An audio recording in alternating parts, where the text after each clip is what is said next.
Nearer to the action is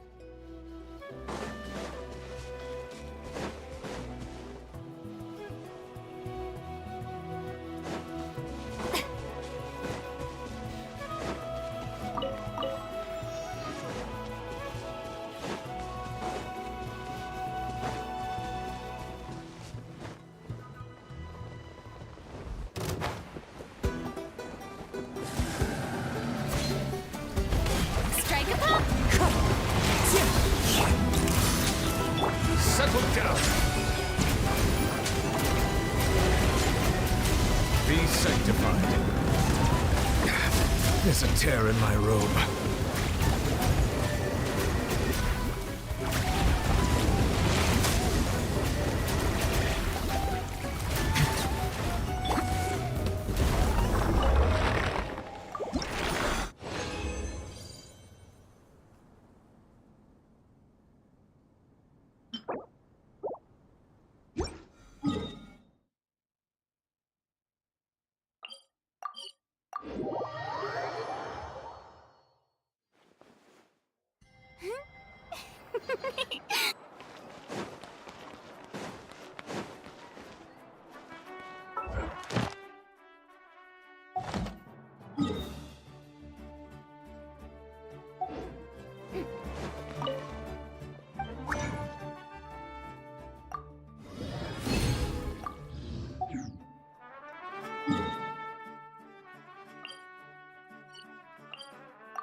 We're way behind schedule.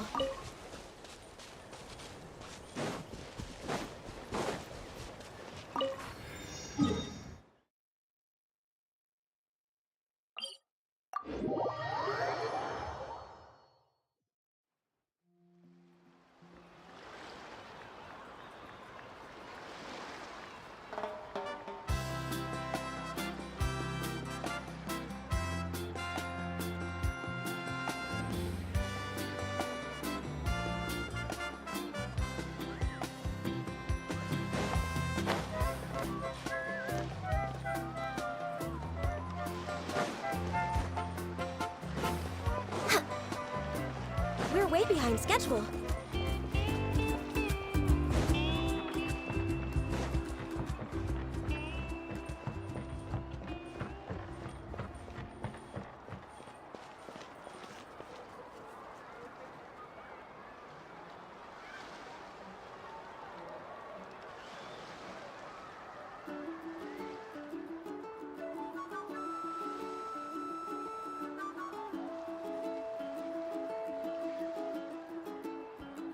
It's so nice to de-stress.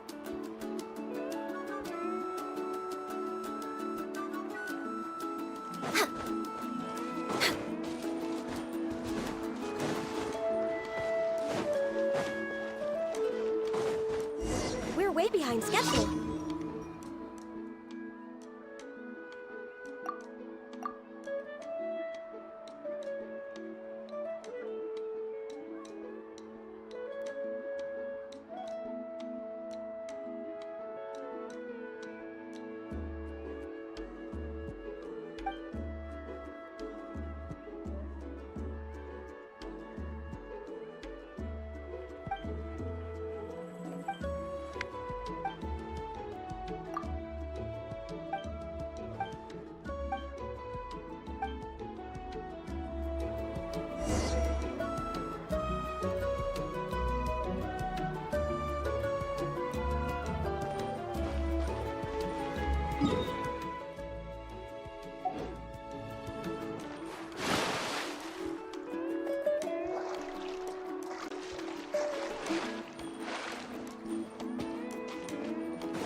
Next on the agenda.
Osmanthus wine tastes the same as I remember. But where...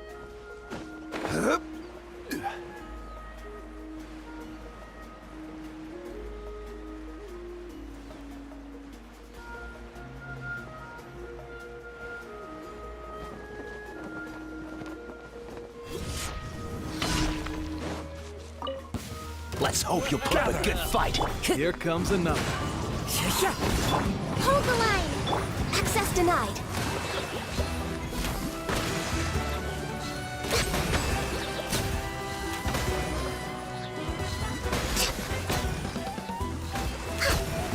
Alright, let's finish this battle. comes One with nature. Born of ice and fog. Allow me! Hold the line! That was quick.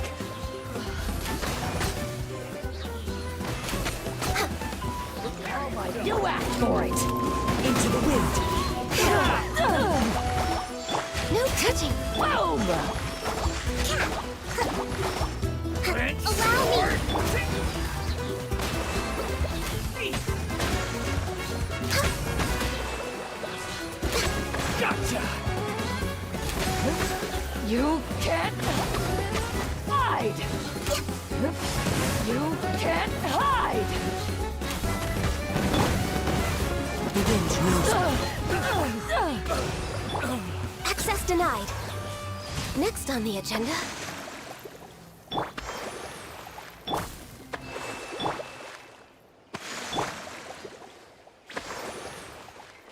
Wind strike.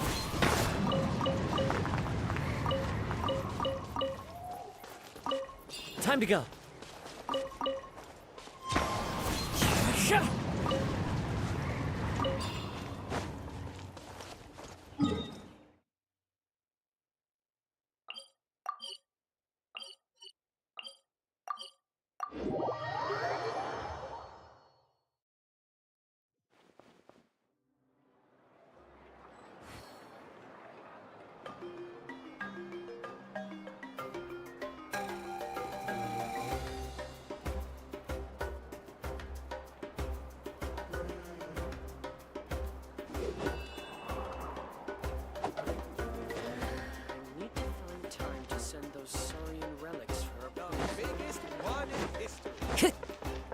Ad Astra at. Thank you for Ad Astra.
Hold the line.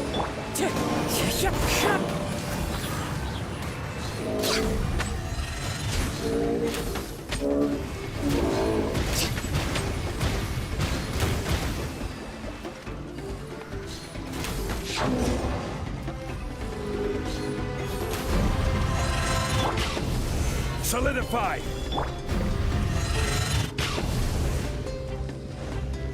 Rest and rebuild.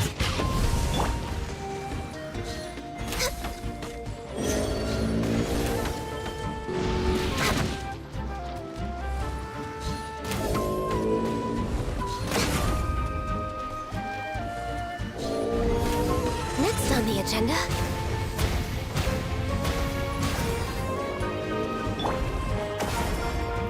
Allow me.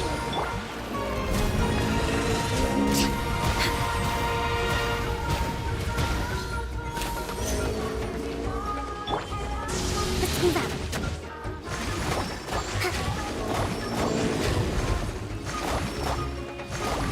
No touching.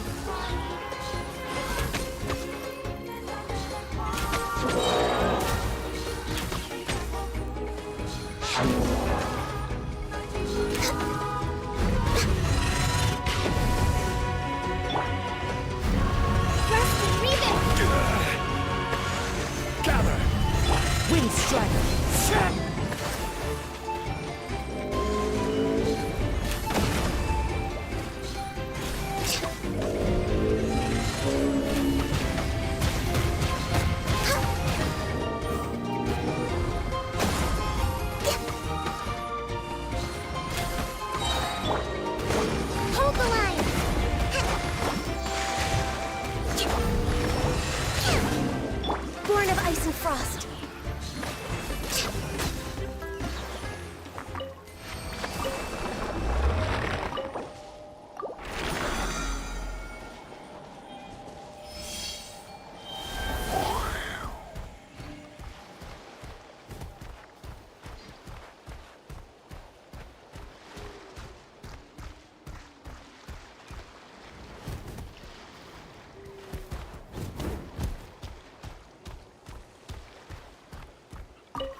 Show me your moves. Finish this fast.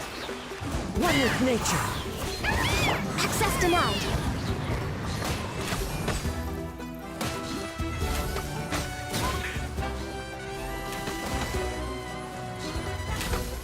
That was quick. Show me your What will courage. it be? The wind knows me. Born of ice and frost.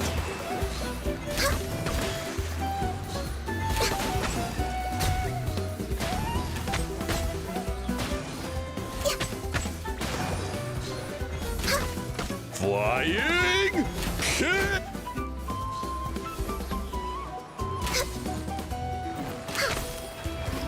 Get demolished. That's all I've got.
One with nature.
Beautiful treasures are a cause for great happiness.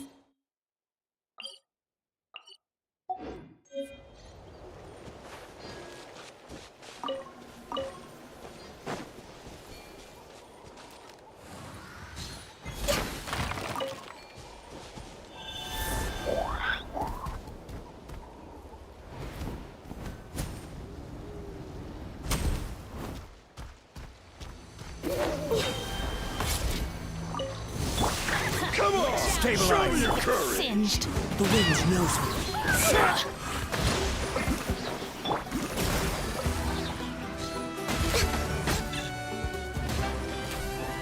It's right. Fire!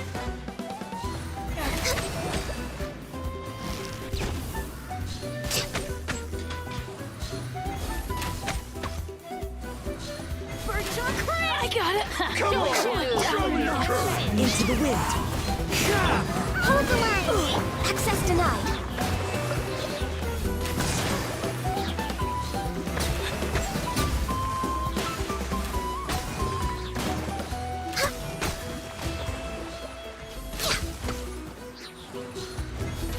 Birds are crisp.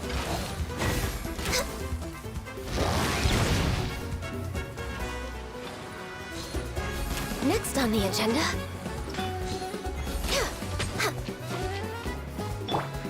It's right. One with nature. I got it. Cool it down a notch.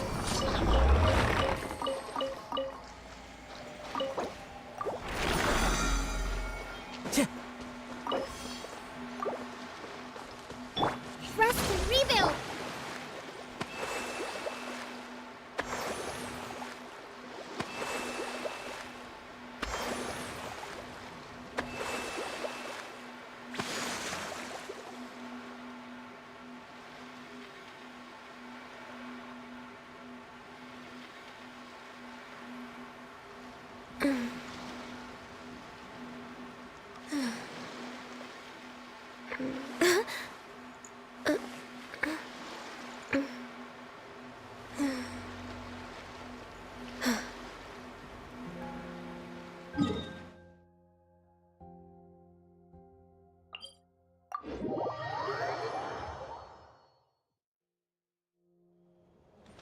Next on the agenda.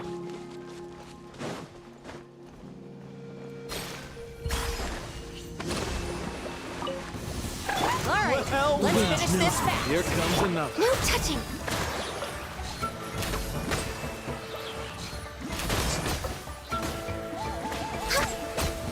All right. Take a deep breath and put your cheek. All ice on you.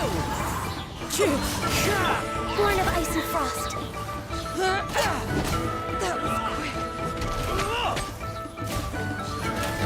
Hold the line! Look behind. My wait was not in vain.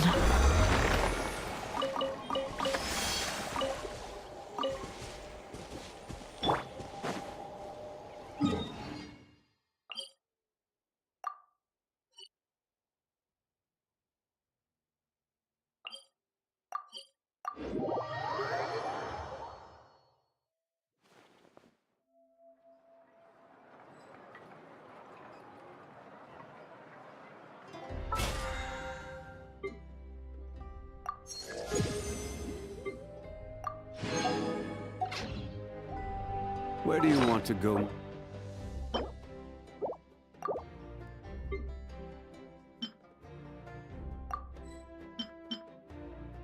Next.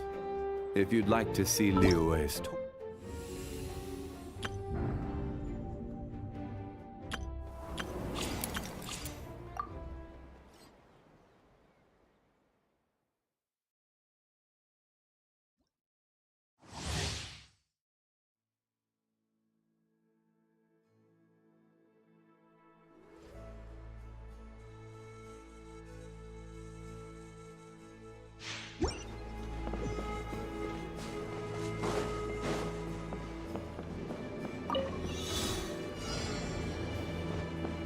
Take me up.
of fire. Smash or scorch. Which will it be?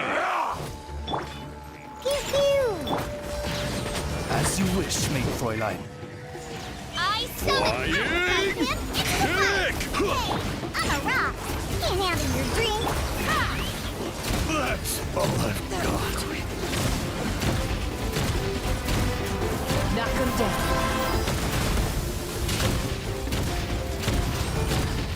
Locked on. Open fire. Yeah. By royal decree, winds of darkness, come, sever night from day. You're toast. Let's fly. Coming in. Coming in. Coming in. Mozart! Locked on. Open fire. Yeah! I'm a rock. Look at you, free down. Nice and spicy.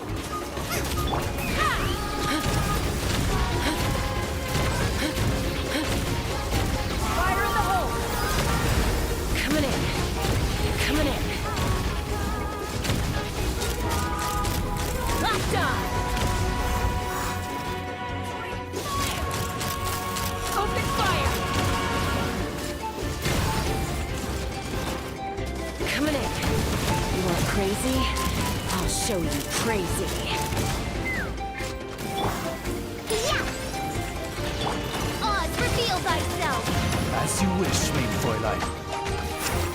I got it. Summon thee. Cool it down a notch.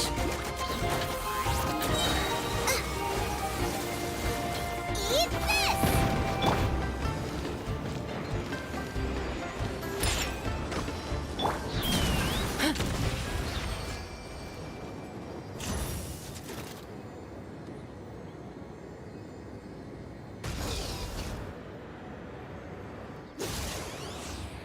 Mozart!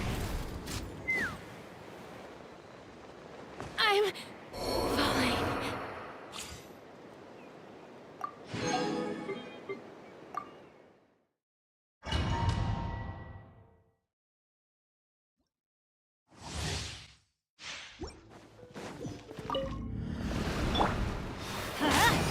Going in. Out of the frying pan, into the fire. You're Stand with me. Out of my way. And voila.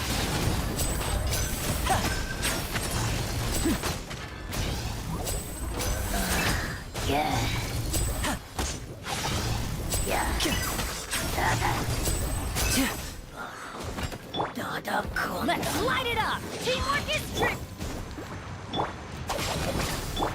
Now disappear. Here comes the finale.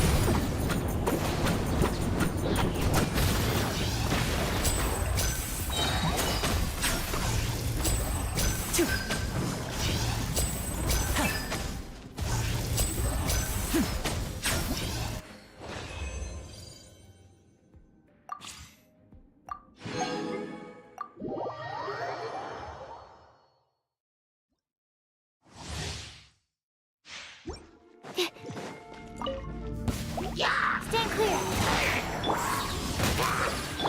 By royal decree. Shadow Raven, let night fall. Let me weave you a verse. Huh? No, my...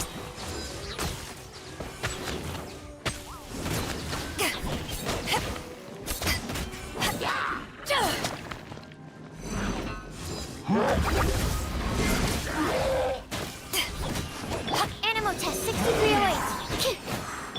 Oz, reveal thyself. Witness the power of Gugwa. Body and mind. Enhanced animal module 75.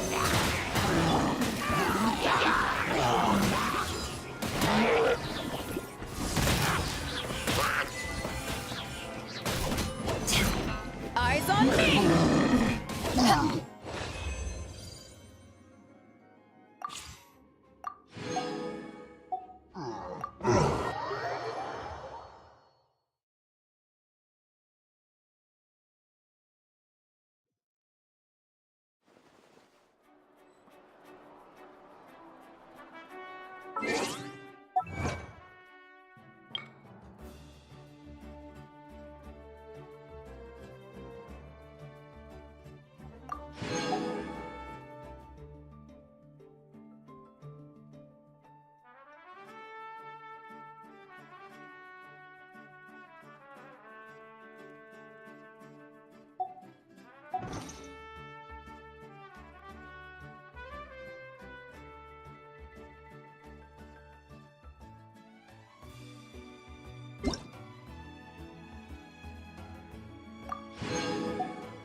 Adventure team, assemble! Huh? What's that sound? Seems like it's coming from that bridge.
Oh no!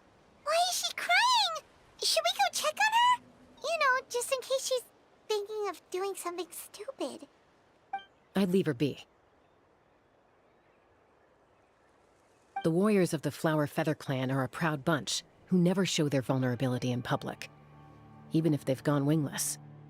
Oh, Chaska? Good to see you again, Traveler and Paimon. Before we carry on, let's get a little further away before Koyer notices us.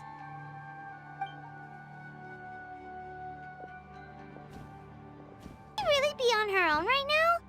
With the mental state she's in, it just seems risky. Don't worry. That's exactly why I'm here. Elder Alpa sent me to keep an eye on her. If she does attempt the unthinkable, I'll swoop in. I doubt it'll come to that, though. She's a fighter. A warrior, in fact. One who aimed for the sky. However despondent she might feel now, I'm confident she'll get through it.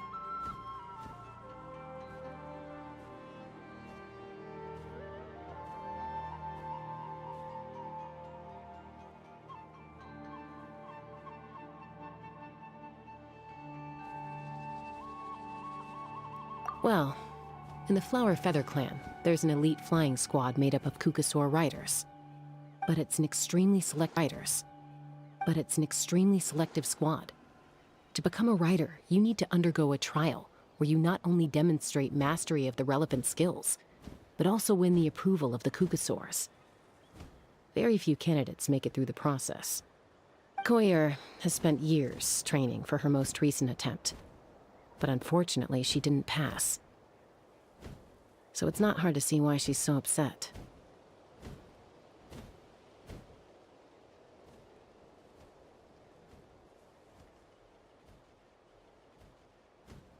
Sometimes feather on its body.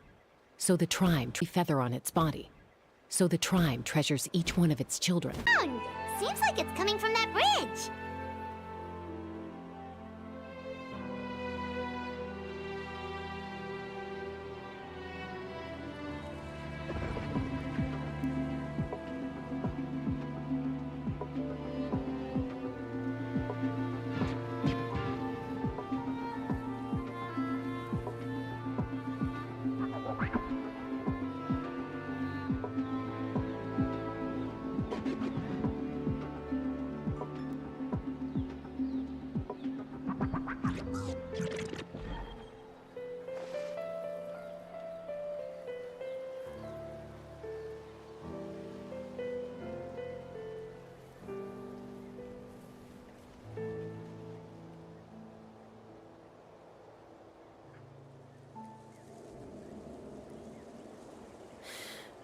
How many forging commissions do I still have to finish? Let's see.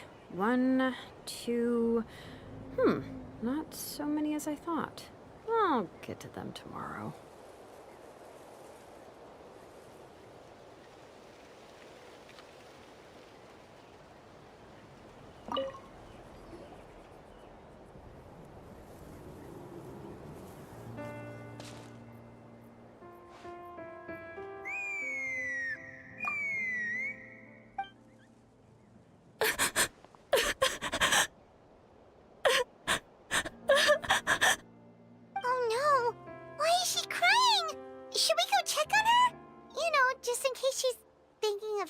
something stupid. I'd leave her be. The warriors of the Flower Feather Clan are a proud bunch who never show their vulnerability in public, even if they've gone wingless. Oh, Chaska? Good to see you again, Traveler and Paimon. Before we carry on, let's get a little further away before Koyer notices us.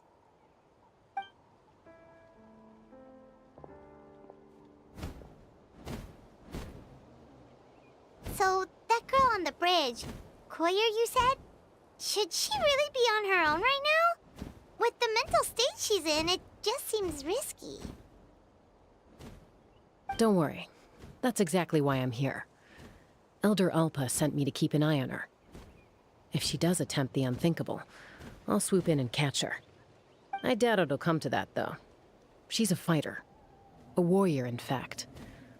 One who aimed for the sky. However despondent she might feel now, I'm confident she'll get through it.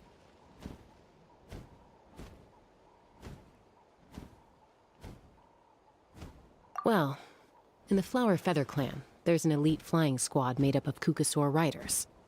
But it's an extremely selective squad. To become a rider, you need to undergo a trial where you not only demonstrate mastery of the relevant skills, but also win the approval of the Kukasaurs. Very few candidates make it through the process. Koyer has spent years training for her most recent attempt, but unfortunately she didn't pass. So it's not hard to see why she's so upset.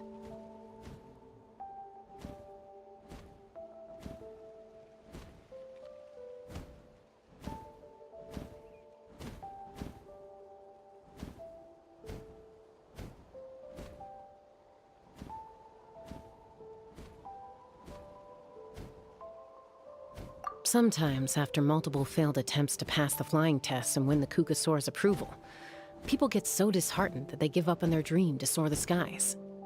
They resolve to quit trying for good. We call those people the wingless. Do they get expelled from the tribe? What? No, of course not. They're still prized warriors. We have a saying, just as the Kukasaur treasures every feather on its body, so the tribe treasures each one of its children.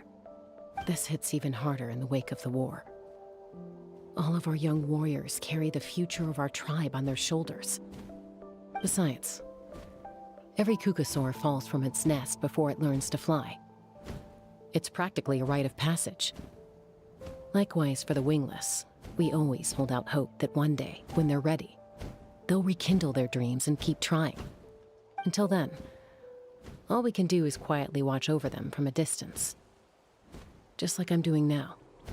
Ah, okay. Paimon hopes she'll get back on her feet soon. Well, from the sound of her whistling, her confidence has been seriously shaken. No Kukasaur is going to respond to a call that sounds like that.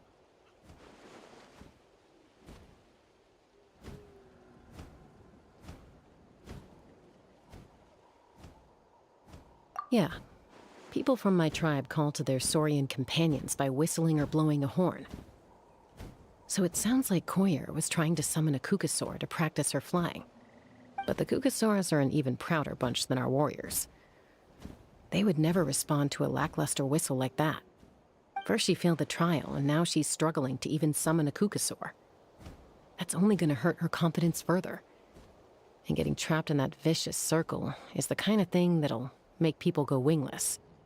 Surely there must be something we can do to help. That's very kind of you. Koyer's flying skills are up to par, but mentally she's stuck in a rut.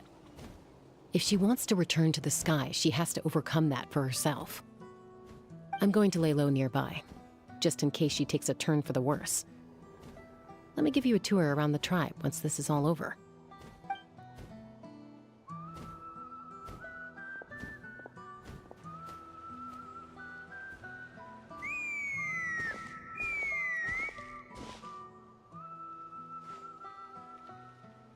Koyer still isn't giving up. Even though Chaska said that she has to do this by herself, Paimon can't help feeling like maybe we can nudge her in the right direction. What if we could get a Kukusaur to fly up to her? That might give her the confidence boost she needs.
It's a Kukasaur.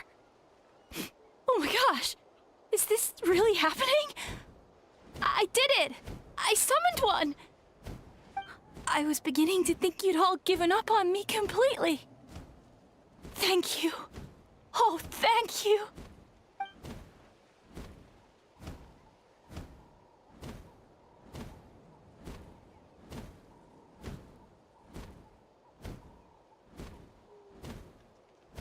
Excuse me? Would you mind if we did some flying practice together? Right now? I think I know where I went wrong in the test now. I need to maintain a higher speed on my turns. So, I just gotta practice my bell tail slides and split S maneuvers.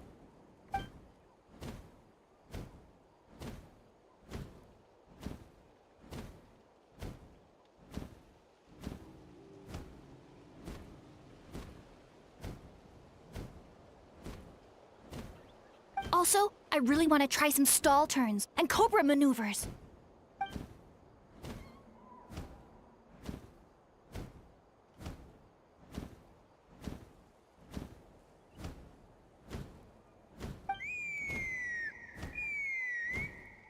Huh?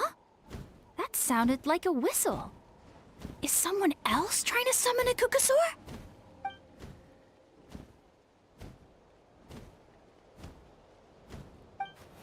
Hey! Wait! Wait!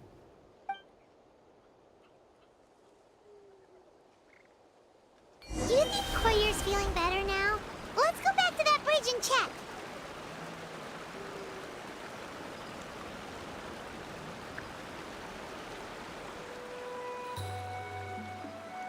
We should, take a break after all that running around. Yeah, let's rest here for a bit.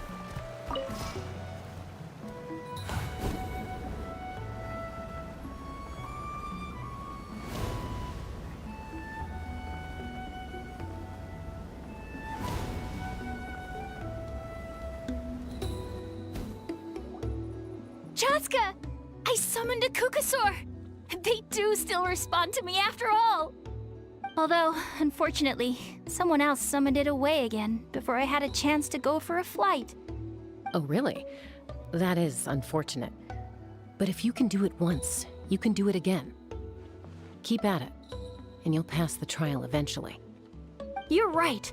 You know, I almost thought about giving up, but I'm glad I didn't.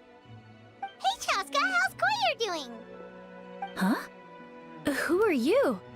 And how do you know my name? These are my, friends. The Traveler and Paimon. You came up in conversation the other day because I was telling them about up-and-coming warriors in our tribe. Oh, the Traveler, huh? So that's you. What do you mean up-and-coming? I'm closer to being wingless than I am to passing the trial. Anyway, we haven't met before, have we? You look so familiar somehow. Maybe you saw her in the stadium? Or anywhere, really. She's been all over Natlan lately, so it's not surprising that you've seen her around. if you say so.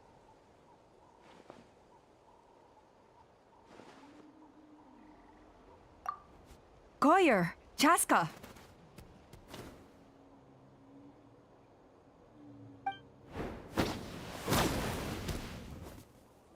Here you are. I've been looking everywhere for you two. Oh, Elder Alpa! What's the matter? I thought I should tell you myself. We're going to redo the flying trials. Redo them? How come? This is so unexpected. And I can't believe you came out here just to tell us that in person. It's embarrassing to admit, but due to time constraints, we didn't do a proper inspection of the arena before the last round of trials began. Then we started to notice many candidates performing worse than expected. So we redid the inspection afterwards and found a number of issues which likely impacted candidate performance. This was entirely our mistake, and I apologize unreservedly.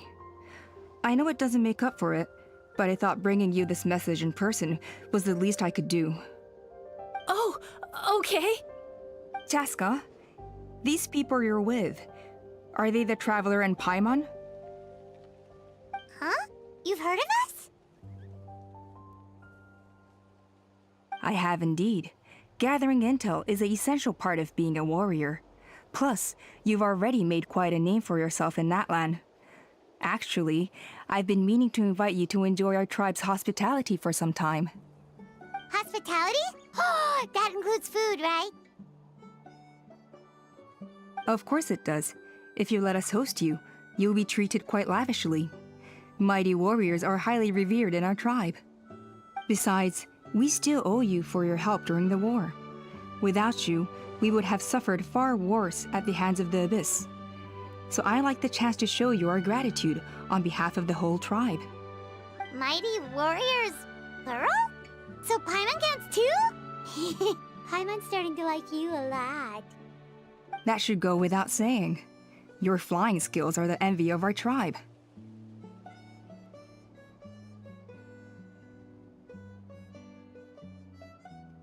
The Flower Feather clan seems like a really nice bunch of people. We definitely need to take her up on this offer.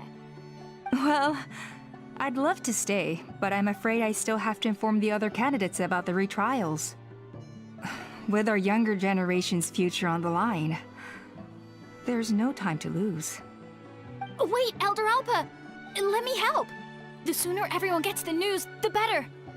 Very well. In that case, Chaska, could I leave you to entertain our guests?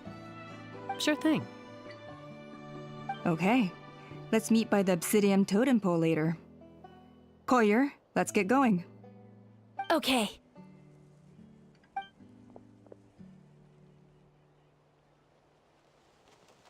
All right, they're out of earshot. I'm just gonna come out and ask.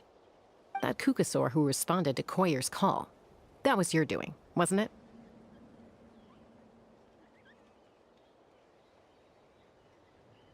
I grew up with these creatures. I could tell something was off the second I saw it. Her whole demeanor seemed less like a Kukasaur and more like, well, you.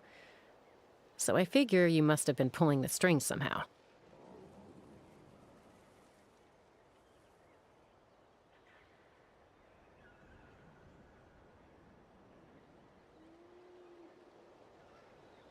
She looked very flustered when Goyer asked for a ride, so I whistled to give her a chance to escape. And judging by the look on your face, that was a welcome intervention, huh? It's all right. If you'd rather your hidden talents remain hidden, I respect that. I won't press you for answers, and I'll keep my speculations to myself. You're the kind of person I'd still trust even if you had superpowers. I know you'd use them for good.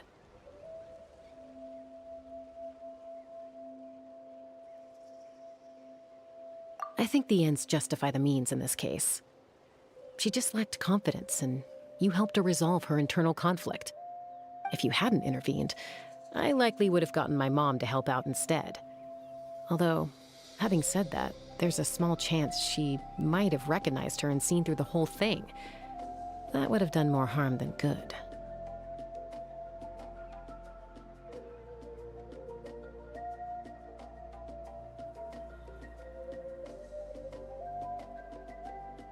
Yeah. Anyway, if you're free now, how about I give you that tour I promised?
They're fine. Just doing their daily combat training. Combat training? A little young for that, aren't they? Not to us. We're a tribe of warriors. In ancient times, we were the most elite troops in the nation, responsible for patrolling and defending all of Natlan.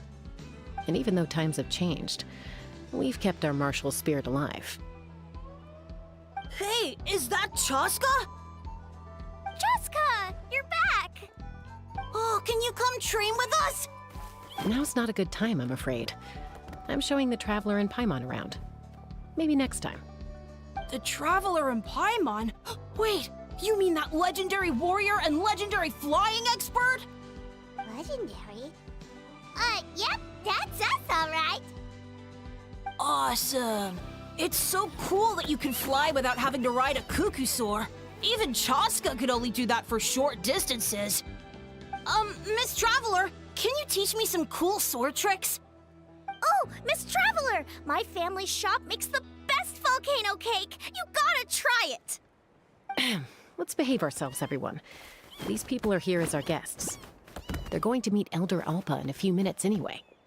Kotini, instead of being jealous of other people's talents, why not work on developing your own? Kapak, there's no point in trying any cool sword tricks until you've mastered the basics. Have you done all your sword drills today? And Yatlan, easy does it, okay? Not every conversation has to turn into you plugging the family business. Okay.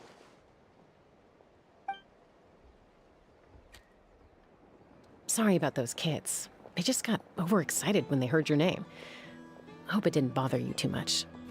This is a volcano cake that Yatlan forced into my hands. She said to think of it as an apology gift. Whoa, it smells amazing! Traveler, you want some?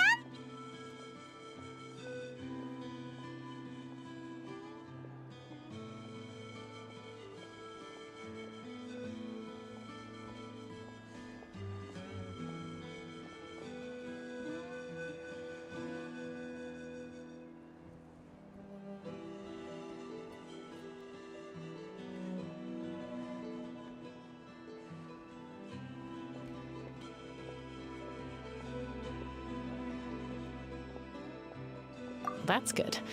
Yatlan will be thrilled. By the way, Chaska, those kids really adore you. You're way better with them than Paimon expected. Paimon figured you'd be more... aloof, maybe? Aloof, huh? Well, to be fair, there was a period when I was like that. Around the time when I first joined the tribe. But it's a terrible attitude to have as a peacemaker.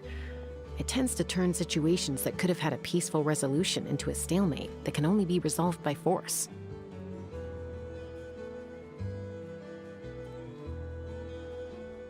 Yep, exactly. As long as other options are available, I try to avoid that at all costs.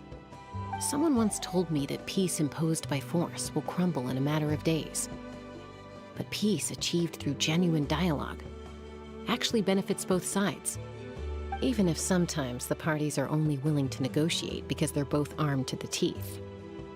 That's true. Hey, Chaska! Uncle Cusco knows you're back, and he's coming to get you. Oh, thanks. Traveler, Paimon, got a dash. I'll meet you at the totem pole up ahead. You can't miss it. It sticks out like a sore thumb. Wait, are you running away? First rule of conflict resolution? Grab the fan and run before the you-know-what hits. Trust Chaska to make even running away sound cool. Sorry about this.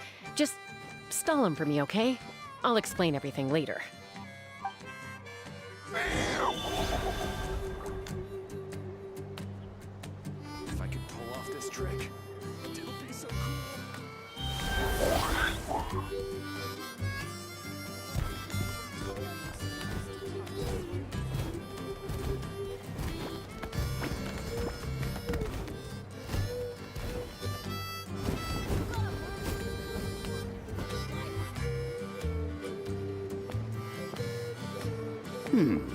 A golden-haired outlander and a white flying object.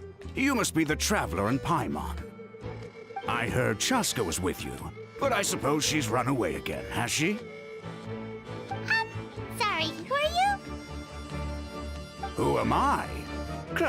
Only her father.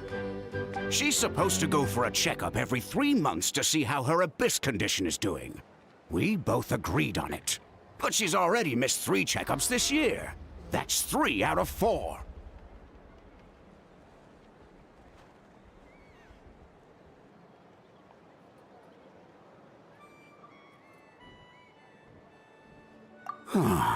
Yes.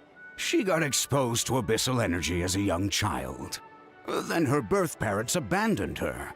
It's lucky those wild cuckoosaurs found her when they did, or she wouldn't have made it. They took her under their wing and raised her as one of their own. Eventually, some riders out on patrol spotted her and brought her back to the tribe. But she was practically feral at that point. The moment you took your eyes off her, she'd be getting herself into a fight, or she'd run away to be with the Saurians. She seemed to prefer them to her own kind. She might as well have been a Saurian in human form. That must be the aloof period she mentioned, right? We started trying to bring it under control. But ultimately, she's the only one who can control it. Anyway, she's much more human these days. Yeah, don't worry about her. She seems pretty stable to Paimon. She's probably only avoiding the checkups because she thinks it'll stop you guys from worrying about her. Yes, I'm well aware of that. She knows she needs to be careful. If her condition ever took a turn for the worse, she wouldn't be brushing it aside like this.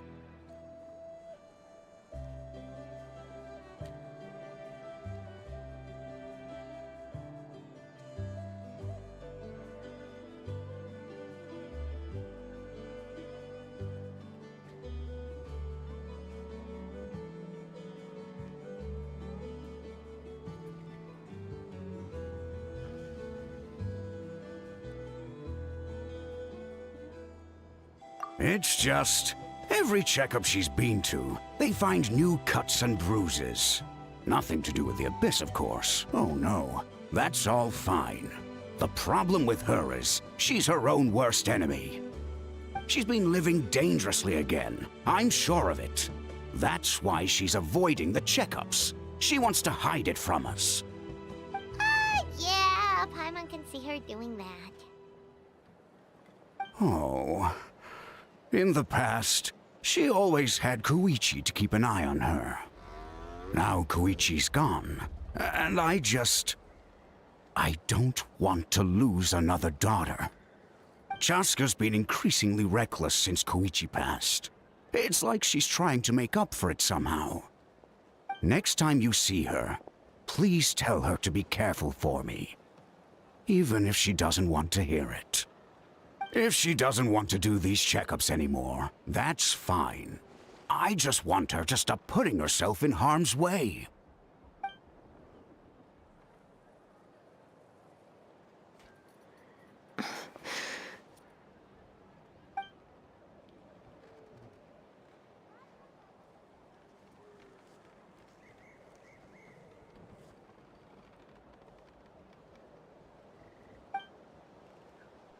Whoa, where did the time go?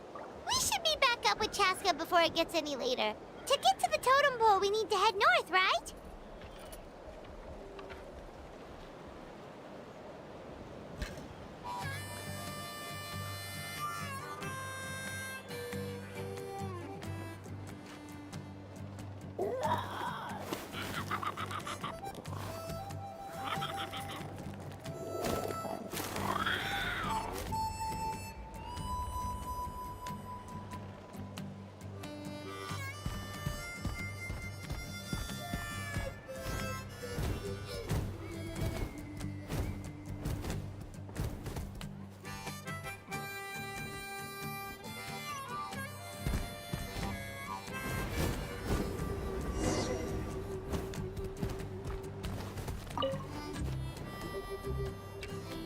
Hey, Chaska! Hey, Alba!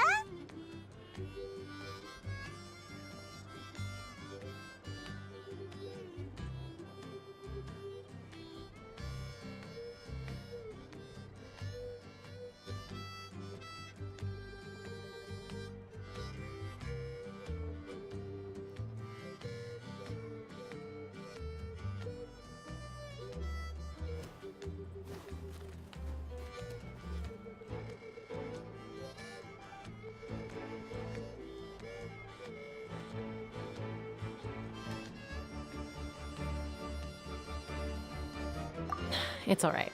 I bet my dad talked your heads off, huh? What did he say?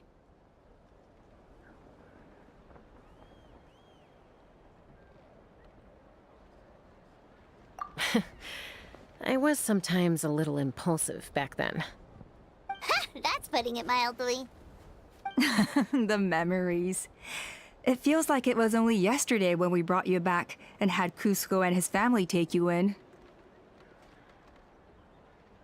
Back then, no one imagined this feral child would grow up to be the strongest warrior of the Flower Feather clan. Huh? You were the one that brought Chaska back to the tribe? That's right. Elder Alpa was already a veteran rider by then. She spotted me while patrolling from the skies and tracked down my Kukasaur mom.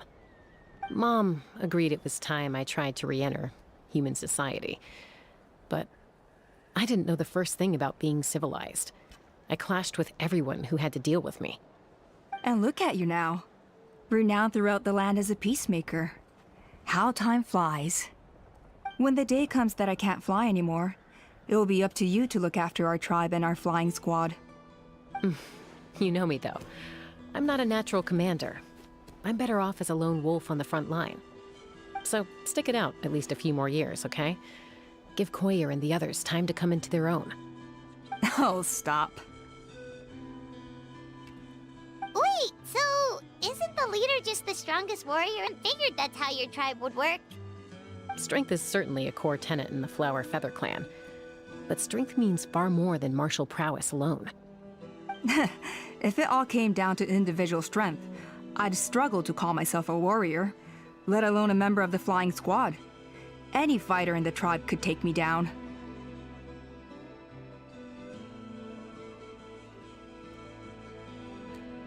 Well, sorry to disappoint you. It was something I aspired to at one point. So much so that I went adventuring in the Cinder City, Ashkanatlan, to try and prove myself. But it was foolish of me. I wasn't ready. I seriously injured. The fact that I survived was something, I suppose. But after that, I never seriously considered myself a strong fighter.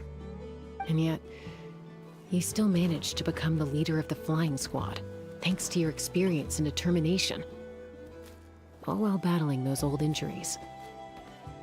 Don't you think that's a display of strength in its own right? Let's shelve this discussion for now. Traveler, Paimon, there are some simple refreshments on the table. Please help yourselves. Yes! Paimon was waiting for that part!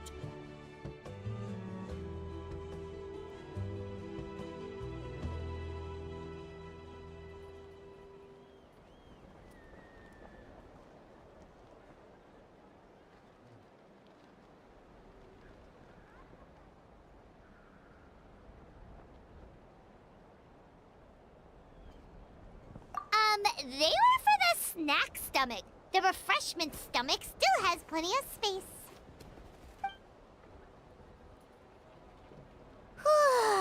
Paimon is so full. Well, if you're enjoying our hospitality, feel free to stay with us as long as you like. Elder Alpa? There's, something's come up. Hmm? What happened? Is it serious? Shall I deal with it? It's... Some merchants showed up, not from our tribe. They said they're here to discuss some potential collaboration with us. Why now? This is terrible timing. There are a few wingless that we haven't managed to reach yet, and we still haven't inspected the retrial arena.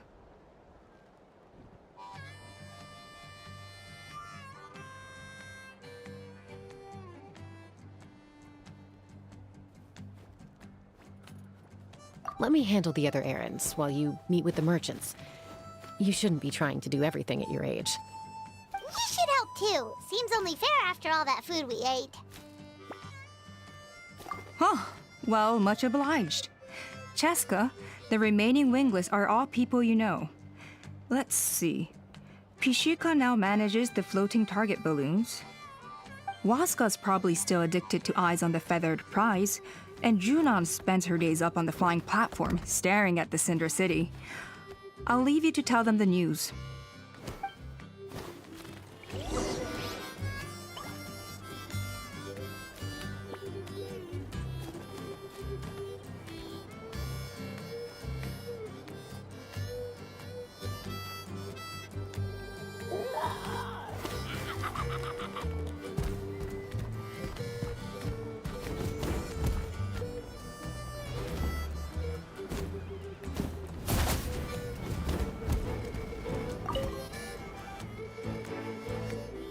Are you sure you don't want to reconsider, Pashika?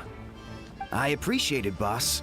But honestly, I'm pretty happy with my life nowadays. Pashika, they're redoing the flying trials. Huh? Mutoda? Ah, did Alpa send you? I was just telling Pashika the news, actually.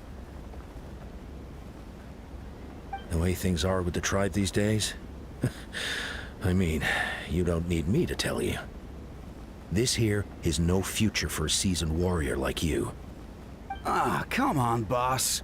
Do you have any idea how long it's been? I've been wingless for years now. I'm not cut out for that anymore. Of course, I'll do my part if we ever need to defend the tribe. But there's really no point in me trying out for the flying squad now. I've already made my peace with it. Not everyone has what it takes to return to the sky after going wingless. Elder Alpa's perseverance is something else. And it's okay if I'm not destined for greatness. I might not have the Kukasaur's approval, but with my hot air balloons, I can still reach the skies. Handling these balloons every day, seeing how the customers react, the looks on their faces, that's enough for me. Finding something you love doing can be just as hard. It's worth holding on to. Fair enough. It's your choice. I won't force you. Oh, by the way, you should try taking a balloon ride if you've got the time. Once you've been up there for yourself, you'll see why I love it so much. No problem. If you ever want to give it a try, you know where to find me.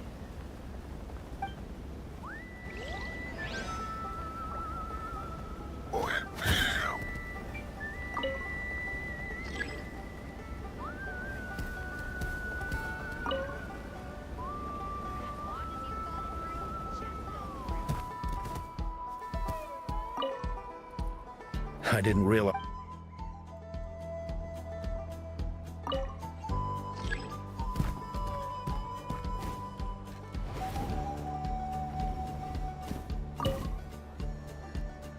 A retrial? What's the point? I pretty much treat life like it's a game.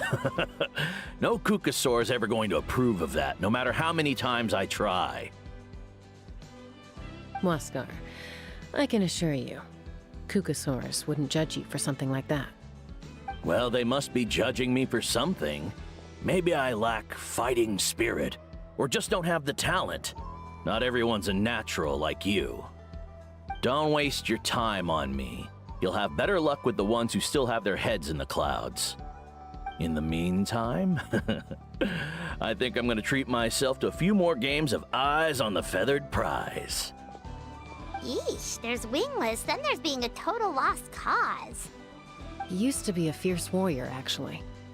But fighting spirit alone won't win you the Kukasaur's approval. Are all Kukasaurs so strict? The ones in floating target balloons and Eyes on the Feathered Prize seem pretty chilled out. It's one thing to hang out and have fun, but quite another to take to the skies with a human life on your back. Giving a ride to someone who's unqualified endangers not only the rider, but also the Kukasaur themselves. If the rider makes a mistake, they both suffer the consequences. So we have a mutual understanding with the Kukasaurs. If someone isn't up to standard, we have to reject them. Even if it means breaking their hearts.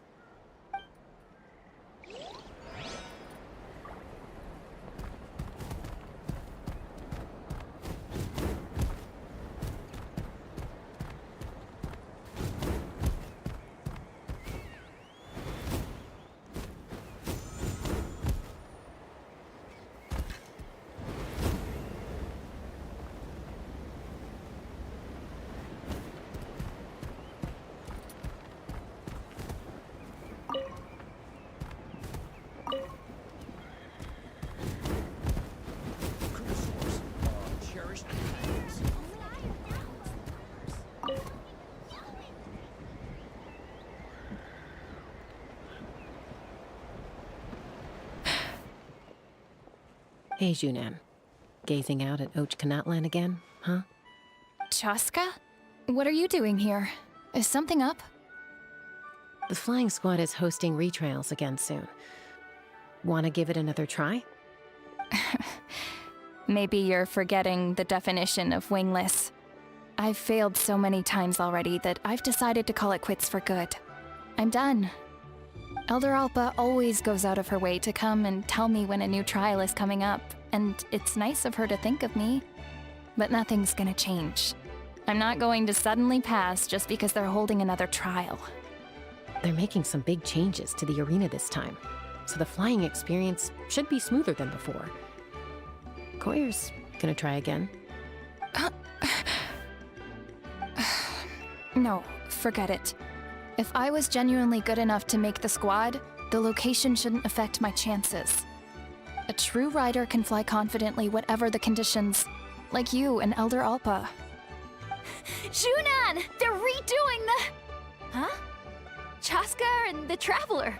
You're already here. I guess they told you already then. Come on, let's go train together.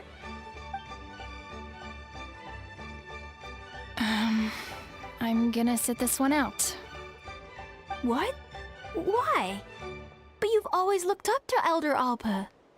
She went wingless after her injury and spent years drifting, but even she came back and made it in the end. If she can do it, why can't you? I mean, I don't have that kind of perseverance. And besides, the last thing I want to do is fail in front of her yet again. Oh, come on. You know you don't need to worry about that. All right, well, how about we just treat this as you being my mentor? Then will you train with me? I mean... Enough umming and ahhing. Let's just get up in the air and figure it out as we go. Wait! Hold on, slow down. I can't keep up. Well, that's one way to do it.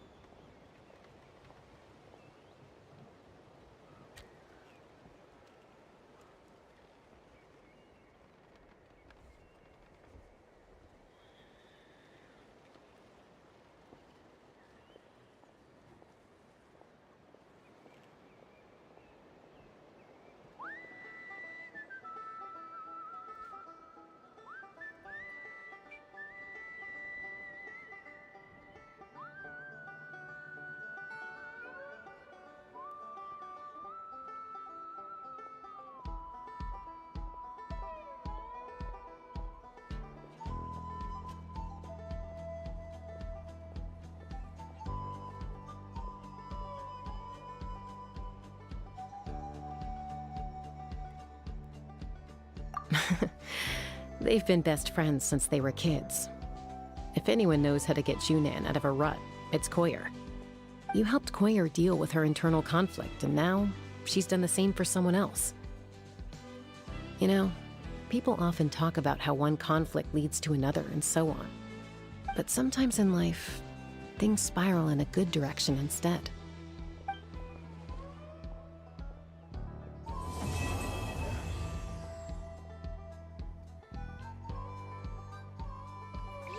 We've notified all the wingless on the list now, right? Where to next?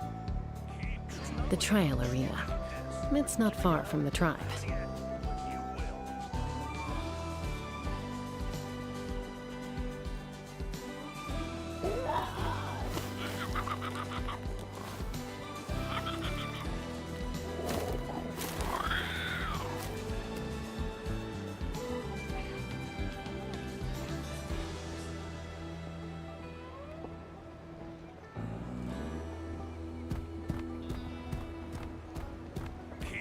It's not like I'm not trying. Not yet, but you will.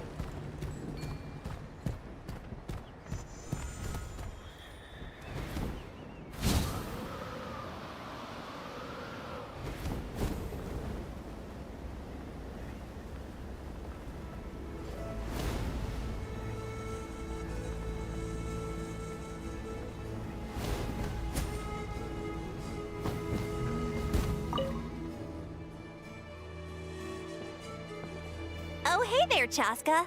Did Elder Alpa send you? Yeah, she's got other things on her plate right now. How are things looking here?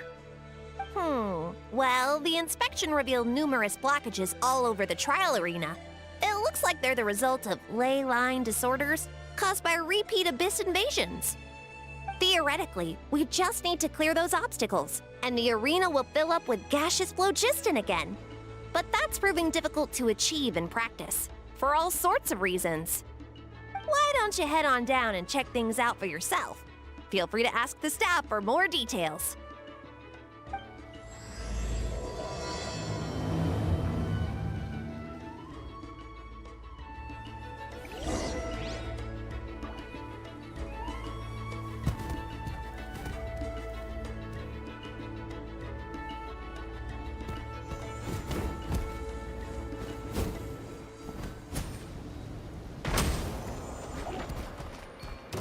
Hey! Monsters!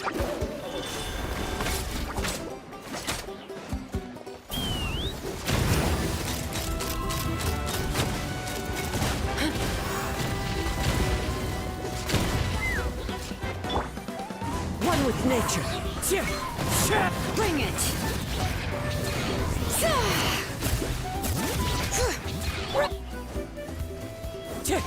Let's run! Bullseye!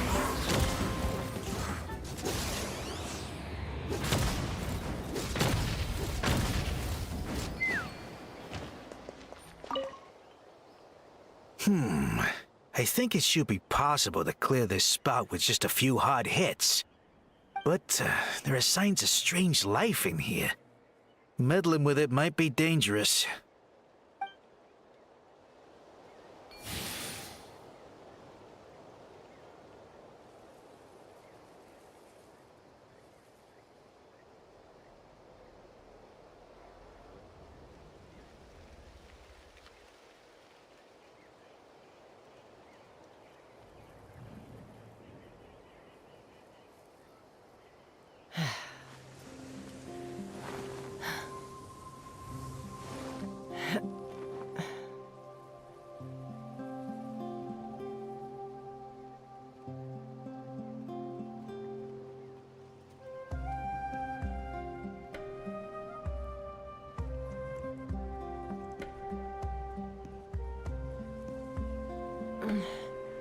I'm a little out of practice these days. Any conflicts around? I'm in the mood for some peacemaking.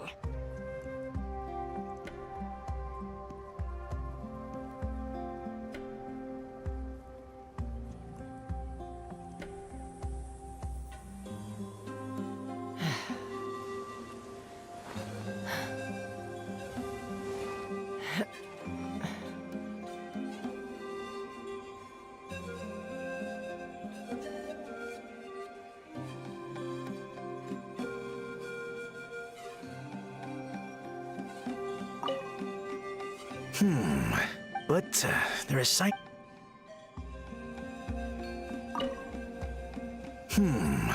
I think it should be but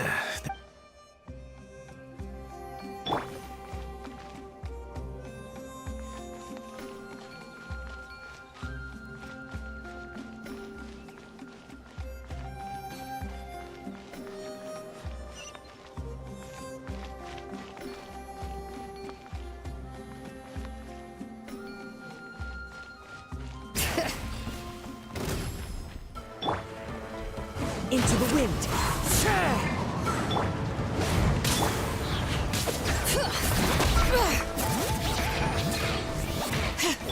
Watch out!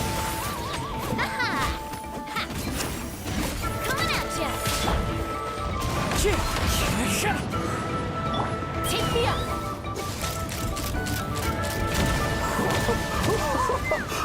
I thought I was done for. Oh, this spot. I thought I was.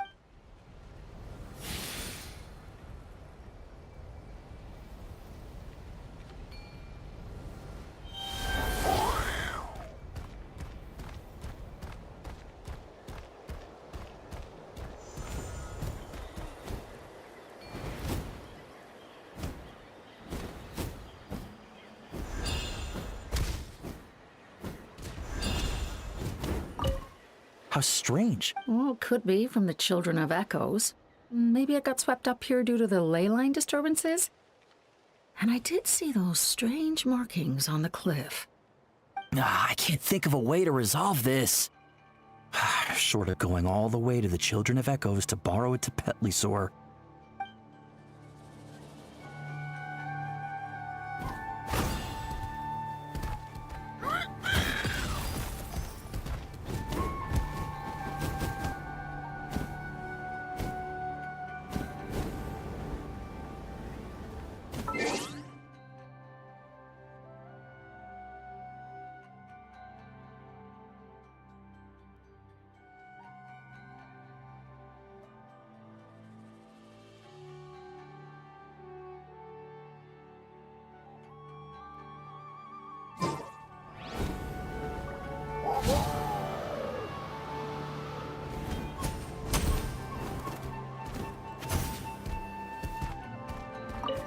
This is crazy.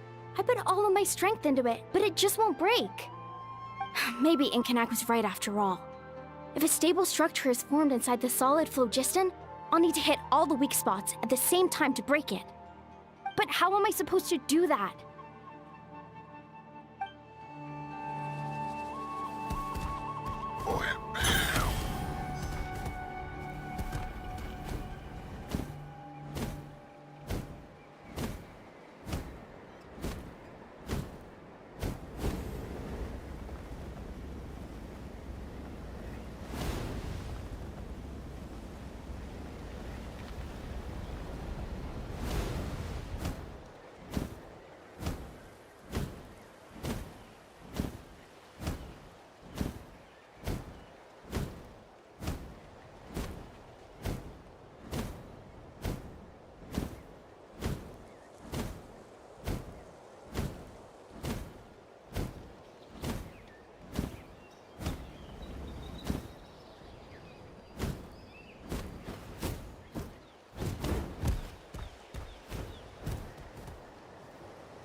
Oh, are you here to help? Thank goodness. There's no way I could do all this by myself. So the blockage here has to be cleared using a special bomb, but carrying explosives up that steep slope would be a recipe for disaster. If I dropped it or slipped and fell, I'd be blown to bits in an instant. So, my plan was to transport the bomb to the other side, then send it over in a hot air balloon. All I need now is for someone else to strike the balloon at the right moment, dropping the payload right on top of the spout. What do you think? Simple enough, right? Huh? Oh, that one. No, I've got no idea who that belongs to. Or how they got it up so high. I just wish I could fly up there and check out what kind of tech they're using. Ah, well, I'll head over and set up now. Let me know when you're ready.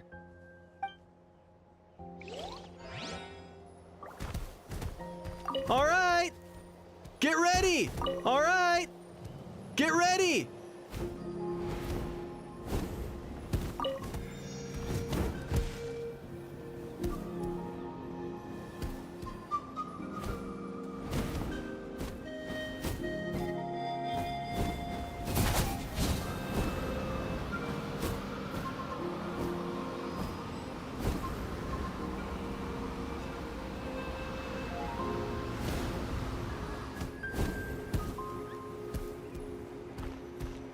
All right! Get ready!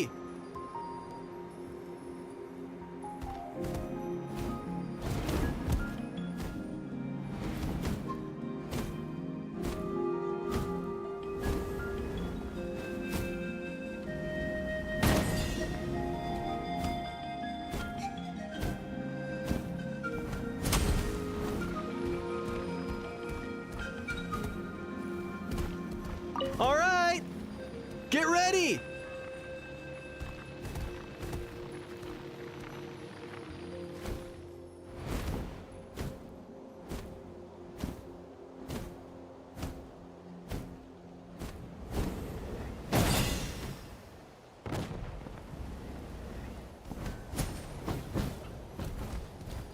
All right! Get ready!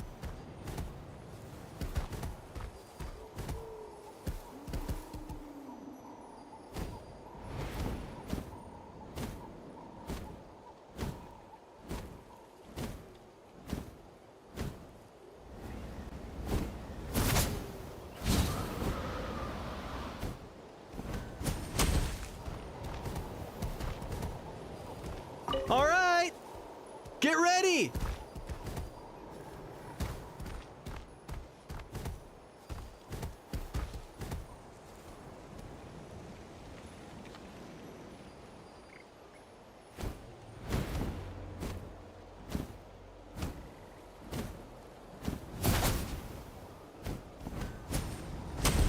All right! Get ready!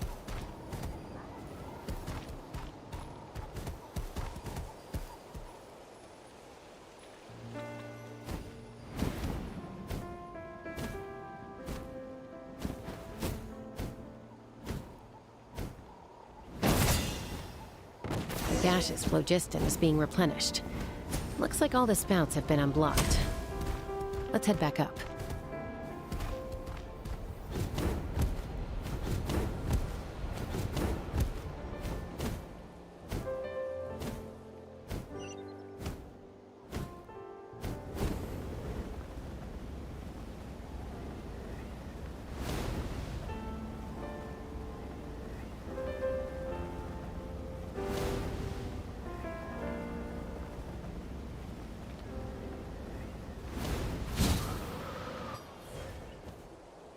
Wow, you took care of everything in no time at all. Incredible work. Now we just have to wait until the gaseous phlogiston is fully replenished. Then we can kick off the retrials. Actually, Inkanak, I'd like to do a test flight first, just to make sure we're not missing anything. Could you arrange that for me? Huh? But you only just finished getting the arena ready. There could still be other hazards we're unaware of. All the more reason to have me test it out. Think of it as another inspection. I guess you're right. With your flying skills, you won't be in any serious danger, even if there are hazards we overlooked. The conditions in this area seem a little unstable, but a test flight is the only way to catch any lingering issues. All right, I'll get things set up for you. Just let me know when you're ready.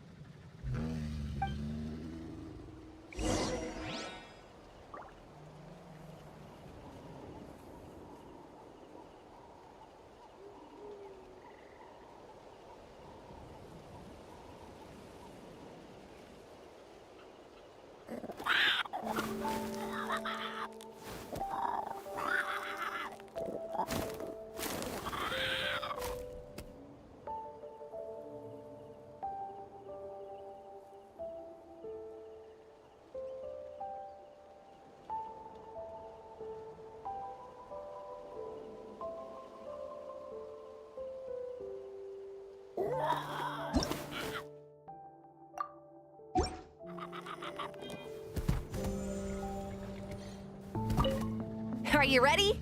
This should be a piece of... All right.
That was amazing. Paimon couldn't take her eyes off you. No, nothing major.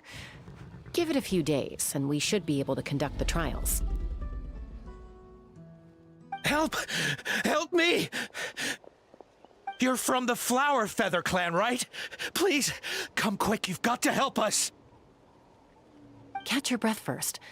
What's the situation? We got attacked by a Kukasaur. My friends are still stranded in the middle of the road with the goods we were transporting. Please, I'm begging you, save them! Huh? Are Kukusaurs really that aggressive? Do they usually attack groups of people unprovoked? Not in my experience, but there are exceptions to every rule. Let's go check it out.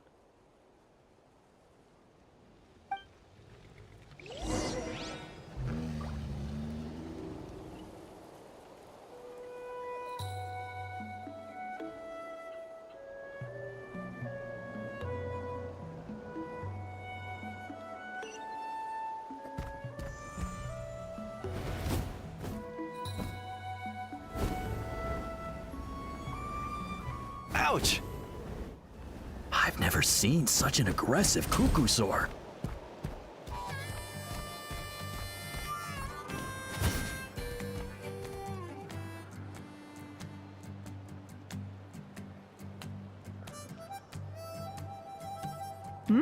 Chaska?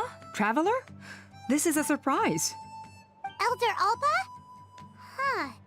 So, where's this aggressive Kukusaur we've heard about? Already flew away. Looks like it backed off once it realized that reinforcements were coming. So why do you think it attacked these people in the first place? Was it after the food? No. These merchants are even transporting food. Ah! Thank goodness! The phlogiston wings are intact! Phlogiston wings? Thank you so much for coming to our rescue. These phlogiston wings are our most prized goods. If anything happened to them, it would ruin us. Wait a minute. Are you the merchants that were looking to collaborate with us? Wormy told me about you. Yeah, that's us. So I take it you're Elder Alpa? I am.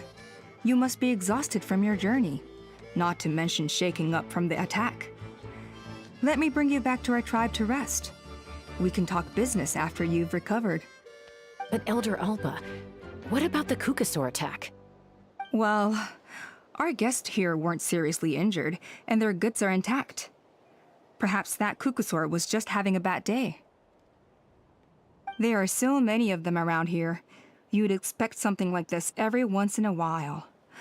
I don't think we need to pursue it any further. More importantly, how are the preparations for the flying trials going? Is everything in order over at the arena?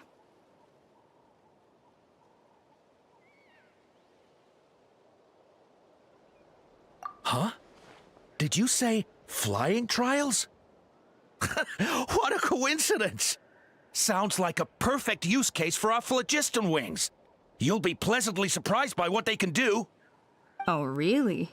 Now I'm intrigued. Well then, let's forget all about this Kukasaur attack for now.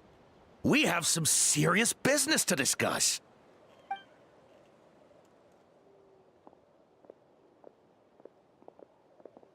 Huh?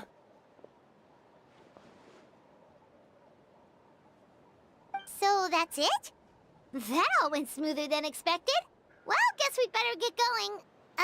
Huh? Chaska?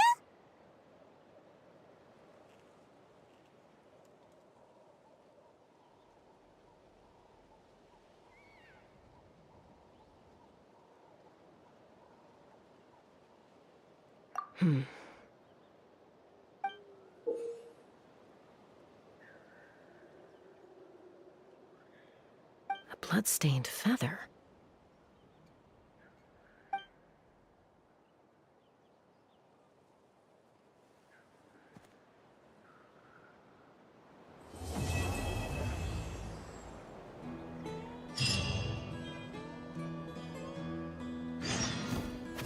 The Flower Feather Clan should be about ready to hold the new flying trials by now. Let's go check it out!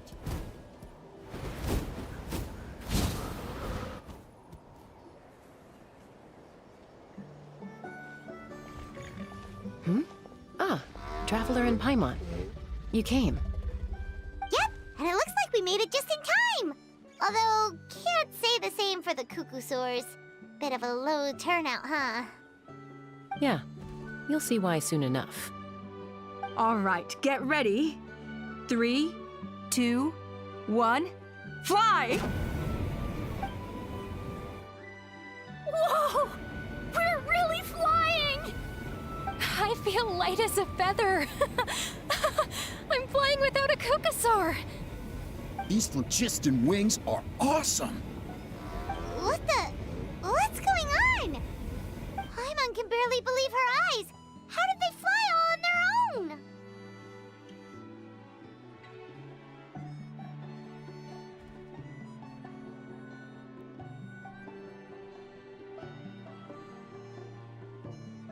The merchants we ran into that day were selling a product called phlogiston wings. It's a flying machine worn on the back. To operate it, you just use a handheld trackball that controls the flow of gaseous phlogiston. That's incredible! Yeah. If our tribe, well, if Natlan mass adopted this technology, it would revolutionize our mobility and responsiveness in times of crisis. Just think of the countless tragedies that could be averted.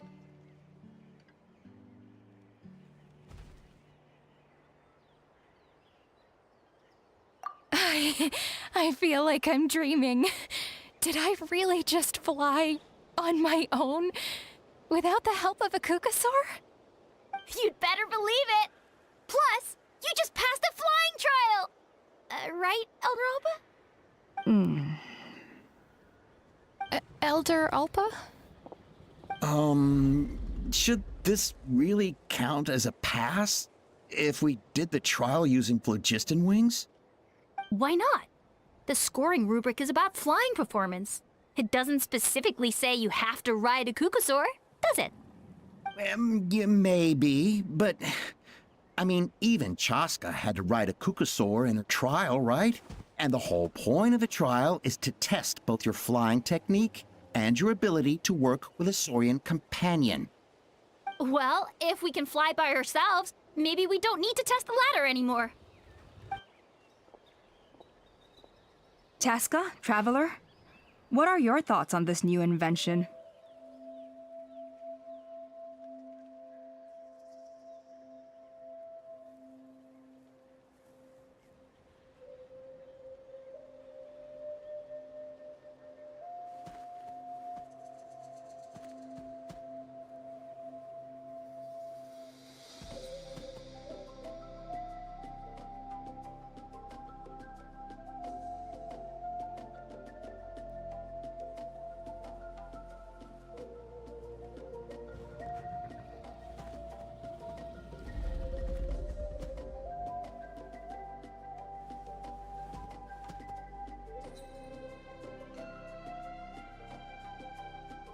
You see? Even the traveler agrees. I agree that they have strategic value, but I don't think it makes any sense to evaluate candidates by the current testing standards if they're using phlogiston wings. Why? Shunan finally mustered the courage to go through with this, and now you're saying it doesn't count? We don't have any experience using these wings in battle, nor is it immediately obvious how to incorporate them into the existing systems in our tribe. Taking a longer-term perspective, I think we need to start by getting thoroughly acquainted with how these things work.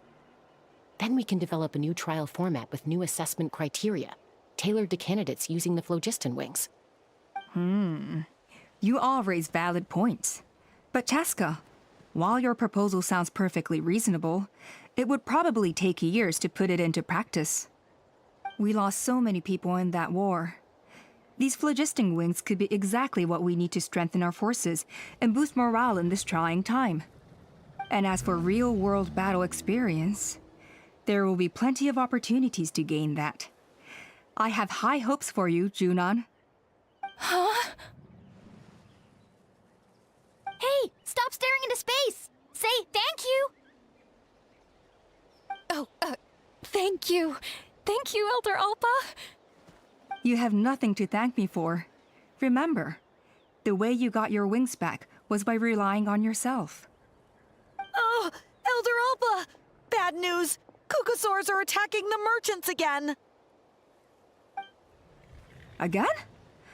Okay, everyone, stay put while I... Huh? Chaska?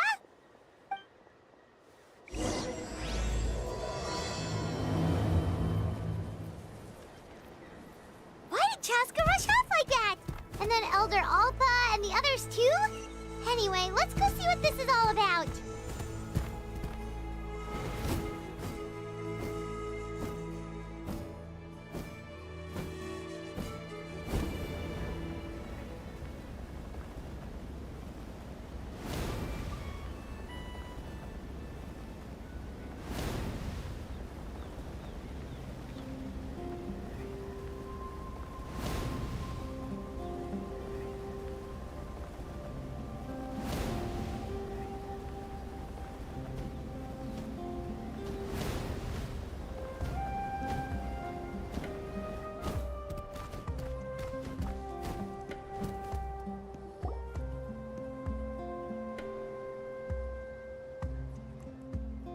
Oh, it's back!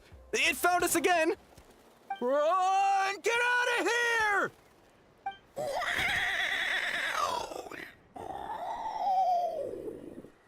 Curses! She's really riled up this time. Hey! Stop running! We'll never outrun a creature with wings! Get back here and let's fight!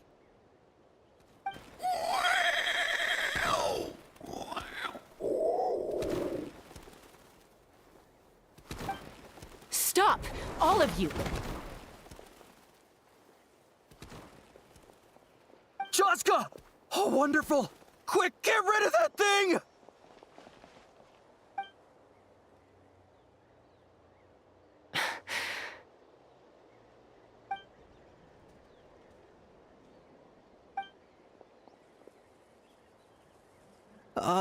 What's going on? Why isn't she doing anything? So it really is you, sister. Wait, sister? That Kukusaur is Chaska's sister?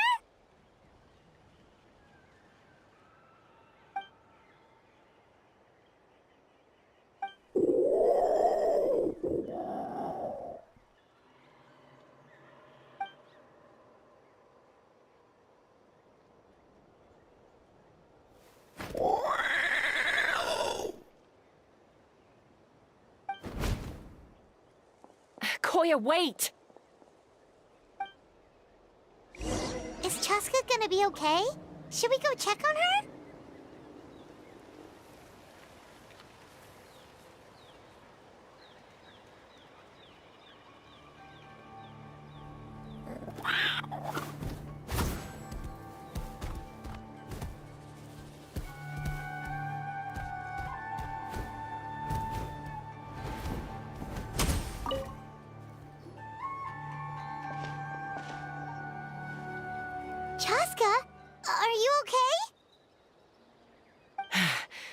I'm fine.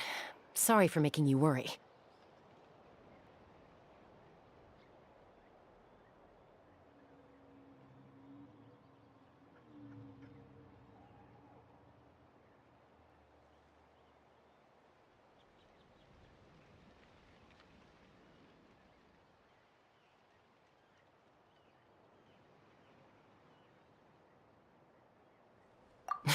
No point. She's an expert at hiding her tracks. Once she's shaken you off, you'll never catch up to her. At least, I always used to lose to her at hide-and-seek when we were kids.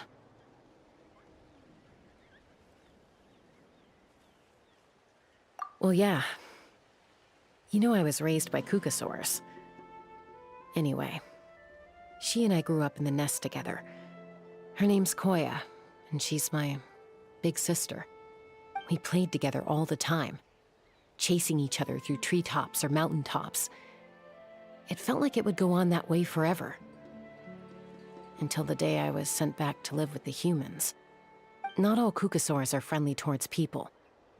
Koya, for instance, she's fine with me because we grew up. When Mom decided to send me away, Koya strongly protested, and after I left, she became more and more reluctant to interact with humans.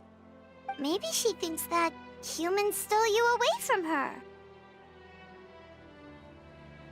It's a possibility, but in any case, we still stayed best friends at first. I had a hard time adjusting to life in the tribe. So whenever something went wrong, I'd run off into the wild and vent to Koya. Ah, so that's what Uncle Cusco was talking about. He said you seemed to prefer hanging out with Saurians to your own kind back then. Yeah, I did. But then, gradually, everything changed. With a new mom and dad, a new tribe, and Koichi, I started getting curious about these humans and made an effort to understand their behavior. The more time I spent with them, the less I spent with Koya. And then, one day, it was Koya's turn to leave the nest. She sought me out and asked if I was willing to leave the tribe and go live in the wilderness with her. As far as I can remember, that was the first time she ever approached a human settlement on purpose. So, how did you answer her? Well, I wouldn't be standing here talking to you if I'd said yes. No, I was torn. On the one hand, I'd already made up my mind to embrace my new family and accept my human identity. But I also knew that Koya wasn't a fan of humans, and I didn't want to disappoint her. She took my hesitation as an answer. She saw it as a personal betrayal, threw a huge fit, and then flew off. We hadn't seen each other since, well, until today. Not for a lack of trying, though. I tried asking Mom where Koya's new nest was so I could talk things out with her. But Koya had already asked Mom not to tell me where she'd moved to. It must be hard for Mom, being stuck between her two daughters. So I didn't press the issue. And I didn't go looking for her.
If things carry on like this, I need to make sure I find her before anyone else, even if she doesn't want to see me.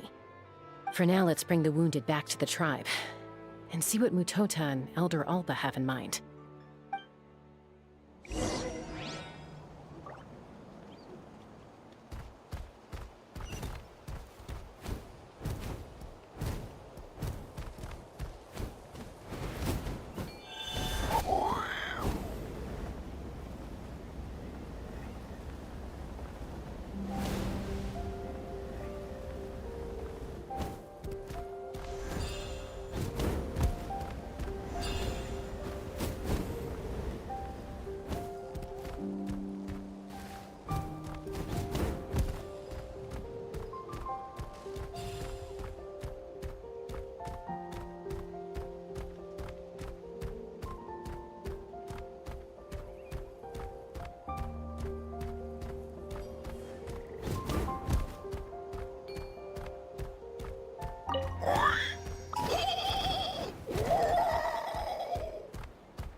So, I hear there's been another Kukasaur attack.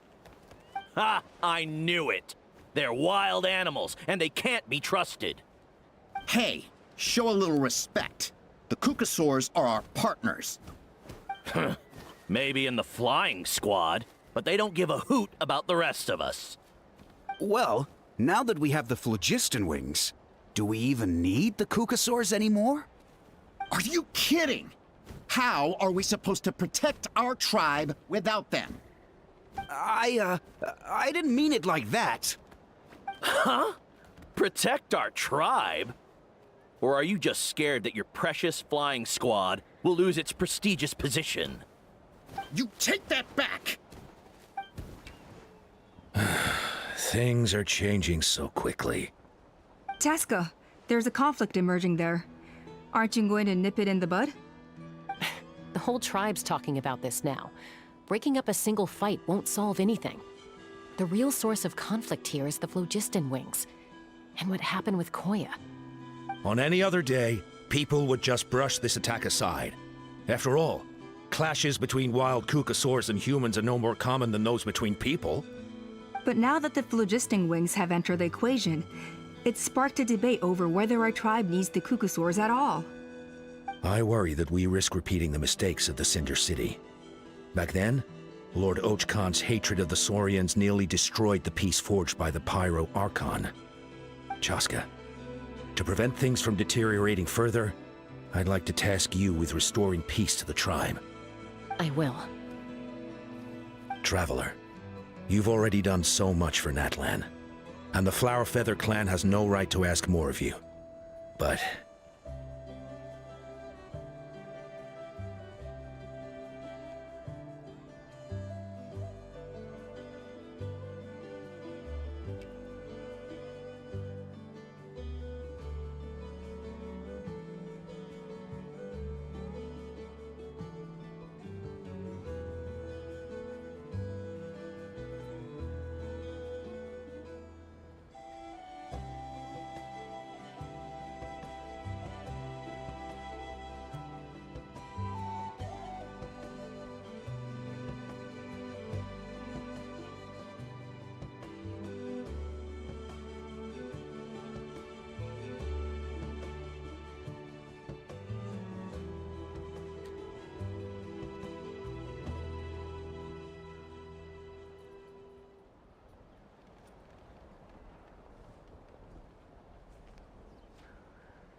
Thank you. And don't forget about Paimon. Just leave this to us. This whole situation has unfolded so quickly that it's put us on a back foot. To tell the truth, it makes me a little suspicious. You think someone might have orchestrated all this? It's possible. Leave it with me. I'll look into it.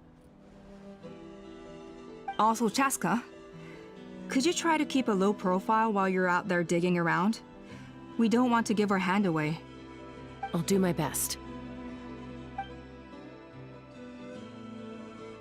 Okay, so where should we start? This all began with Koya's attacks. If we can find out what led her to do it, that should give us something to work with.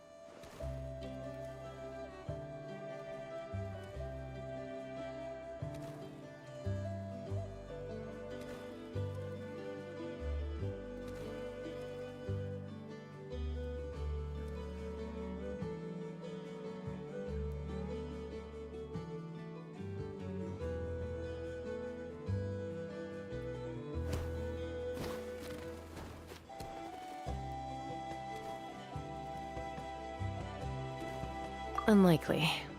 Given how she reacted when I showed up, I don't think she's forgiven me. If you want to resolve a conflict through dialogue, sometimes you need a third-party facilitator.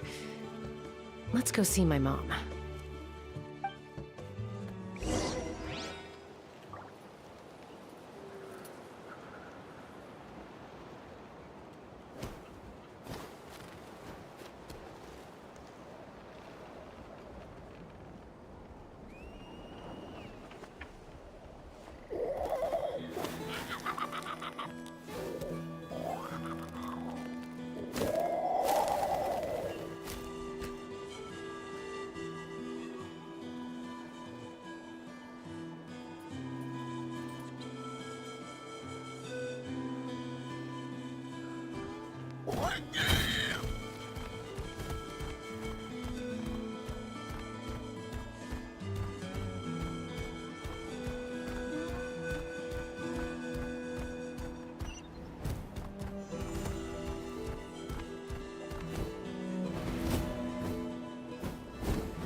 Wow, so this is where you used to live as a child?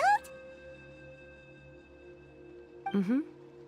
When I was little, we used to do this thing where I'd jump from the top of this tree, and Koya would fly over from the platform and catch me in midair. Or sometimes we'd both fly from the treetop together, and then after some aerial maneuvering, she'd throw me up onto that platform. After we got a bit older, we went to the nearby shores looking for even greater heights. Stop! You're gonna give Paimon a heart attack! Oh, really? I just thought it made a fun story.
Hey, Mama Bird.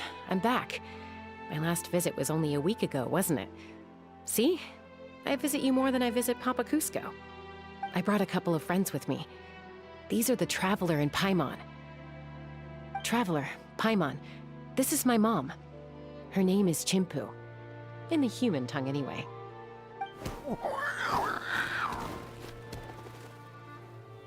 Hi.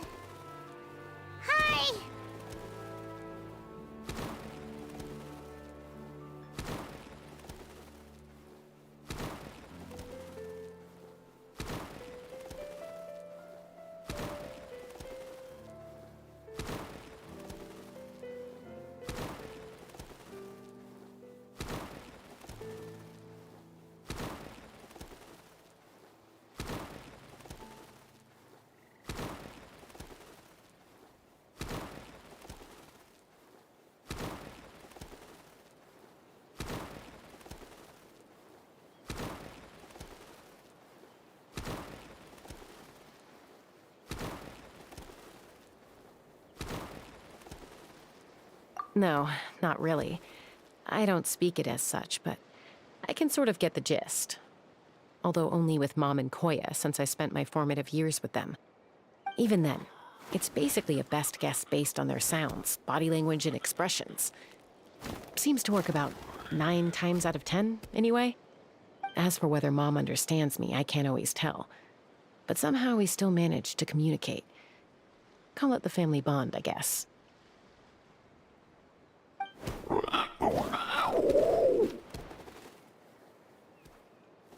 Don't worry. I'm doing well, but I think Koya might be in some trouble.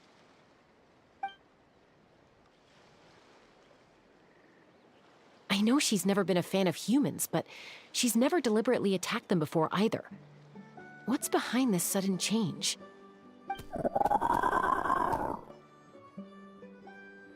Does, Auntie Chimpu know anything? Doesn't look like it. Koya hasn't visited her in a long time. Then, could you please tell me where she's living nowadays? I really need to talk to her. If this animosity between her and the tribe continues, then the next time there's an incident, I don't know if I'll make it there in time.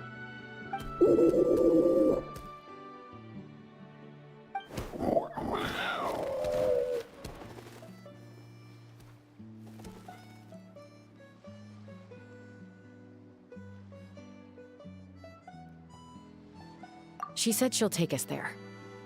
Thank you, Mom.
a really remote location. Guess she was trying to get as far away from humans as possible.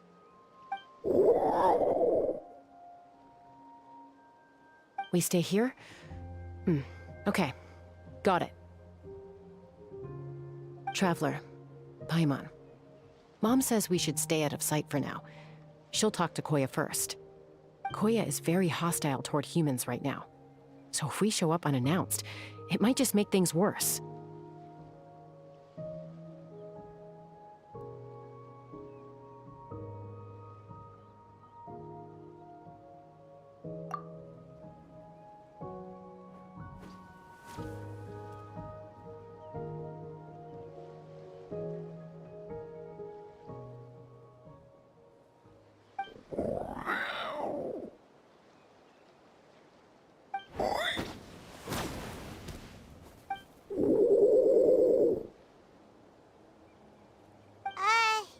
Any idea what they're saying? Sounds like things are more complicated than I imagined. There's evidence in this area suggesting that Koya might have been the victim of a human attack.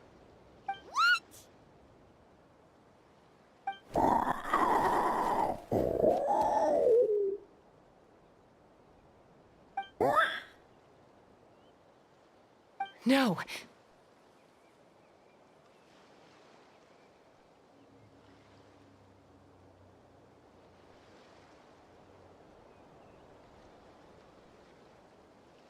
It's Chime, Koya's child. The attackers kidnapped her. They came over the sea, under the cover of night, and they took Chime. What the heck? Who would do such a thing? I searched day and night, and finally found them.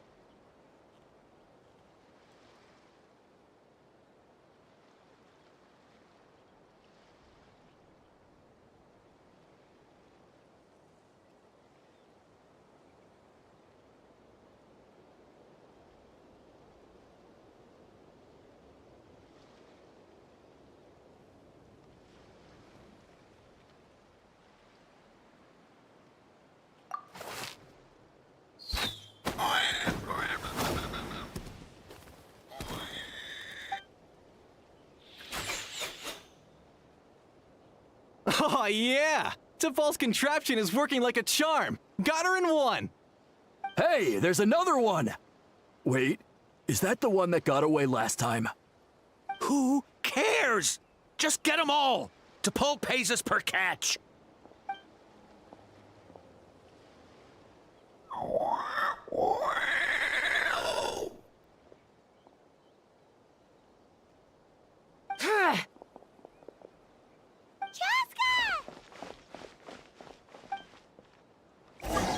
Chaska? How'd you get here? Quick, stop her! Don't you even think about running away!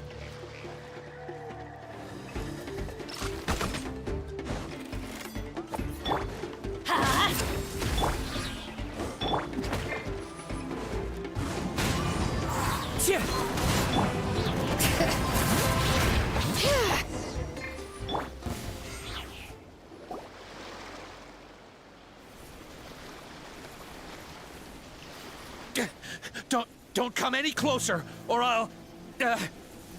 Go, Phlogiston Wings! Take me out of here! Uh-oh, looks like it malfunctioned! This is bad. Mom and Koya are already injured.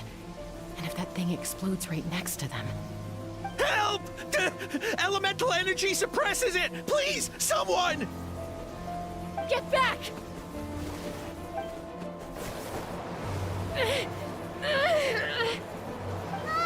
It's still going, and it's getting worse! Guess we need a more permanent solution. All right then.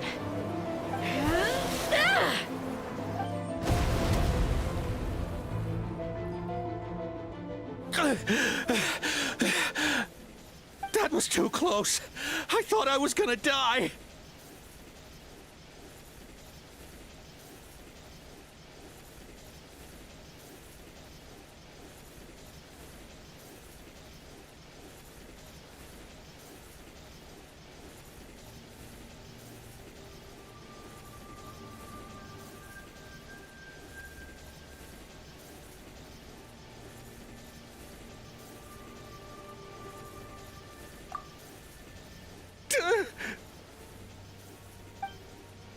Answer us honestly. Were you the ones who attacked Koya before?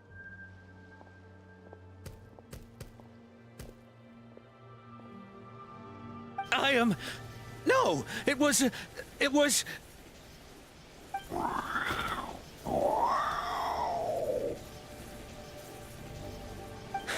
Well, she says it was you.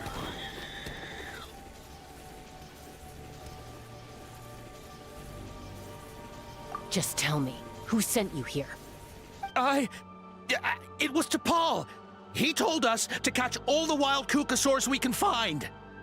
And he also said that this Kukasaur has become a thorn in his side, so he needs dealing with urgently. To Paul? Huh. Sounds familiar. But where from?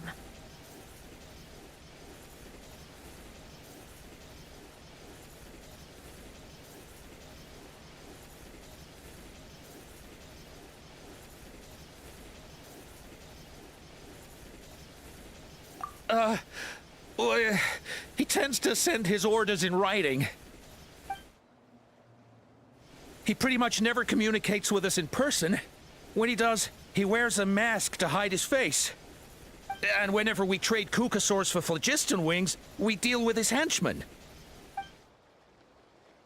So you didn't even make those wings?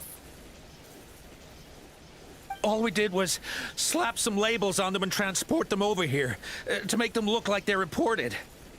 To make it harder to trace their origins.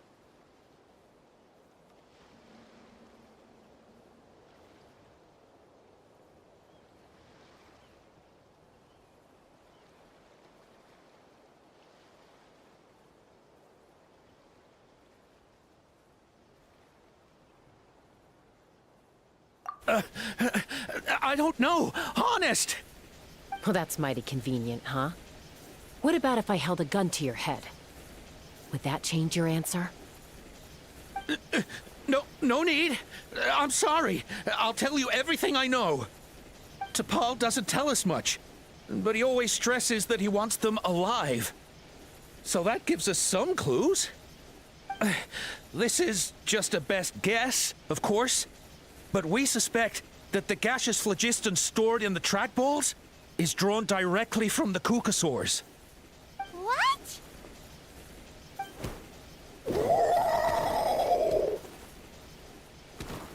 Easy now. You're still injured. Hey, keep talking. Yes, ma'am. So, the gaseous phlogiston has to be highly refined in order to power the phlogiston wings. The slightest imperfection can have disastrous consequences, as you just witnessed. But the Kukasaurs have a natural ability to process gaseous phlogiston. So, if you use them as an intermediary, then...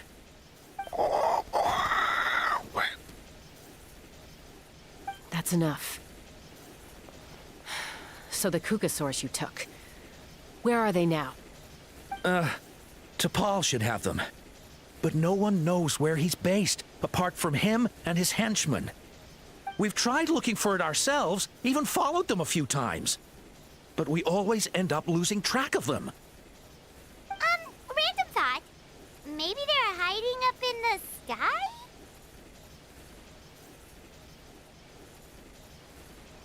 T'Pol. T'Pol. I'm sure I've heard that name. Chaska, Traveler!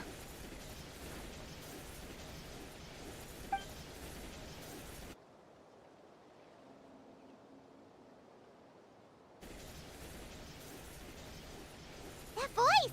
It's Alpha!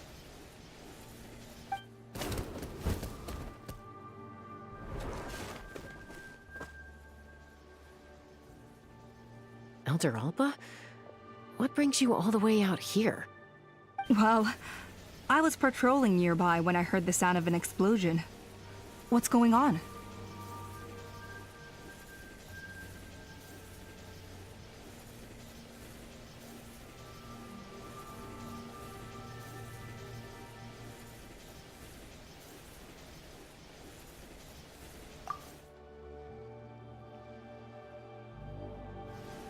I don't believe it. Elder Alba, does the name T'Pol ring a bell to you? I feel like I've seen it written down before. Maybe in a list of candidates for the flying trials? Huh? So he's a member of your tribe then? No. If he was a member of the Flower Feather Clan, I'd definitely know him.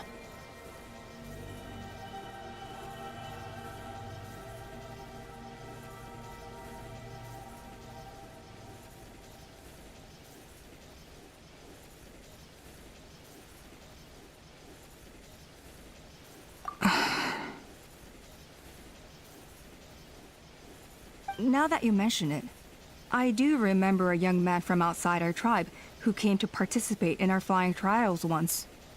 You were away on a mission at the time, which is probably why you don't remember him. He was a craftsman from the Children of Echoes, but he'd always dreamed of soaring the skies, so he wanted to join our flying squad. The Children of Echoes? That's rare. But despite his best efforts, he unfortunately failed to pass the trial and gain the Kukusaur's approval. In the end, he went wingless and returned dejected to the Children of Echoes. Wingless, huh? Maybe he invented the phlogiston wings to get revenge on the Kukusaurs. Perhaps. Or maybe it's simply his way of dealing with his regrets over his past flying endeavors. Either way, it doesn't excuse his abuse of the Kukusaurs. I'm gonna take these guys back and expose the truth to the tribe. It's time for this conflict to end. Easy, Chaska. Remember what I said about keeping a low profile? The ringleader still hasn't shown himself, and this man's allegation about powering the phlogiston wings with Kukusaurs is only speculation. Bringing these men to the tribe now won't win over any current supporters of the phlogiston wings. In fact, it may even escalate the conflict further. After all, many are mistrustful of the Kukusaurs after— Is that why T'Pol waited until now to try to capture my sister? I don't know. He did tell us to spread negative rumors about the Kukusaurs and slip some Mora to anyone opposed to them, but Koya only attacked humans because they stole her child! Nevertheless, we will be hard-pressed to change people's minds while emotions are running high. Unless we have irrefutable evidence.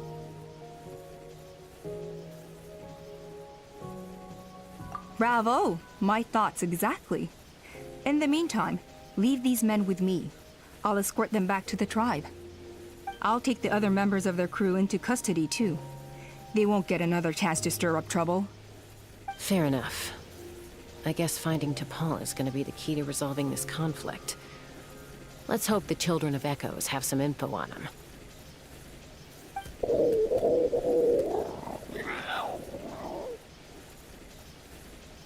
Sorry, whatever it is, it'll have to wait till this is all blown over. I have to fix this situation before it spirals out of control.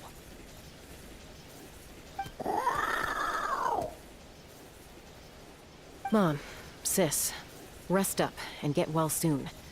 I gotta fly.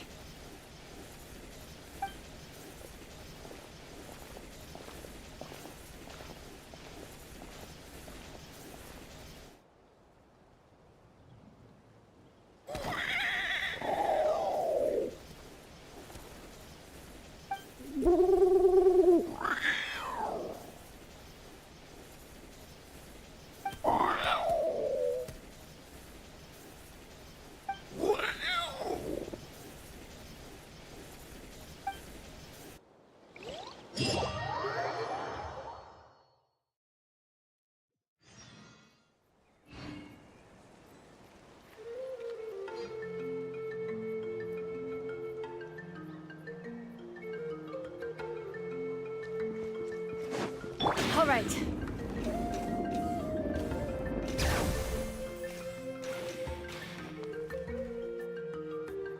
Alpa says that T'Pol's from the Children of Echoes. But how do we track him down? Just ask around until we find him? Let's start by talking to someone we know. It'll be faster that way. At this time and place, I'll bet the easiest person to find is... Wakey, wakey, Shilonin!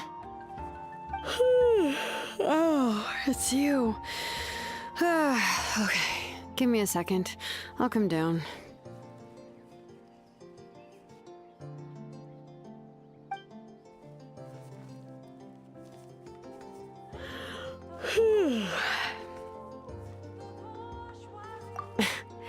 I climb trees to fly further and see farther. I don't usually stop for a nap. Well, we're not all like you. Always full of energy, even after flying around all day. Yeah. So, you've come all this way and interrupted my precious nap time. Might I inquire as to, why? I'm sorry, Shilonen, but it couldn't wait. Does the name T'Pol mean anything to you? He's a craftsman, apparently. Huh. T'Pol. Yeah, that rings a bell. I think that's Puma's child. Nope, I'm afraid you're a few years too late. Why are you looking for him?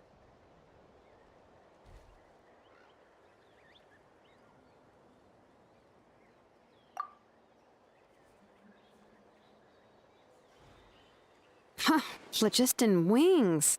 Wow, okay. The kid actually pulled it off. Well, looks like, no more rest for me today. Pulled it off? You mean he's tried making something like this before? Yeah, he started trying to build a flying machine right after he got back from the Flower Feather clan. So right after he went wingless, then. Was this flying machine anything like the gun you made me? You mean your gun that's harder to tame than the proudest Kukasaur? No, he wanted to build something that allows anyone to fly freely, even if they're not naturally gifted. But he never got very far back then, though. Blew up his workshop a few times and barely made it out alive. I never really kept up with him after that. His parents traveled a lot in their youth and only returned to the tribe after he was born. But they settled in a remote area and don't interact with other people much. Which means most people in the tribe don't know them very well. Your best bet is to chat to his direct family. I'll, go get Puma. Wait for me in front of the workshop. I won't be long.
There are still so many places. Forging commission. You want me on your team?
Tea parties are a must for the well-mannered. If you'd like to learn the proper etiquette, I'd be happy to teach you.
Boring. Isn't there anything else more interesting to do?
Being too popular can be such a hassle.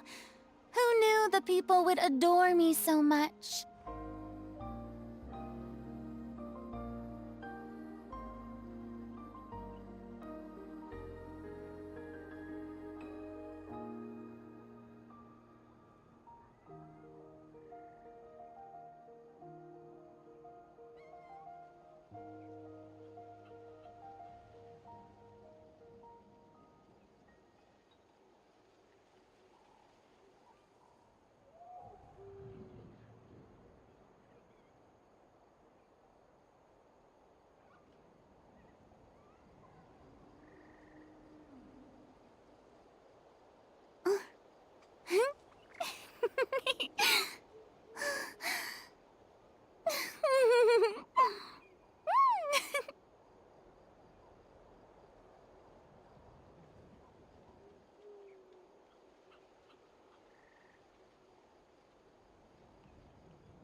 Tea parties are a must for the well-mannered.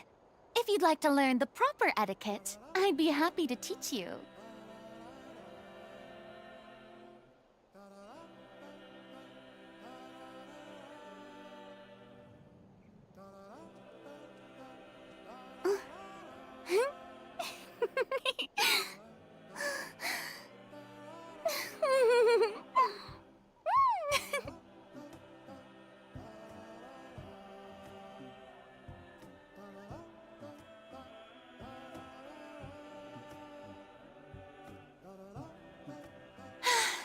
Being too popular can be such a hassle. Who knew the people would adore me so much?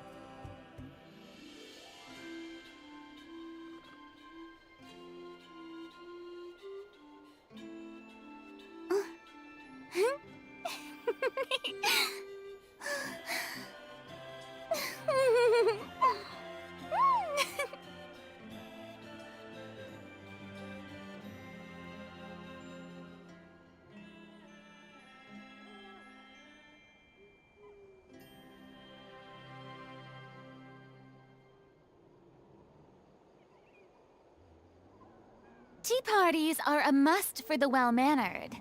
If you'd like to learn the proper etiquette, I'd be happy to teach you.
Being too popular can be such a hassle. Who knew the people would adore me so much?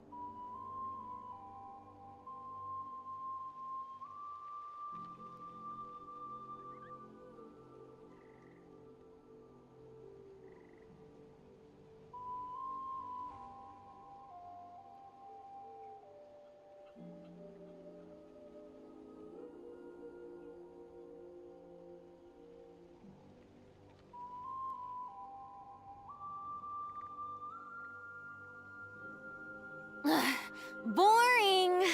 Isn't there anything else more interesting to do?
Being too popular can be such a hassle. Who knew the people would adore me so much?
more interesting to do?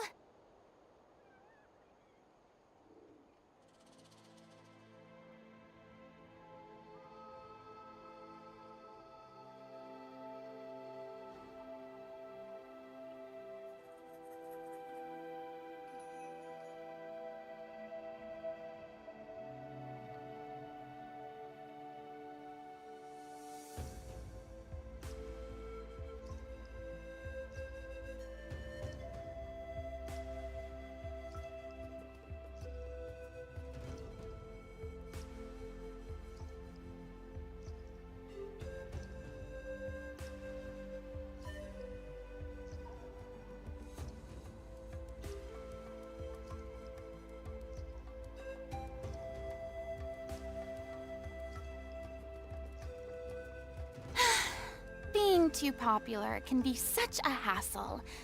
Who knew the people would adore me so much?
Tea parties are a must for the well-mannered.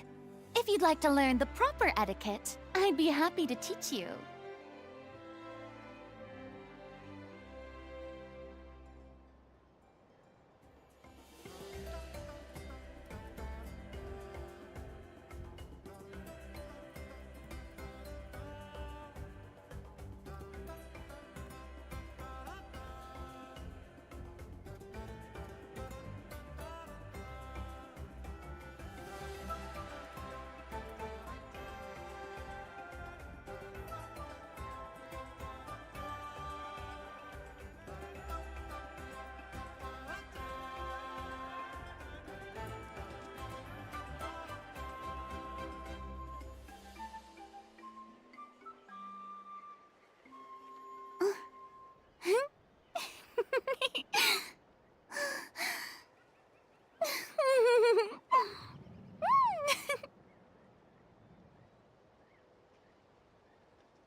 Boring.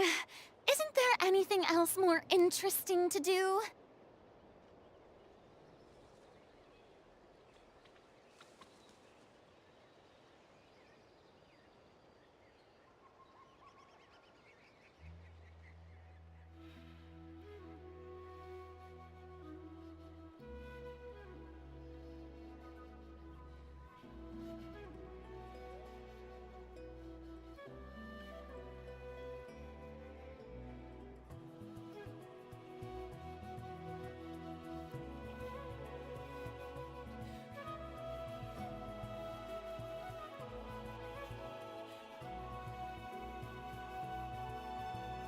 Tea parties are a must for the well-mannered. If you'd like to learn the proper etiquette, I'd be happy to teach you.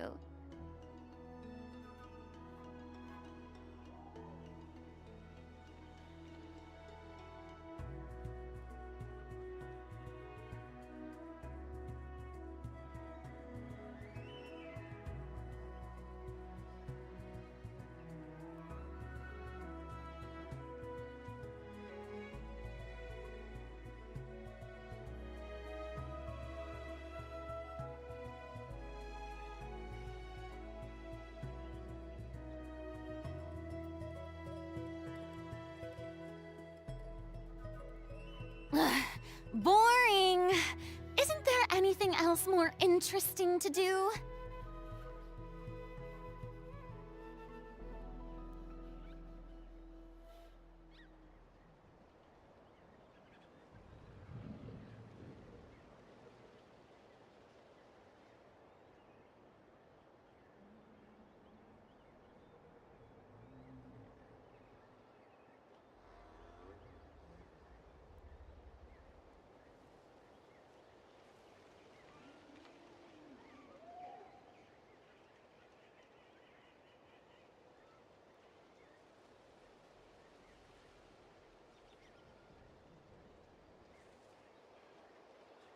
Tea parties are a must for the well-mannered.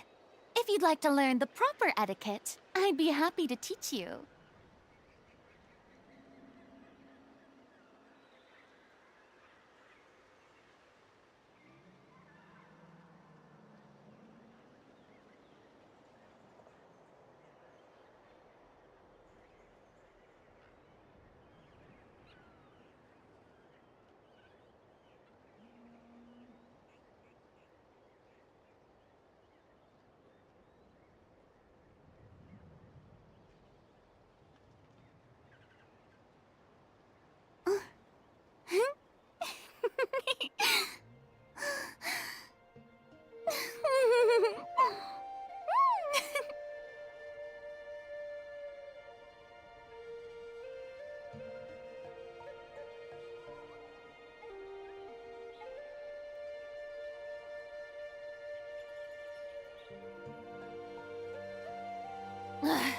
Boring. Isn't there anything else more interesting to do?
too popular can be such a hassle.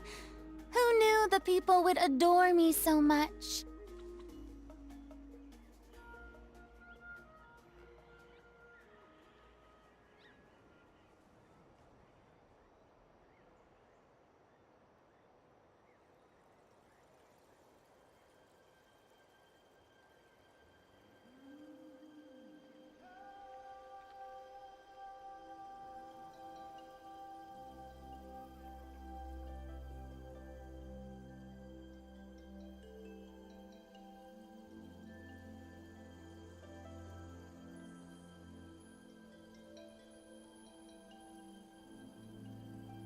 Tea parties are a must for the well-mannered.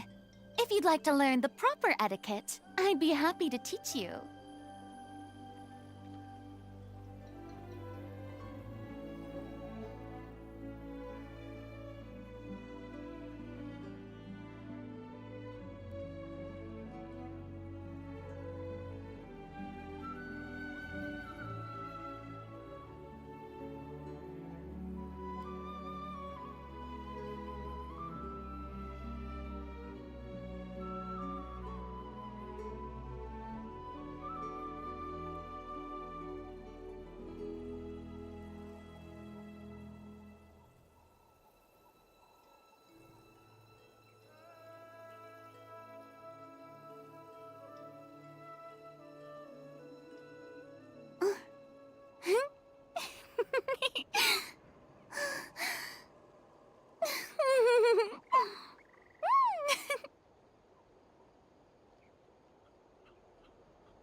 Boring! Isn't there anything else more interesting to do?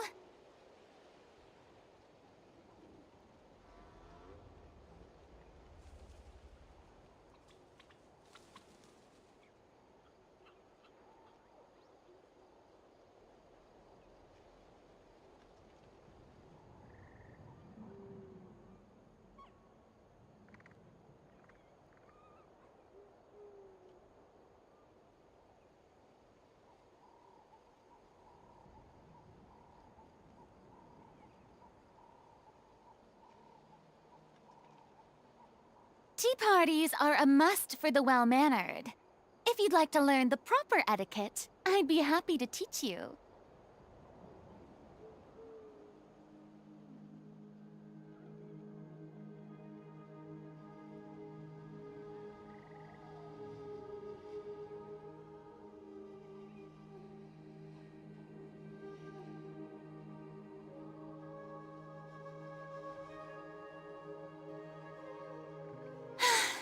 Being too popular can be such a hassle. Who knew the people would adore me so much?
Boring.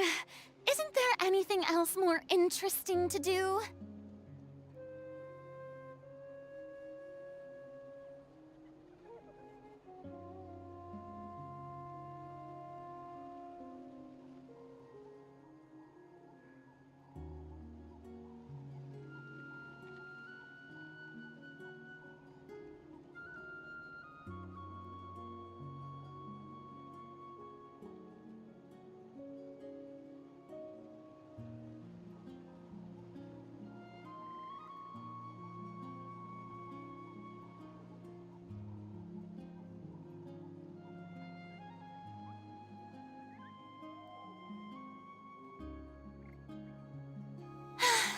Being too popular can be such a hassle.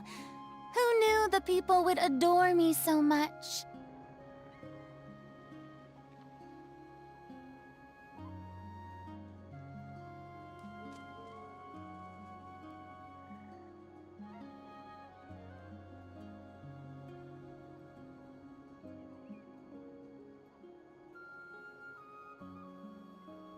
Tea parties are a must for the well-mannered.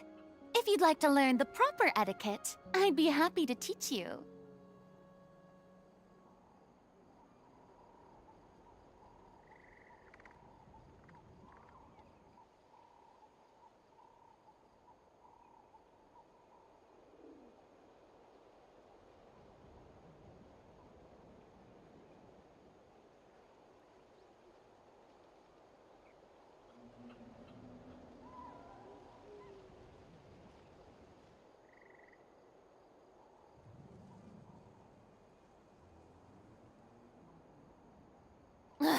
Boring. Isn't there anything else more interesting to do?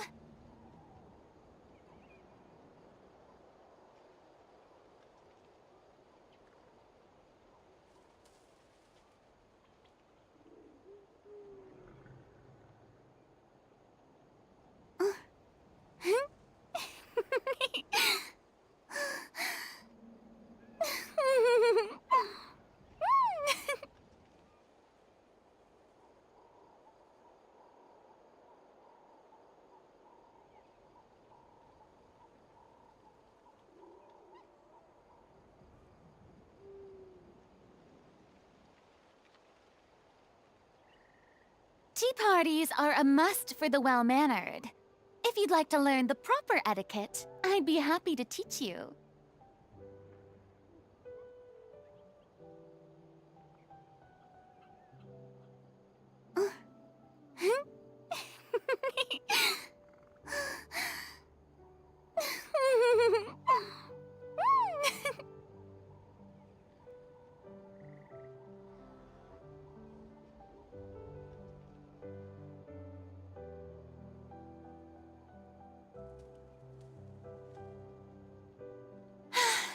Being too popular can be such a hassle. Who knew the people would adore me so much?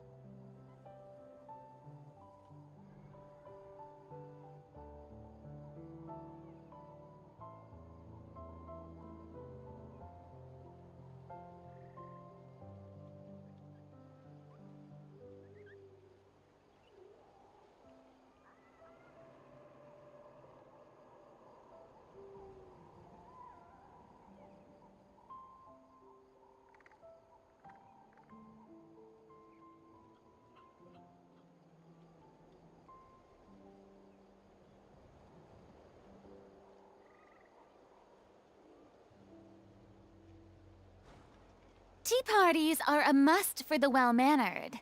If you'd like to learn the proper etiquette, I'd be happy to teach you.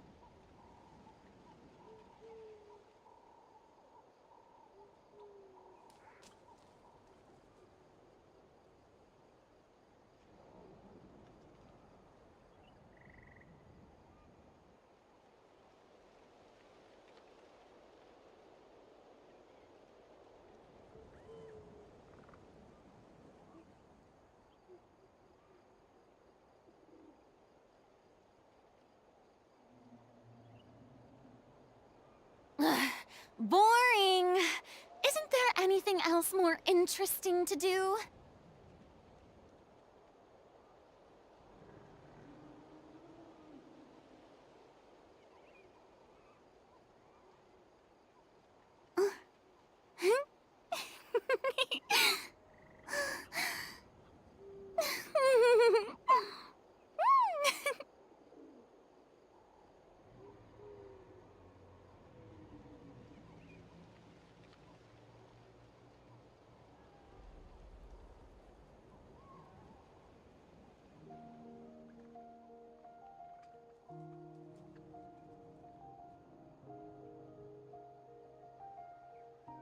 parties are a must for the well-mannered. If you'd like to learn the proper etiquette, I'd be happy to teach you.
Being too popular can be such a hassle.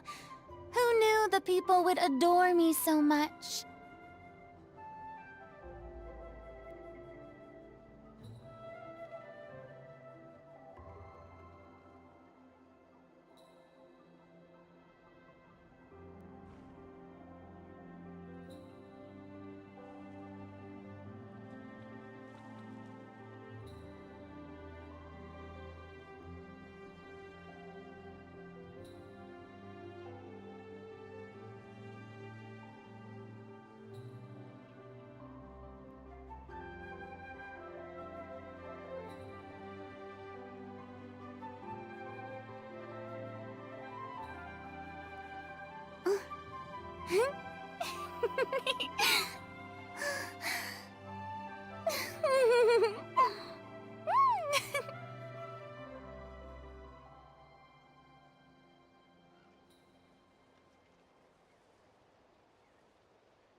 Boring. Isn't there anything else more interesting to do?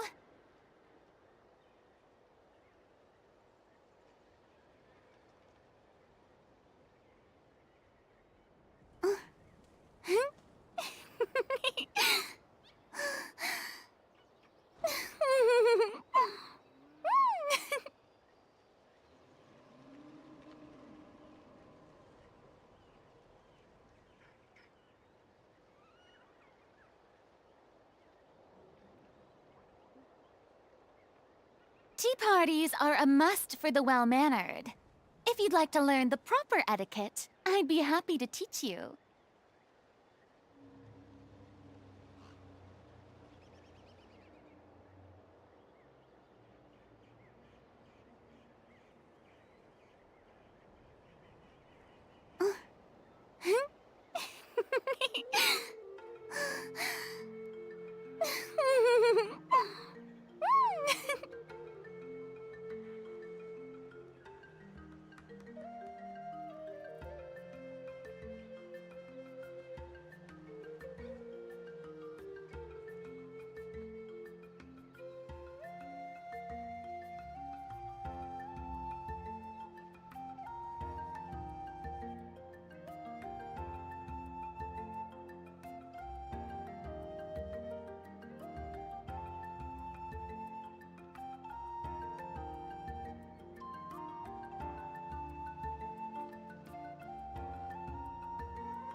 Boring.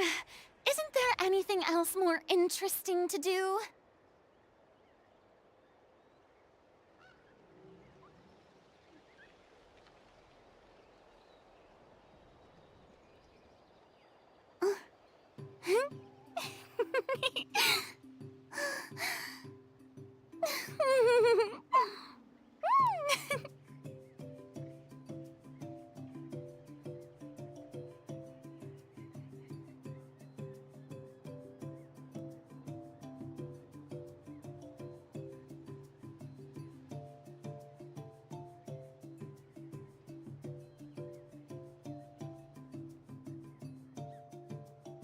Tea parties are a must for the well-mannered. If you'd like to learn the proper etiquette, I'd be happy to teach you.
Boring.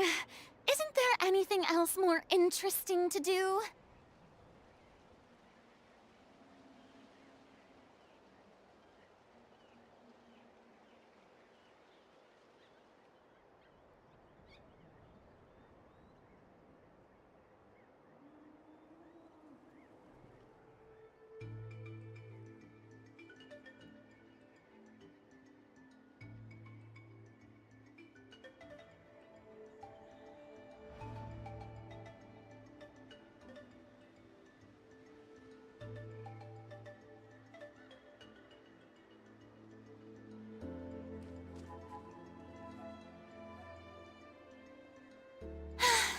Being too popular can be such a hassle.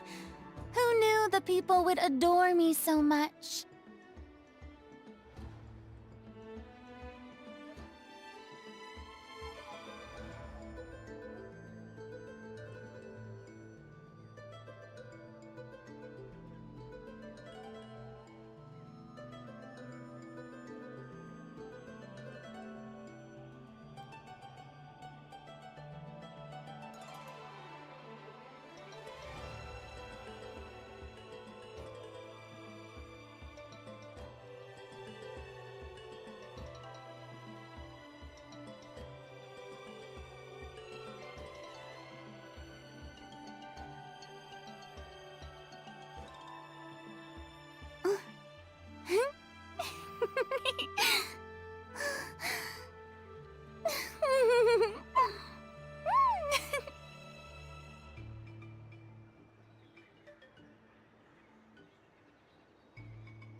Boring. Isn't there anything else more interesting to do?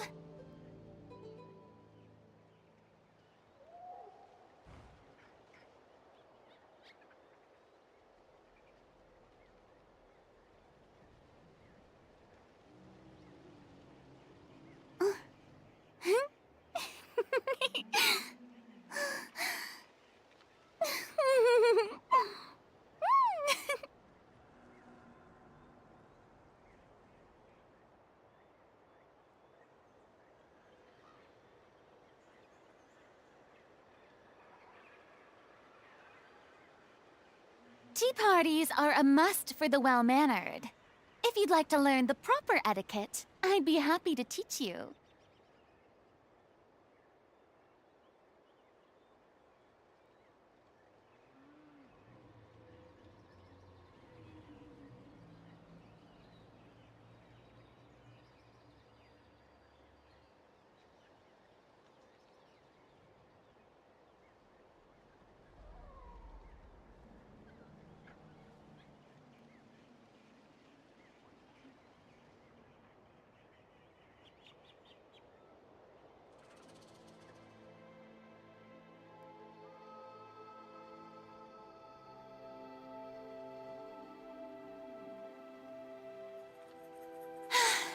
Being too popular can be such a hassle.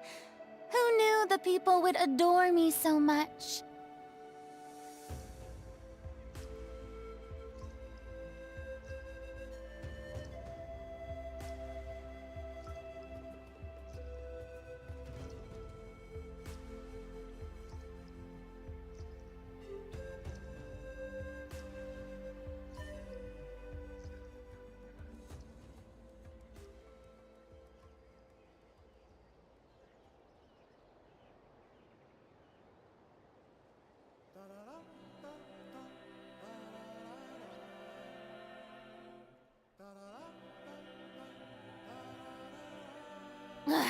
Boring!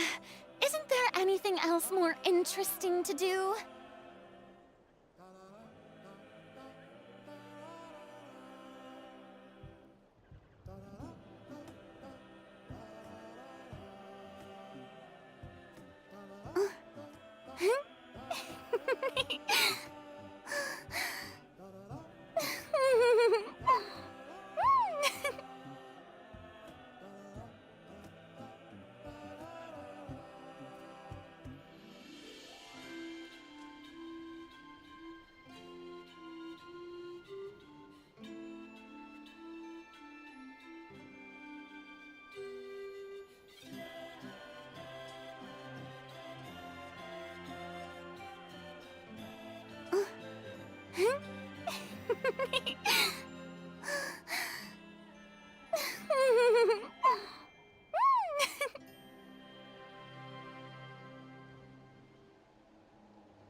Tea parties are a must for the well-mannered.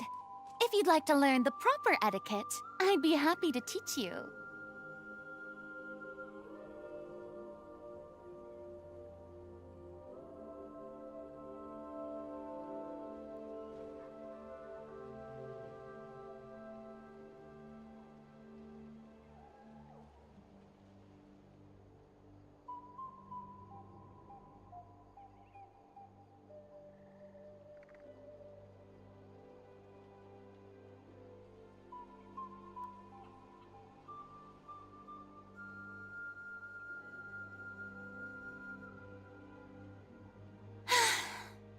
too popular can be such a hassle.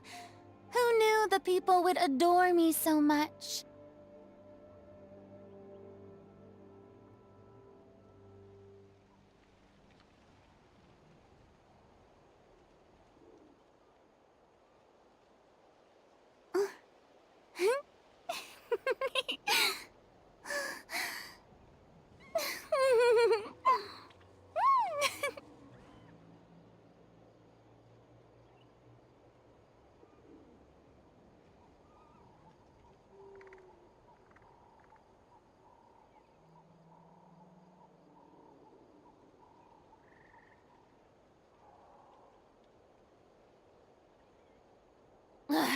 Boring!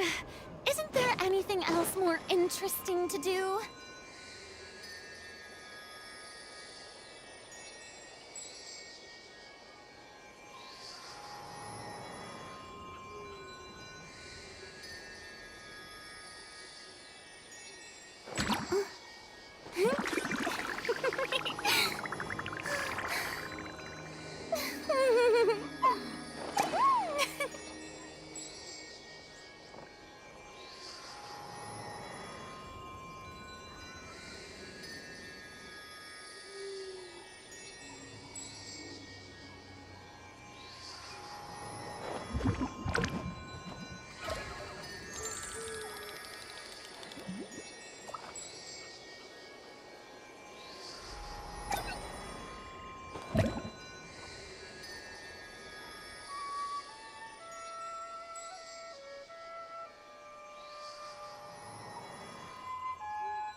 Being too popular can be such a hassle.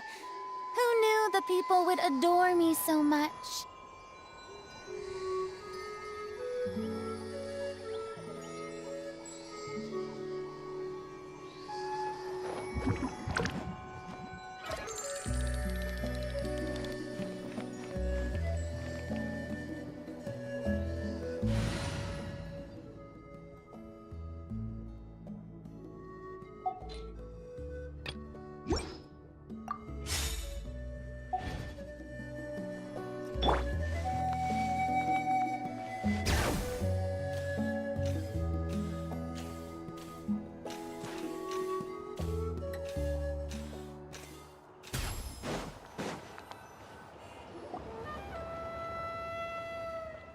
I'm back. Allow me to introduce to Paul's mother, Puma. Hello, we're... Oh, save the pleasantries. I don't want to spend any longer talking about that boy than I have to. Huh? I disowned him long ago. He is no child of mine. All he cared about was his pipe dream of reaching the sky. Oh, we tried to talk sense into him, but he was obsessed. And then when he left us, he spouted some nonsense about building a workshop in the sky to avoid the constant criticism of us ground dwellers. He left his notebook behind. He never called me Mom anyhow.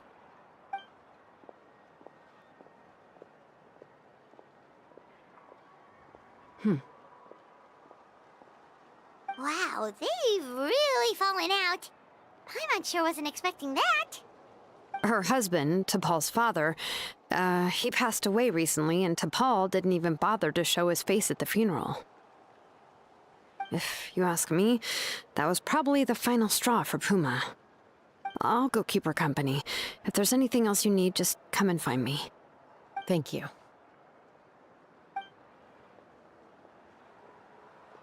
Okay, so this notebook lead we got now, right?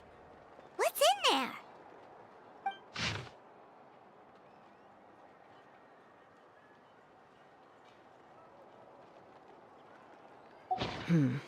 Some early designs for the phlogiston wings, and some theorizing about an airborne workshop.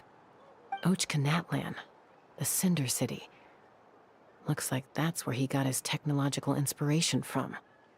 So, was he serious about the workshop in the sky? But one person. Do we think he actually pulled it off?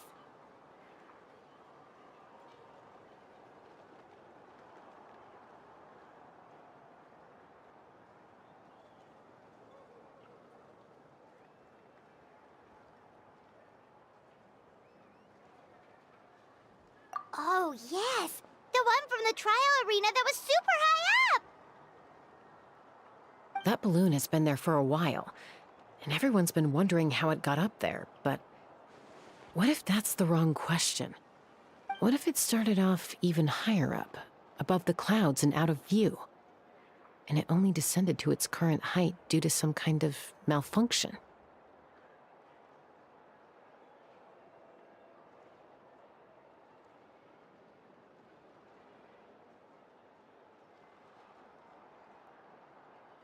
Part of T'Pol's workshop? Seems likely.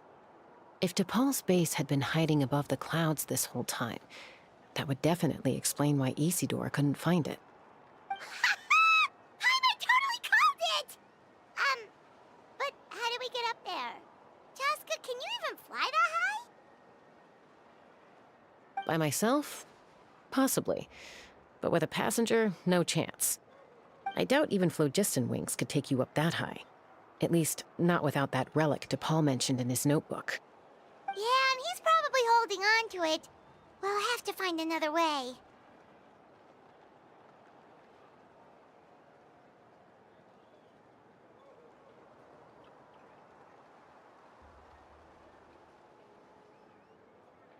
Nope.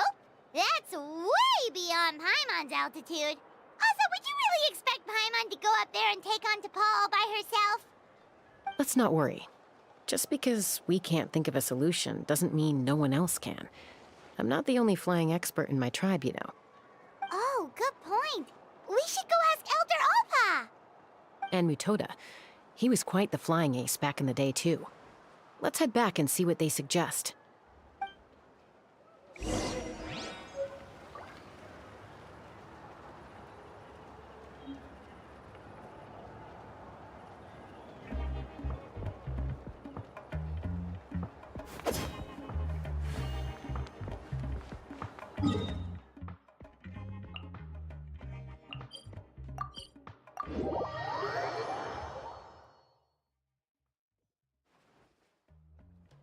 Bring it!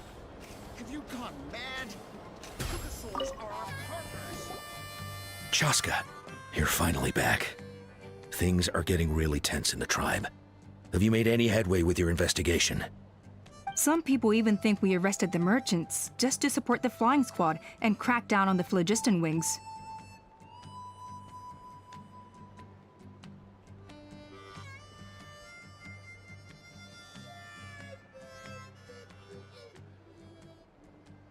We found some promising leads, but there's a major obstacle standing between us and the irrefutable evidence we need. A relic from the Cinder City? So Och Khan's still managing to sow discord, even after all these years. An airborne workshop and a hot air balloon above the trial arena. And that's where you're trying to get to now?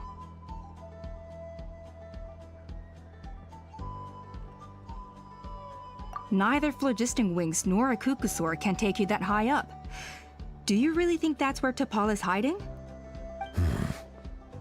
You know what? There might just be a way. Really? Do you still remember those spouts in the arena?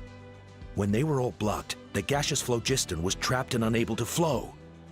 But now, it's flowing freely. If we were to block them up again... You mean all of them except the one at the very top of the arena? To build up the pressure there? Precisely. With all the gaseous phlogiston flowing through one spout, it would create a high-pressure wind current. And then we just ride it up into the sky! Yes, it has its risks, but with Chaska's abilities, I think she could manage it. It's an extremely risky approach, but I agree that it's feasible. If you want to give it a try, check with Inkanak at the trial grounds. She can explain how to block the spouts. Chaska, If anyone has a hope of seizing this evidence from the high heavens, it is you.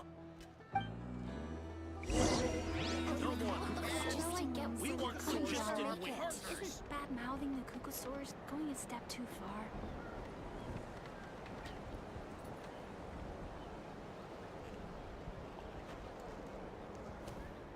No more Kukusaurs. We want to just take off my mask. You got mad. Why do you never Kukusaurs are our partners. You got a huge scar.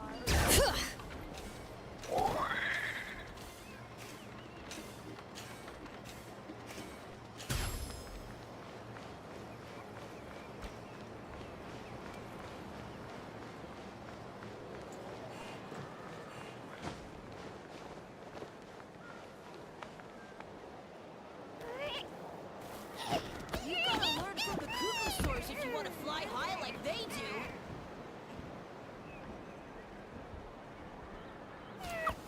If I could pull off this trick, it'll be so cool.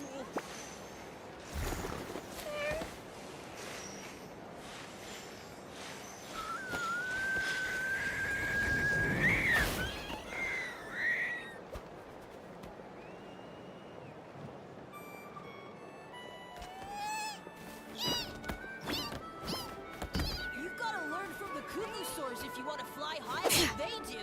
If I could pull off this trick, Bring it! it'll be so cool.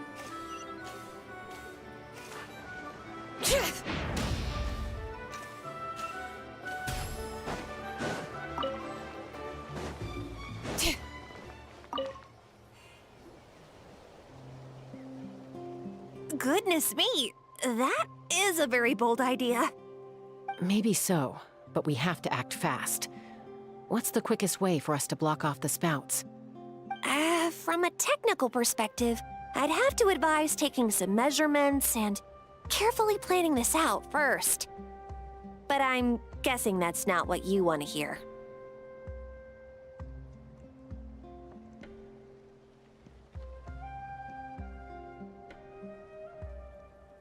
Then we'll have to take the rough and ready approach. See the solid phlogiston over there?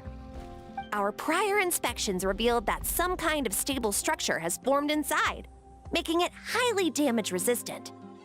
It's not without its weak points, but unless they're all struck at the same time, the structural integrity won't be threatened. So, what happens if we do strike them all at once? It'll collapse.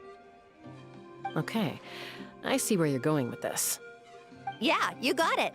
As long as you hit all the weak spots at once from the right angle, the solid phlogiston will fall right on top of the spout and block it up. You're right about rough and ready. Sounds like my kind of plan.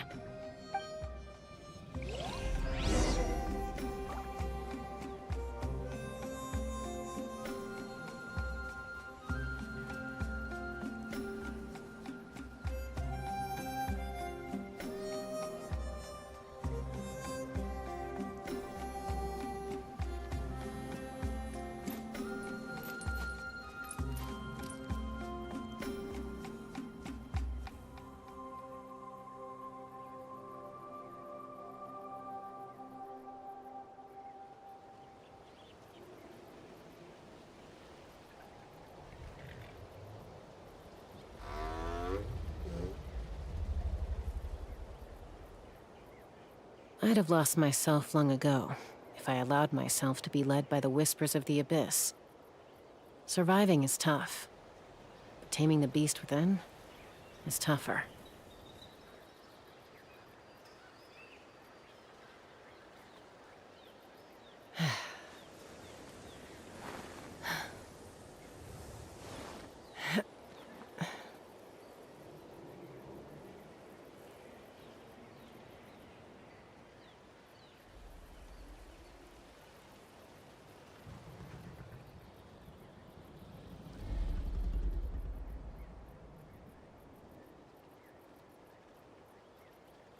When you lose your way, gaining some altitude can bring some perspective.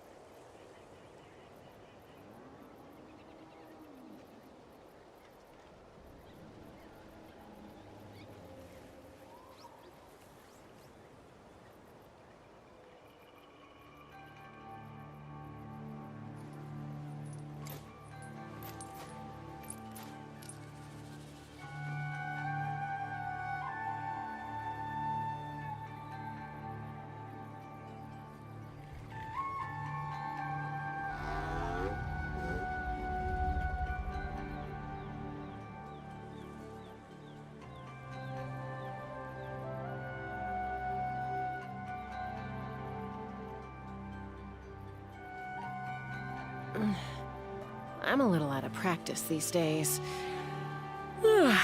Any conflicts around? I'm in the mood for some peacemaking.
Let's fly.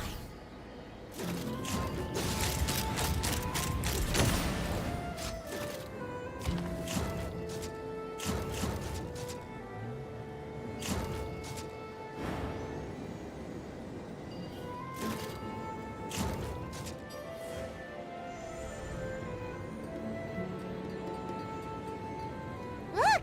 There's a chunk of solid phlogiston right over that spout!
Take me up!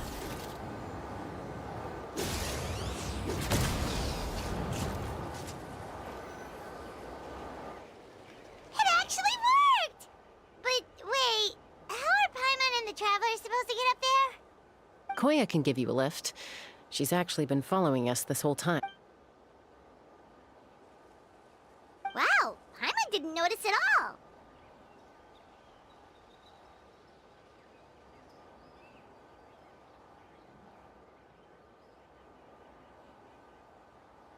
Well, probably because she didn't want to get too close to humans. Or maybe just me. But right now, we need her power.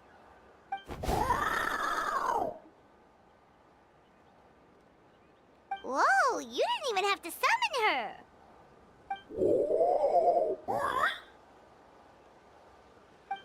Yes, up there.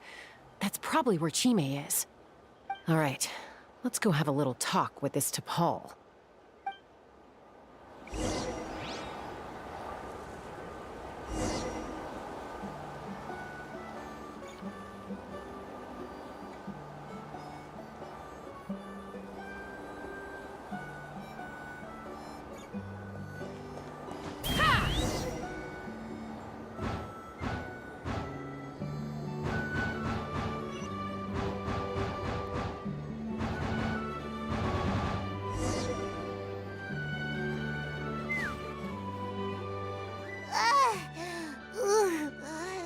anyone's ever flown that fast before.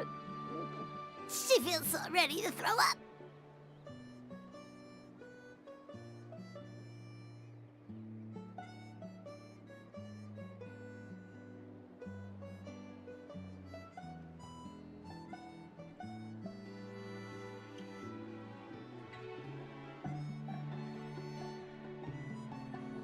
Aha. Just as I thought. It might look like a regular hot air balloon from the outside, but up close, it's clearly been heavily remodeled. And sure enough, it only descended below the cloud line because the custom-built machinery malfunctioned.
I should be able to figure it out with DePaul's notebook.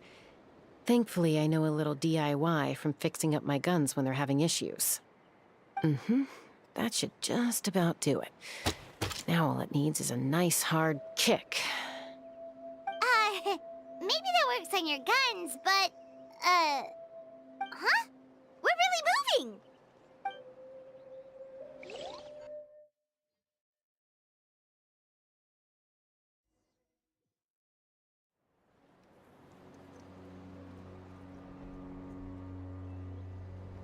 Here it is! The workshop in the sky! Oh, you gotta see it to believe it. Makes you wonder why T'Pol even bothers with phlogiston wings when he has tech like this.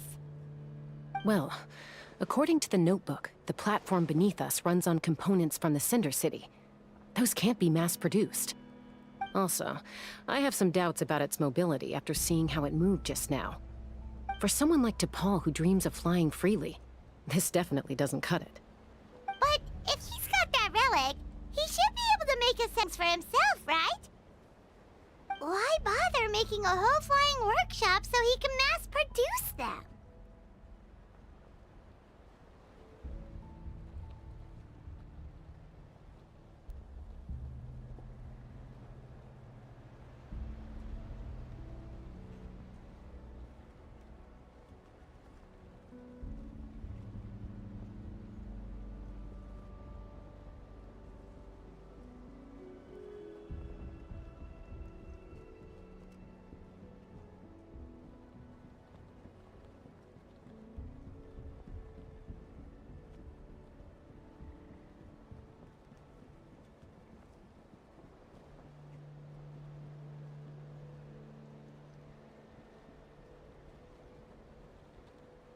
But this doesn't add up. If he's already achieved the power of flight, then he must have bigger dreams we don't know about. But what? With any luck, we'll find the answers in his workshop.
She's still breathing, but barely. By the looks of it, DePaul was using these cages to extract phlogiston from the kukasaurs. Once a kukasaur is drained of phlogiston, it becomes too weak to move. We'll have to come back for these ones after dealing with DePaul.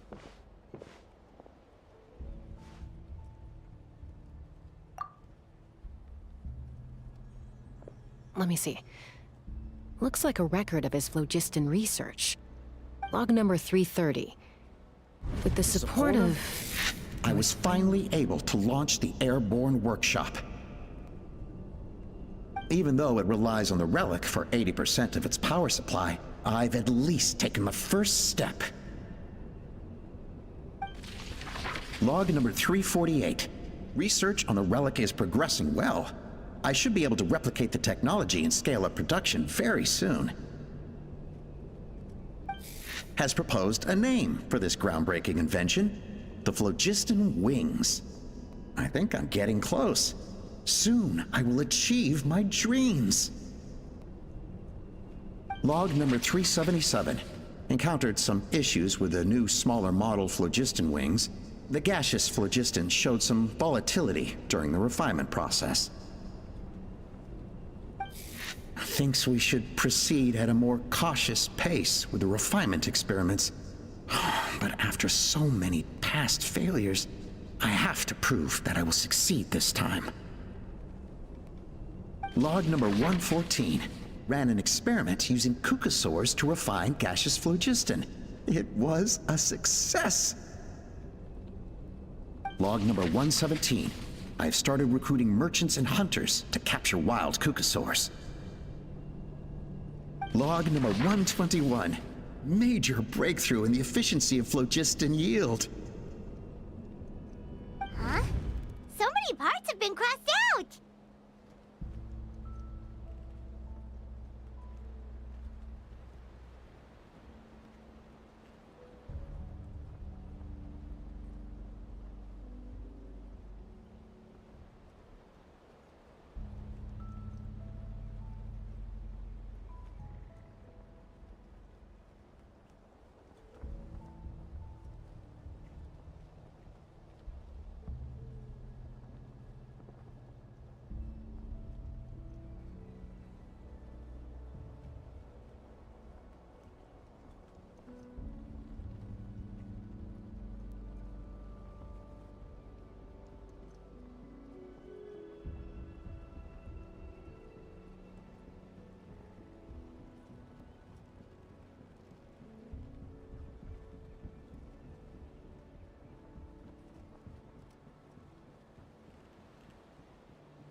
Yeah, probably the contact he alluded to in his other notebook. Guess he has a benefactor. Did anyone else notice how the numbering system in this notebook suddenly changed halfway through?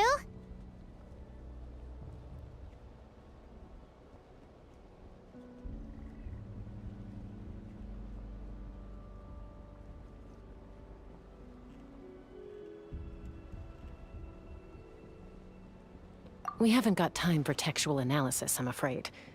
Grab the notebook and let's press on.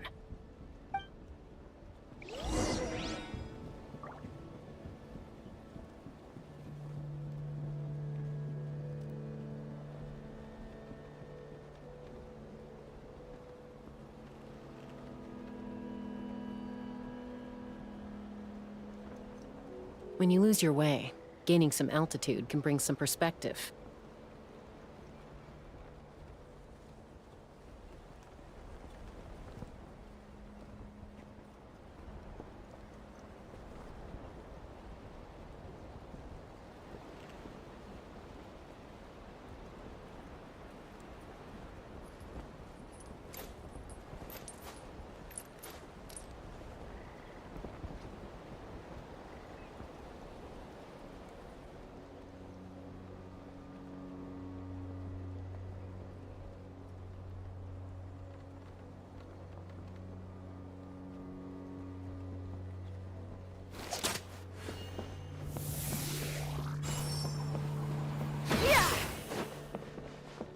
Huh.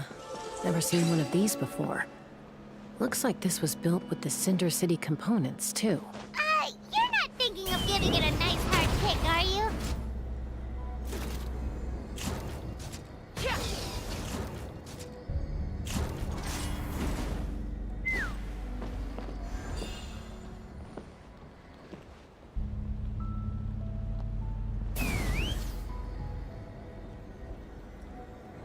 Whoa! What's that mechanism doing? It's asking for a nice hard kick where it hurts. Aim for the weak spot.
I'd have lost myself long ago if I allowed myself to be led by the whispers of the abyss.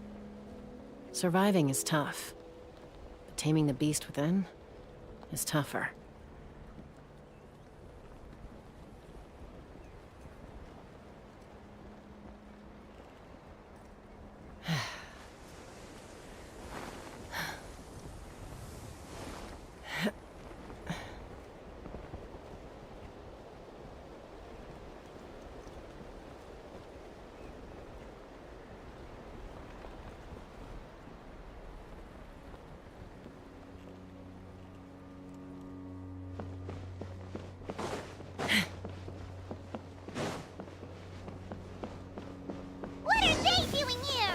Paul's henchman. He must have brought them here using the relic in his prototype wings. Watch out!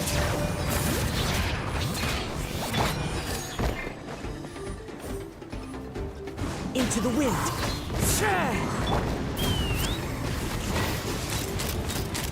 Open fire!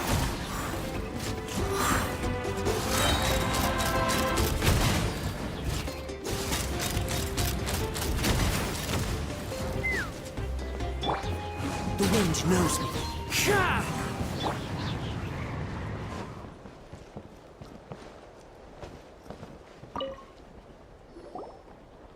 Hey, look here! More of T'Pol's notes!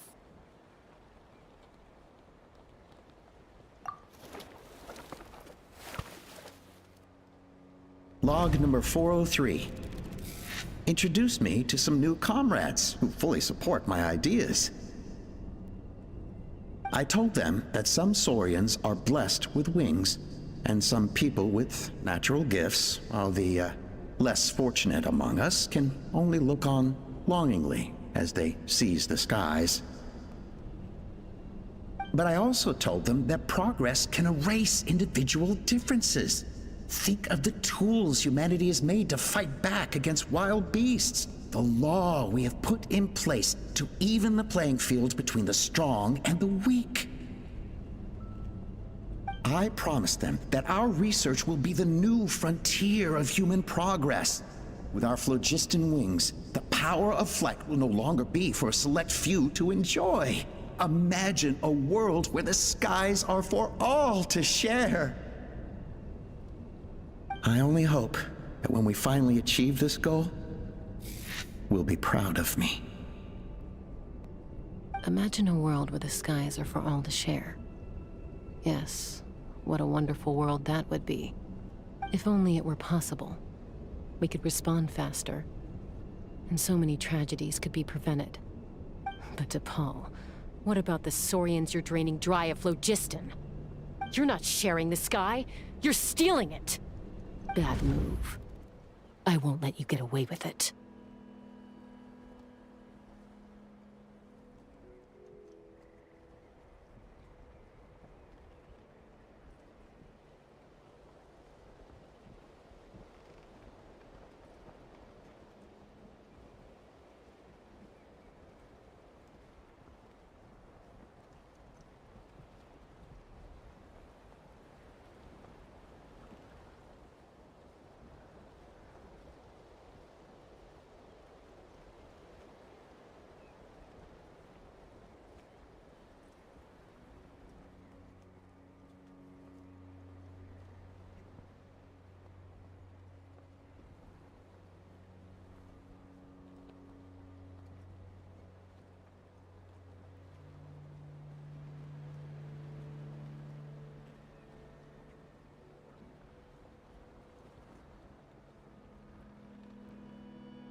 I'm fine.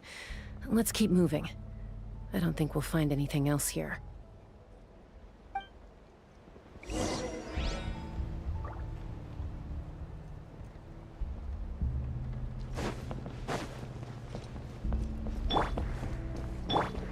Take me up!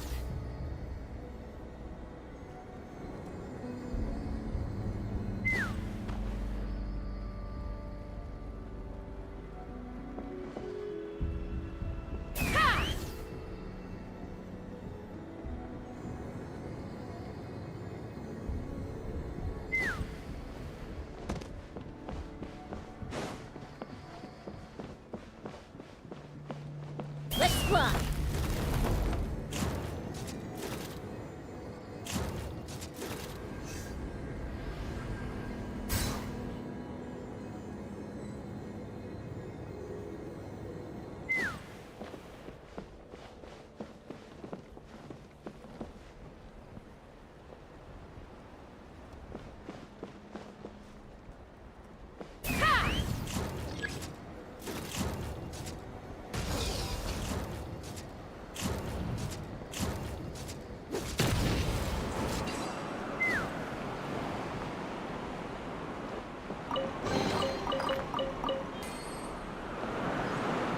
Take me up!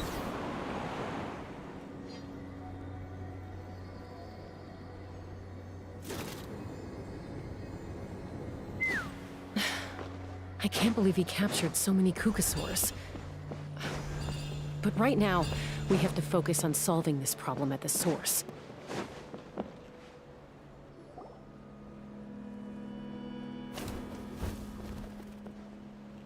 Looks like we've reached the center of the workshop. And still no sign of Koya's baby.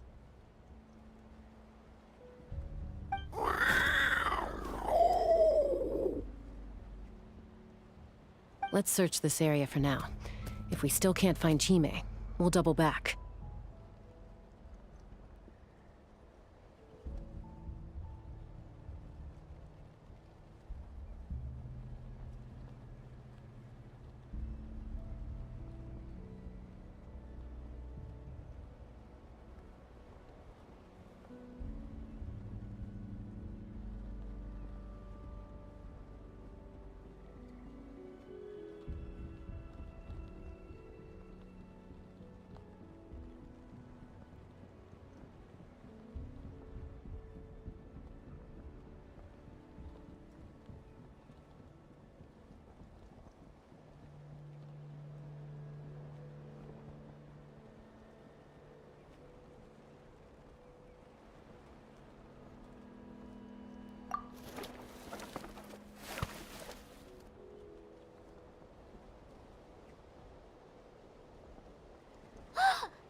What is it?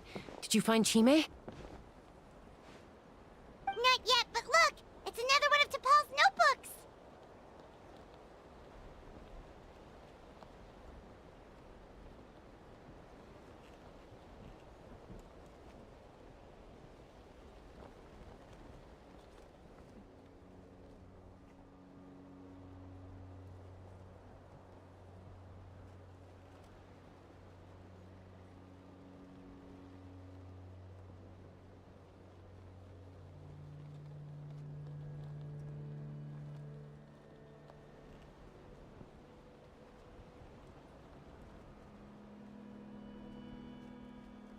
All right.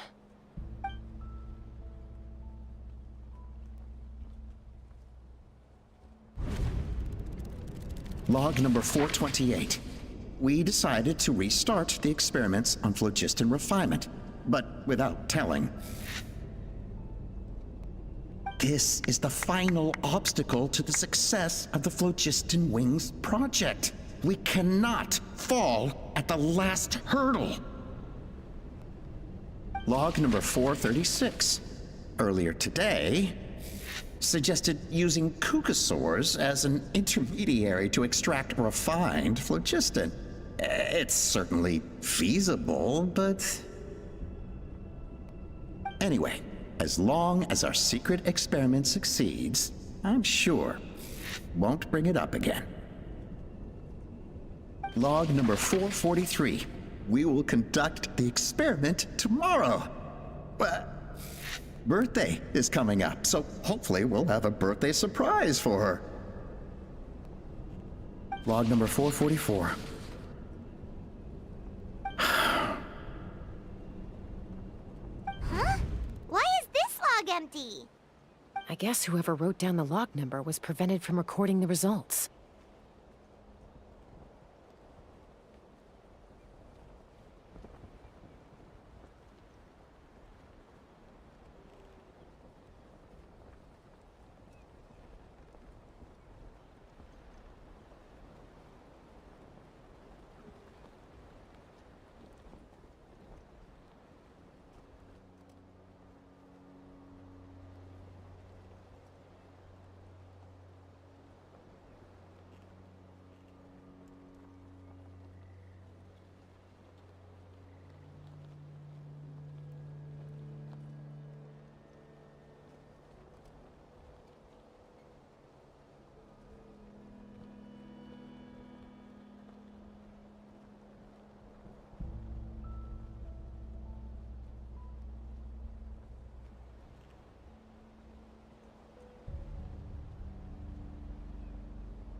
Log number 0. We lost many comrades in the accident. Among them are friends, lovers, and children. But we cannot stop now. We will keep their legacy alive and carry their dreams forward. As of today, we are scrapping the artificial refinement method. Instead, we will focus all our efforts on phlogiston extraction from live cucosaurs. They are arrogant beasts whose existence in the wild serves no one but themselves. Their true worth lies in their sacrifice for the sake of human progress. To facilitate our operations, we will gradually move the airborne workshop closer to the Flower Feather clan, even as we continue to expand it. All this we do to create a world where the skies are for all of humanity to share. All this we do to make T'Pol's dream a reality. Given the way this is written, not to mention the fact that the numbering has started over from 0, it kinda sounds like this is someone new. Does that mean that T'Pol's already...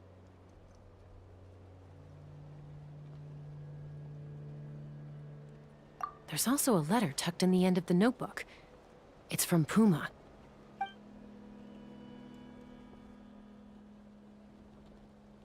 T'Pol, I don't know where you are right now, so I don't know how to reach you. My best bet is to send this letter to the Flower Feather clan. Your father is gravely ill. Oh, I know we've had our differences in the past, but he is still your father.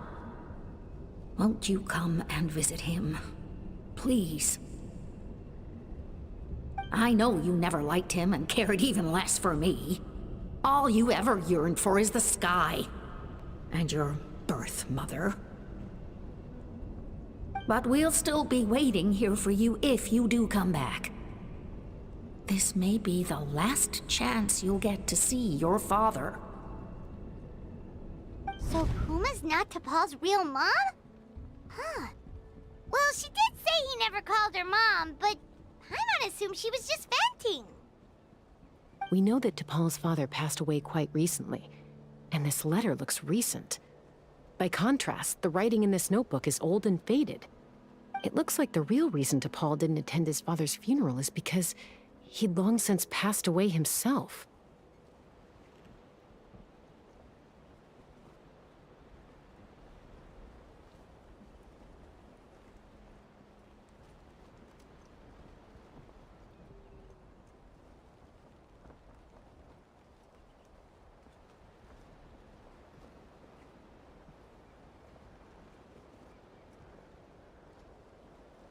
If we ask ourselves why this letter was sent to the Flower Feather clan, why T'Pol always yearned for the sky, and how he got his hands on a relic from the Cinder City, it all points to one answer. That's right. T'Pol was my child. He was born during my days as a wingless wanderer. His birth gave me new hope. I wanted to become the kind of mother who spent her days as a valiant rider, soaring the skies. Not an aimless, wingless nobody. But his father wanted to settle down, to give his child a safe, sheltered life in his tribe. We fought about it constantly, until the love we once had for each other was gone. He started a new family, with another traveler who was also looking to return home. And I went back to the Flower Feather clan, alone.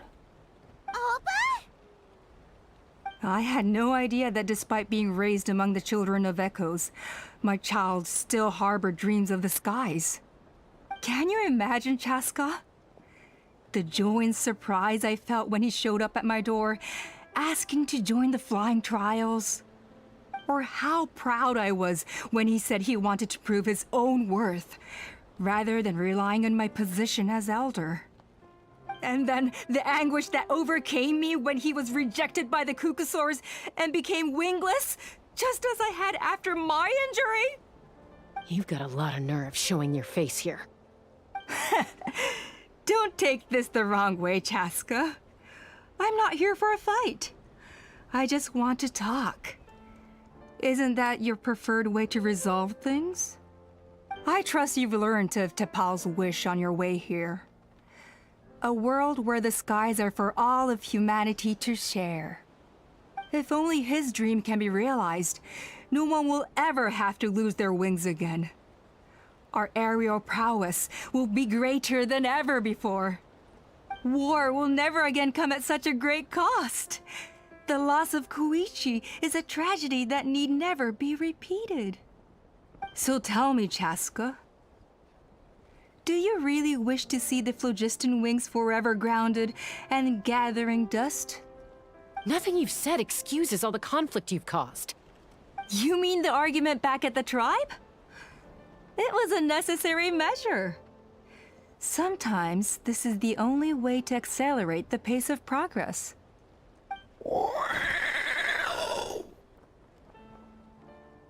Is a mother harming her children when she coaxes them into swallowing a bitter pill?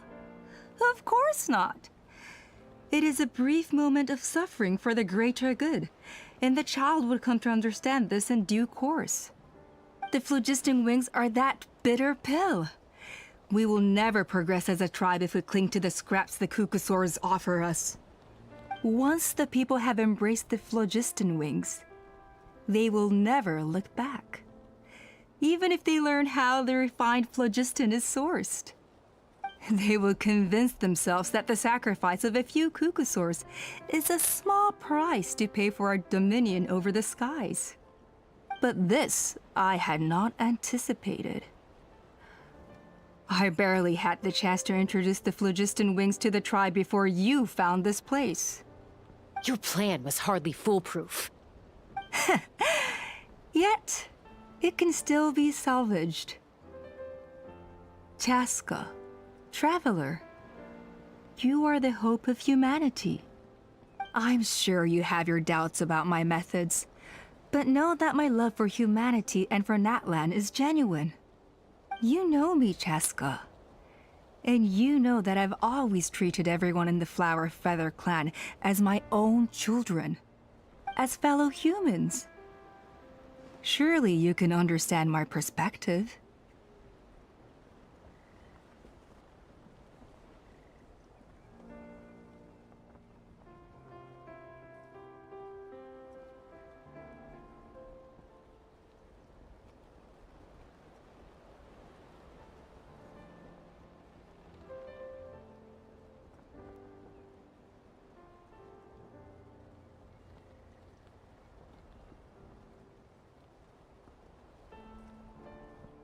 Hey, quit the quips! This is serious!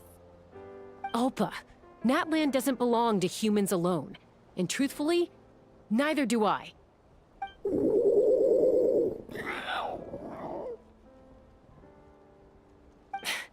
How many times has the Abyss invaded Natlan now? And yet despite how much stronger it is than us, Natlan still stands as a nation of humans and Saurians. Peace imposed by force will crumble in a matter of days, because social bonds are what hold a civilization together. Weren't you the one that taught me that? And yet you would break the bond we share with our Saurian companions to take more power for ourselves? That's as stupid as hacking your own arm off to use it as a club. They are wild beasts, driven purely by instinct. How could they possibly understand human social bonds? Ugh, how did someone like her ever become a writer?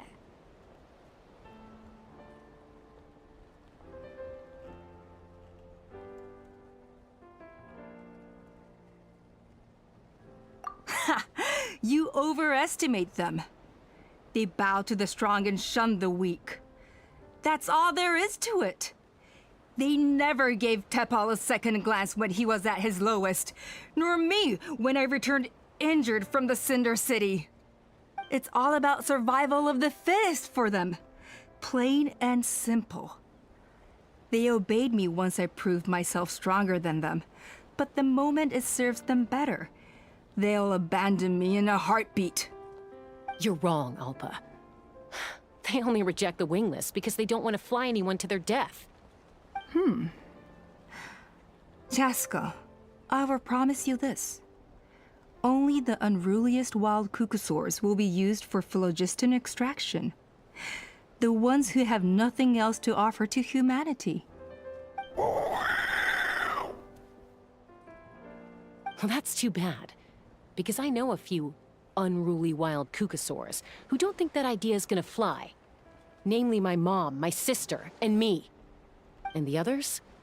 To us, they're friends, family, even children. So if you want to put any of them in one of your cages, you're gonna have to go through us. Is that right? I knew you might be difficult to convince. Maybe this will change your mind.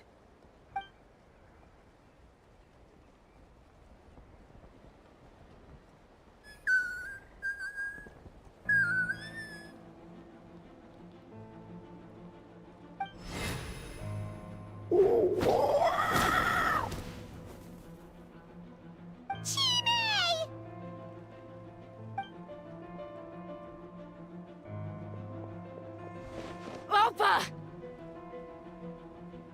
Careful! Don't make any rash decisions. Unless you want to see her suffer. Oh no, that's one of the extraction cages! I told my subordinates to take control of the tribe while I was away.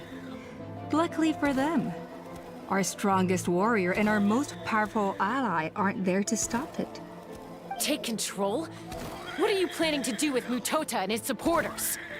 Merely accelerate their inevitable downfall. They cannot stand in the way of progress forever. It is not the move I wish to make, but I'm afraid you and your friends force my hand. And since you insist on imposing me too, I have no choice but to keep you here until the dust has settled.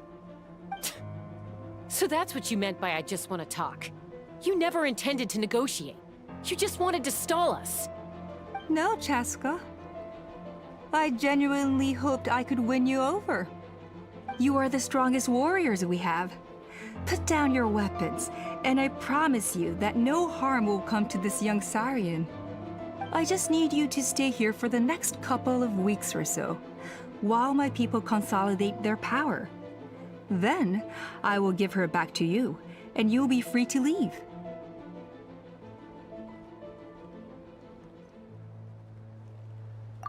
As long as the majority supports our vision, even the Pyro Archon cannot meddle in our internal affairs. Your vision is deranged, and the Flower Feather Clan will never support it. You sure about that? Then wait here and see. Time will tell. What do we do?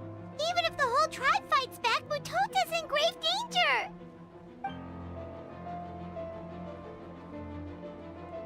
Stop delaying the inevitable! Drop your weapons and get into the cages, now! She's still holding Chime hostage. Is there really no other way?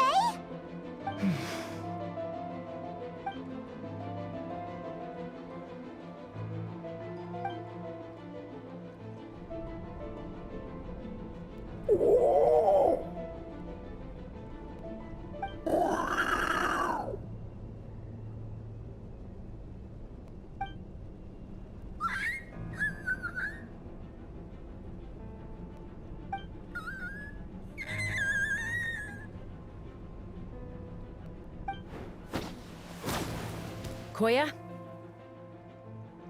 Huh? What are you yapping about? Stand down. Drop your weapons, now! This instant! Ah! Ah! No! The relic!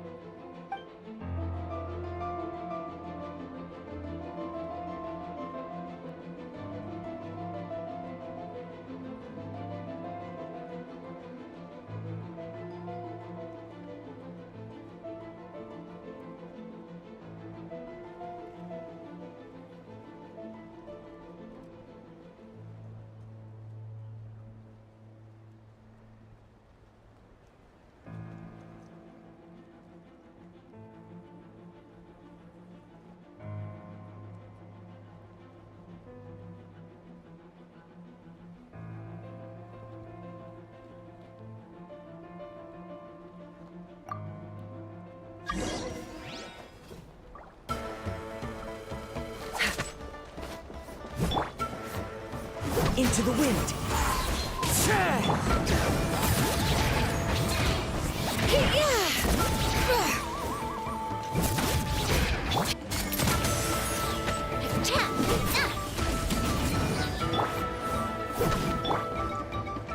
The wind knows me.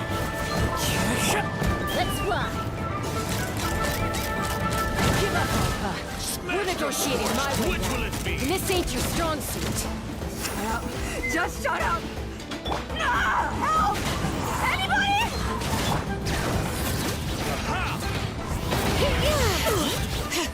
Bird shot crash!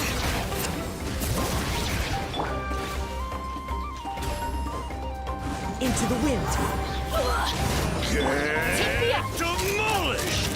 It's raining marbles! Something's up with this relic! I got it. Cool it down a notch. Open fire!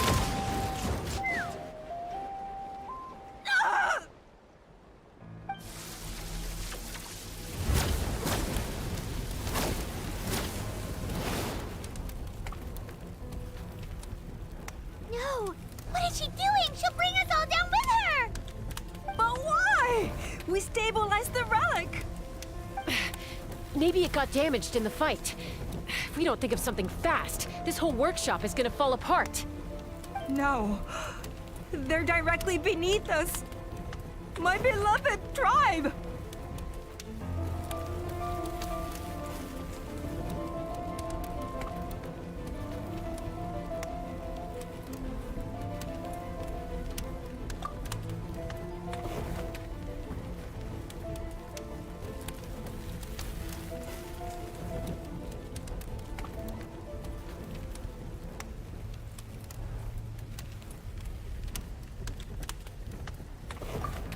Okay,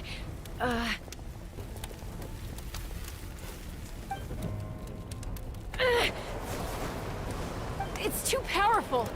This ain't a toy like last time. I don't think I can just throw it aside.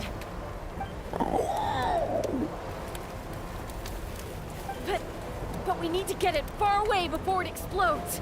Then the tribe will be safe, and so will this workshop.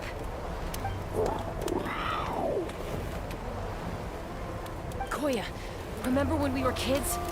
Come on, let's take this thing high up into the sky.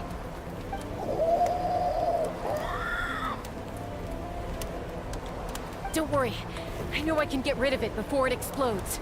We're talking some surface wounds at most. All I need is for you to catch me at the end, just like old times.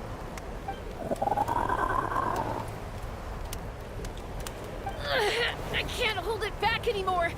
We have to go! Don't be insane!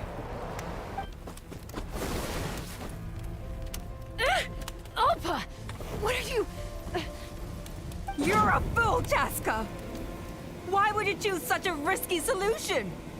We cannot entrust the safety of our tribe to this wild Saurian! I'm the fool! You really think you can stand a better chance than me?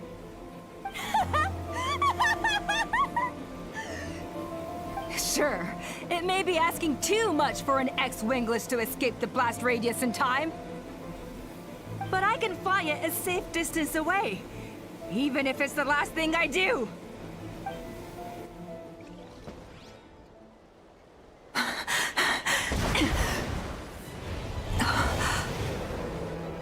Here, these should be high enough to save the clan. What? You don't get to die a hero today.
Are you hurt? Let me take a look at you.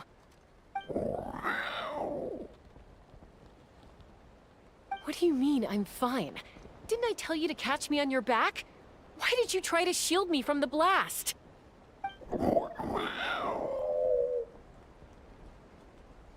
Accident? Yeah, right. Seriously, you're as stubborn as ever. Chaska! Koya! How are things looking here?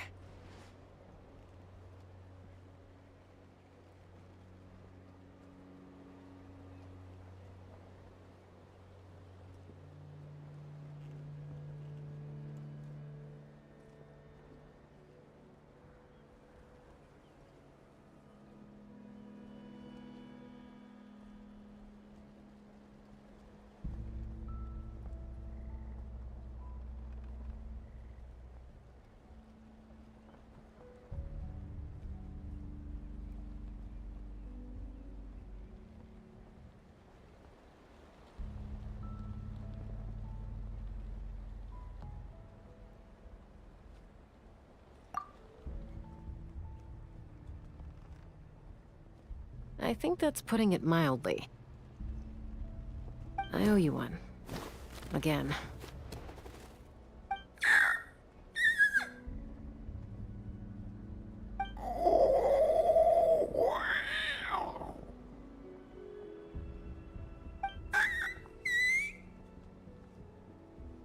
Oh, but be honest. Do you still think Kukasaurs can't form bonds? Mom, I'll figure out the refinement problem. I'll find a way. You don't need to worry about it. I just need some more time. That's all I ask. Please just trust me. Just this once.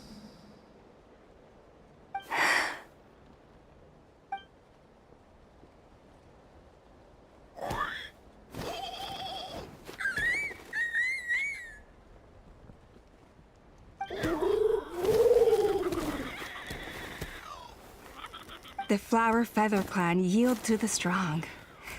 And it's up to the winners to define what strength means. So it looks like it's my turn to yield.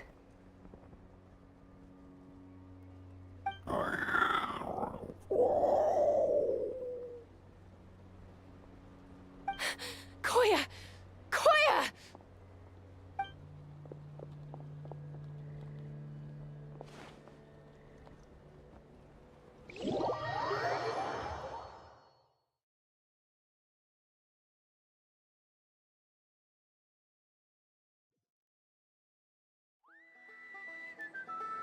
So, you're absolutely sure it's not because of the explosion?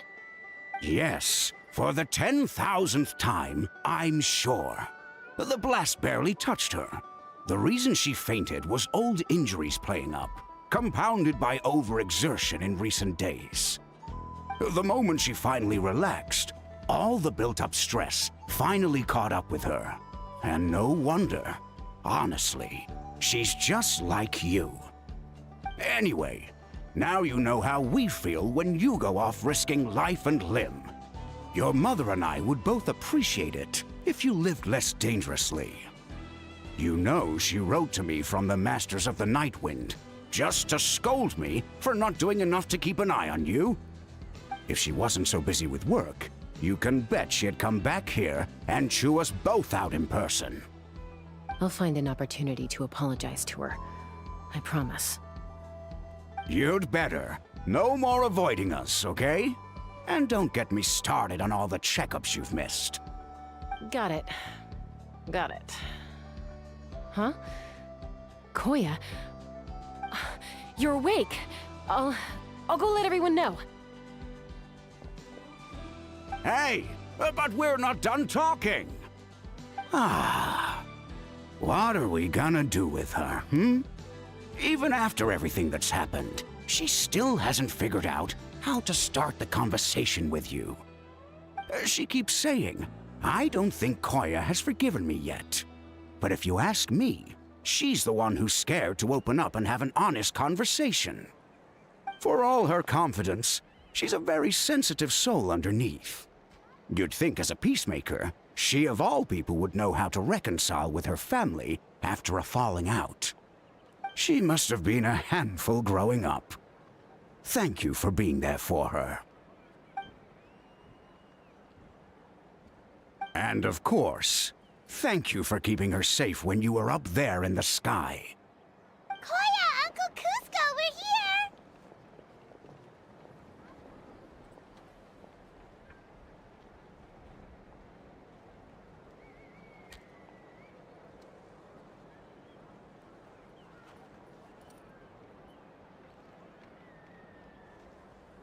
Ha!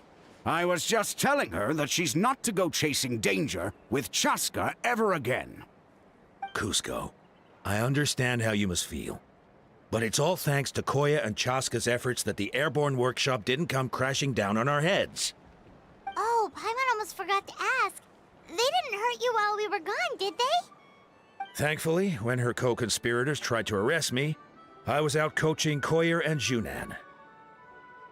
The two of them were a huge help. They took care of things while I went around rallying the resistance. So, in the end, Alpa's would-be revolt didn't really get off the ground. And as it turns out, not all of the wingless want to see our dear Saurian friends replaced with phlogiston-powered gizmos. I'm so sorry you got mixed up in this, by the way. We should have caught on to Alpa's scheme sooner. We could have saved so many Kukasaurs from getting hurt. Most of the airborne workshop has now been dismantled. We've just left one small, harmless part intact and repurposed it as a jail for Alpa and her cronies. Let's see how they like being locked up in a sky prison!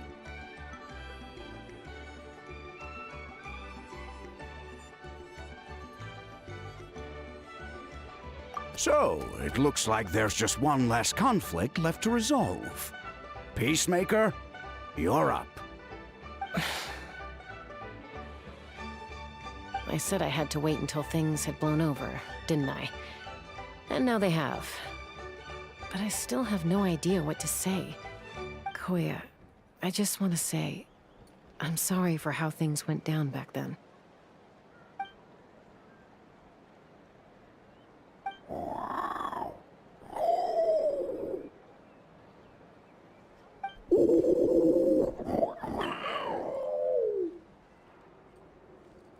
Huh? Does this mean you're not mad at me anymore? There's that family likeness coming through again.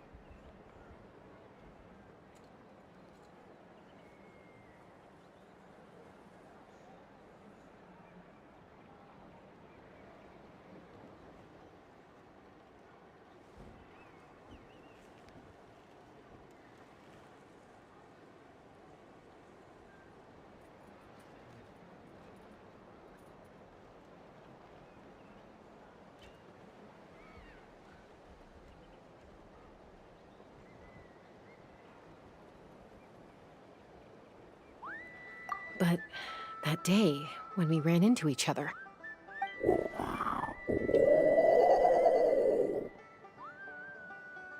Huh? So then, when did you finally make your peace with it?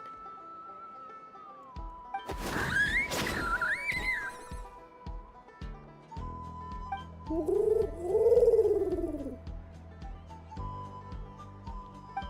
it's Chime and Chimbu! They're here too!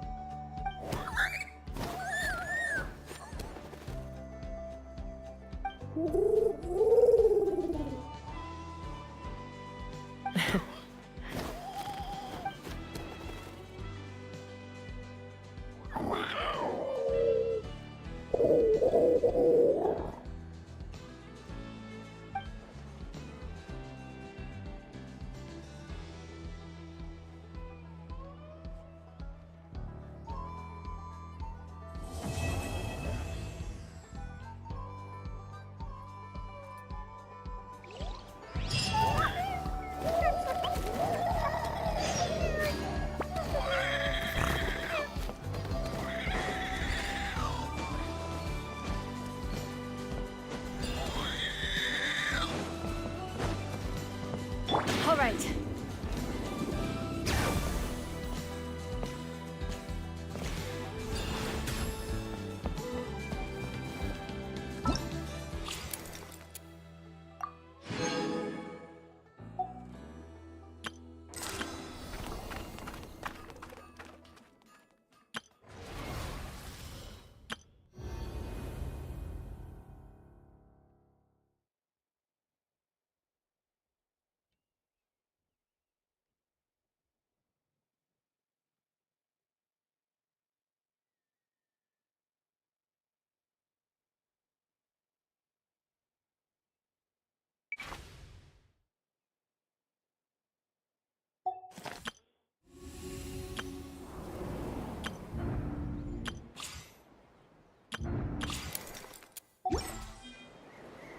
We should, take a break after all that running around.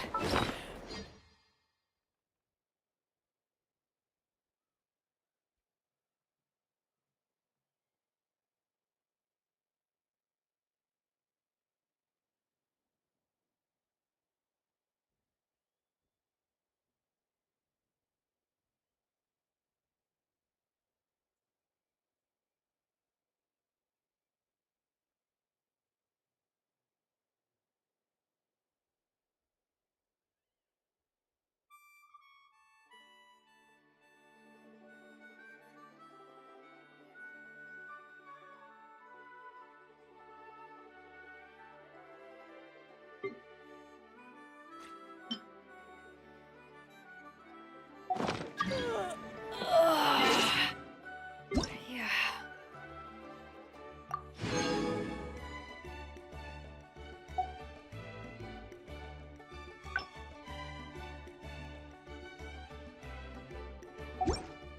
Let's rest here for a bit.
How many forging commissions do I still have to finish? Let's see.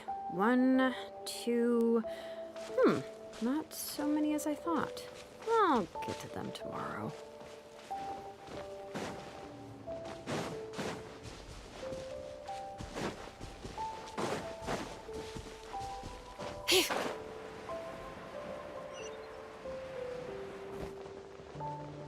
It's time to sleep.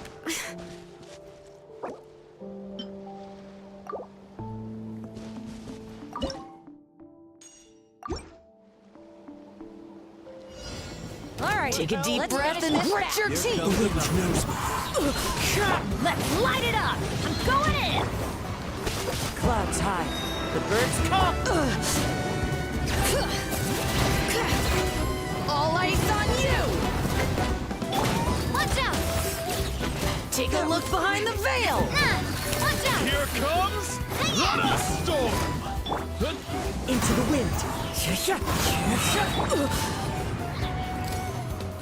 Coming at ya! Cha! Hiya! Watch out!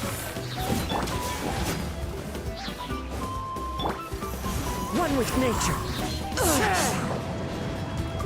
All ice on you.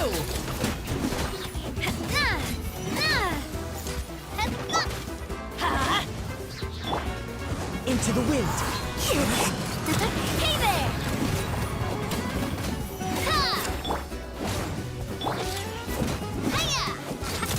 Hey there!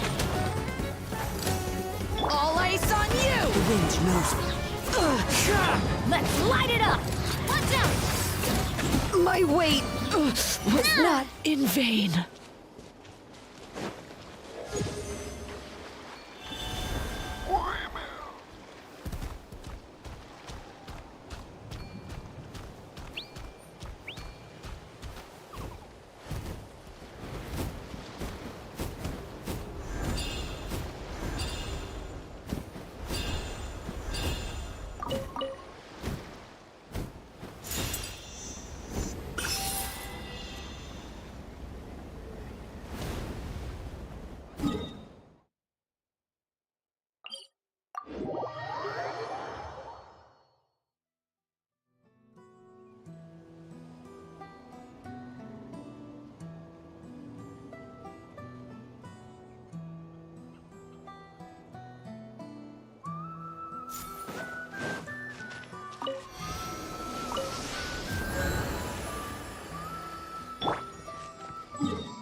Show me your colors. Singed into the wind.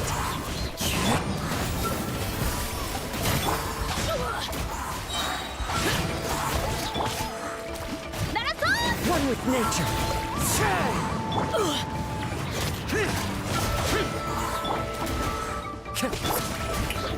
Let the world collide! Fallen leaves adorn my... Scatter! Seize the skies! Evil conquering! Worthless!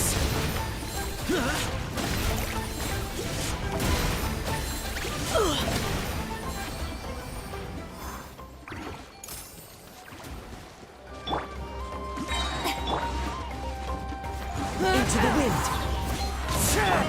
Yeah! Scatter!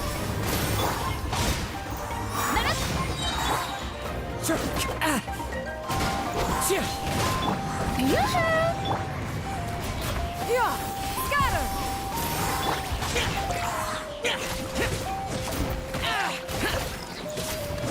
That's all I've got.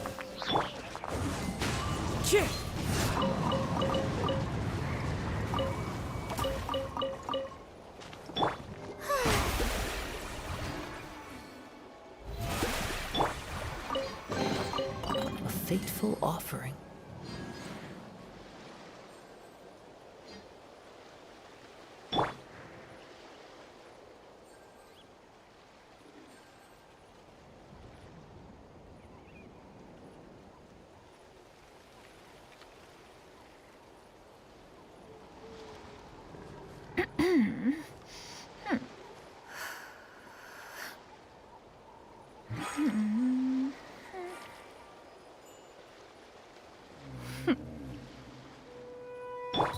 May I present?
What? Let's show you. What is that?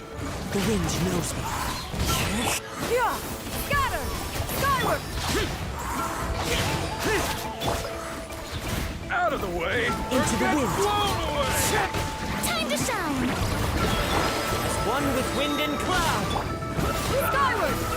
Forget it! Straight cloud converge! The wind knows me. Useless. Lament! Here! Here!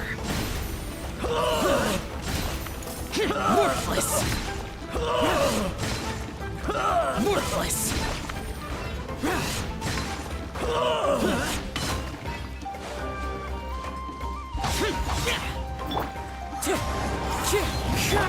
Strike a pop! Yeah! Scatter! Yes, you are. Qualified after all.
Oh, ow! Where did that come from?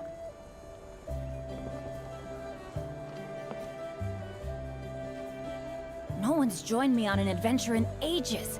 Come on, let's go! Be prepared and stay safe.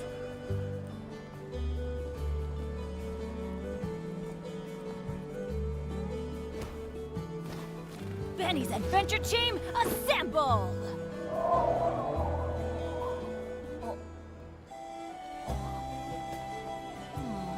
Or not.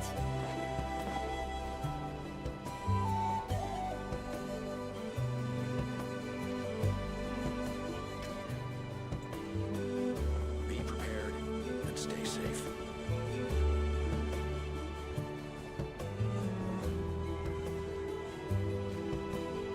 Let's go find some treasure.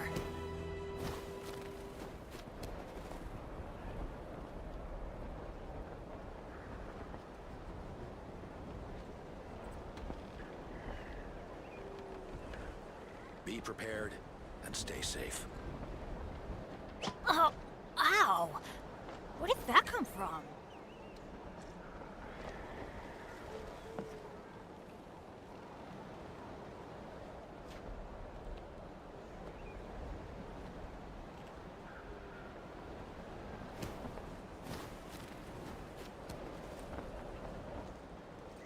Benny's adventure team, assemble! Stay safe.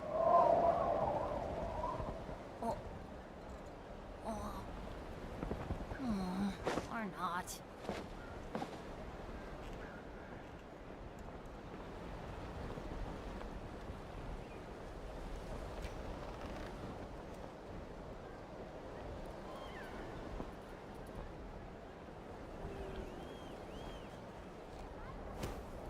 Be prepared and stay No one's safe. joined me on an adventure in ages.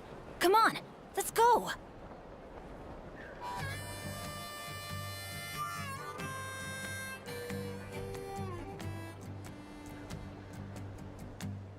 Oh, ow! Where did that come from?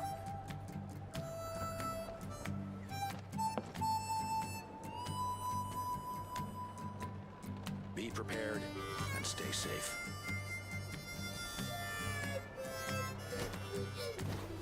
Benny's adventure team, assemble! Or not.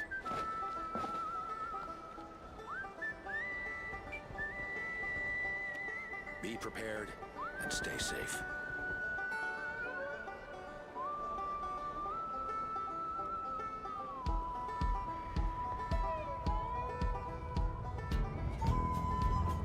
Good things come to those who don't wait around.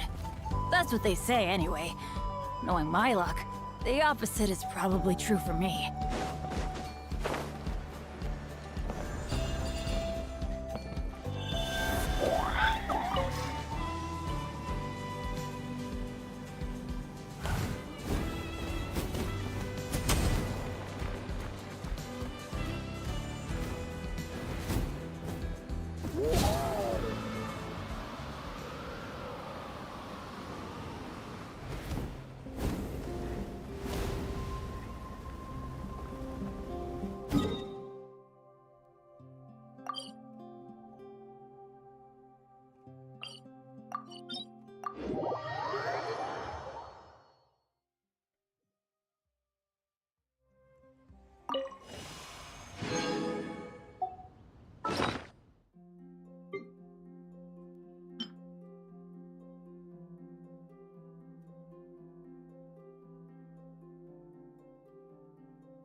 to the wind. Watch out!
Wind strike.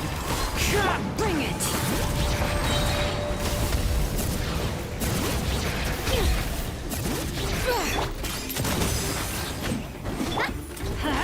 Everybody stand back!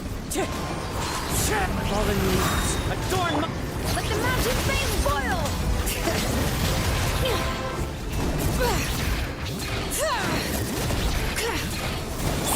Watch out! Hiya! Attack! That's the way. Hey there! Hey there! Let's light it up! Wind strike.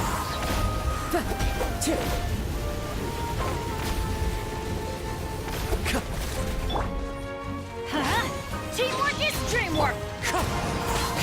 As one with wind and cloud. Letting great names echo! Hey there! A proper send-off from Messina with love.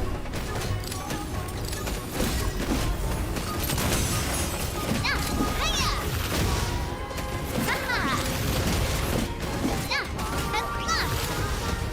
Watch out!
I'm keeping a lookout.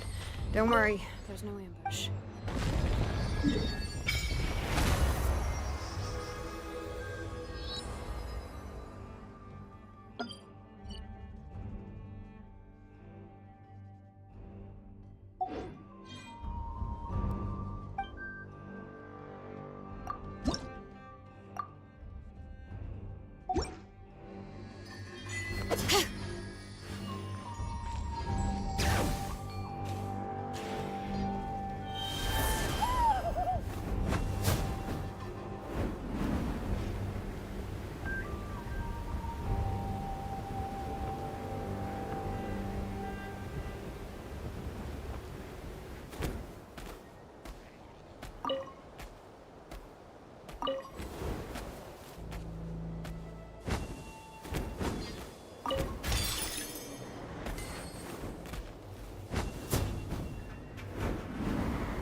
The wind knows me.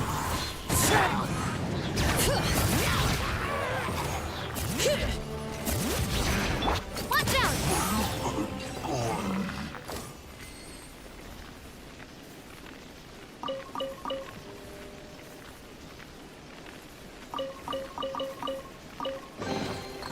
I'm loving this treasure hunt.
This realm is truly beginning to thrive. I cannot help but be stirred.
If you ever have...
My potted plant on the porch has died again. I was watering it every day. Ugh, don't tell me I overdid it this time.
Next on the agenda.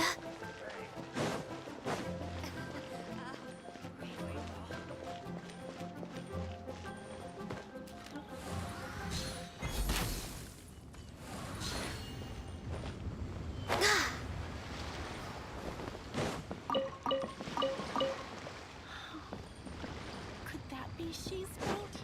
We're way behind schedule. Next on the agenda.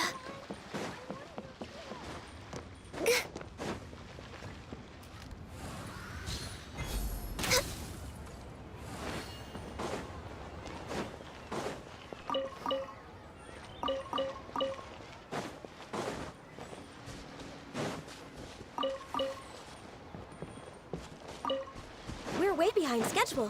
What should I try this time?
tell you how it is.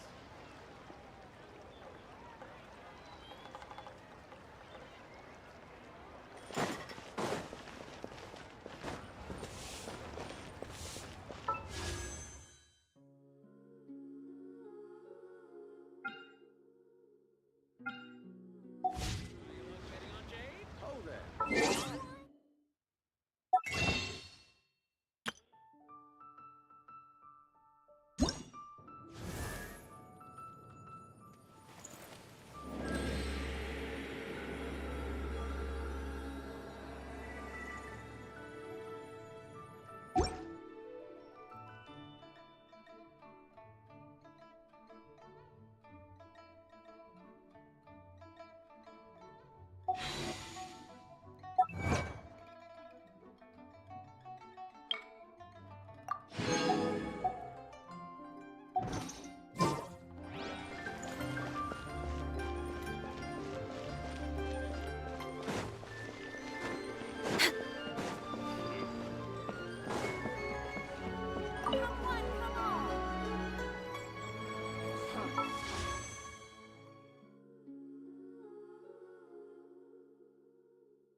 one with nature.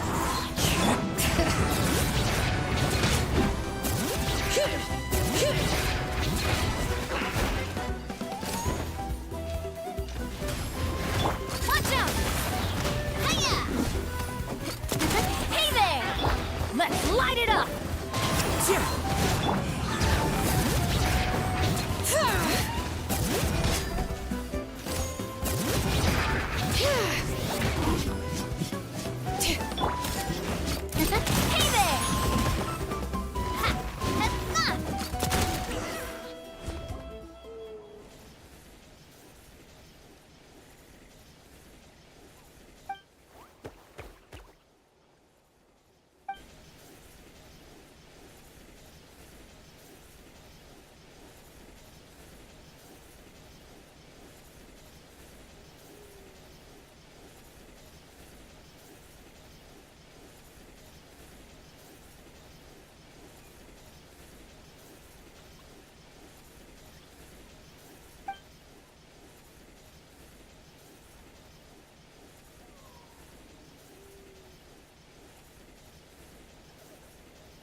Into the wind.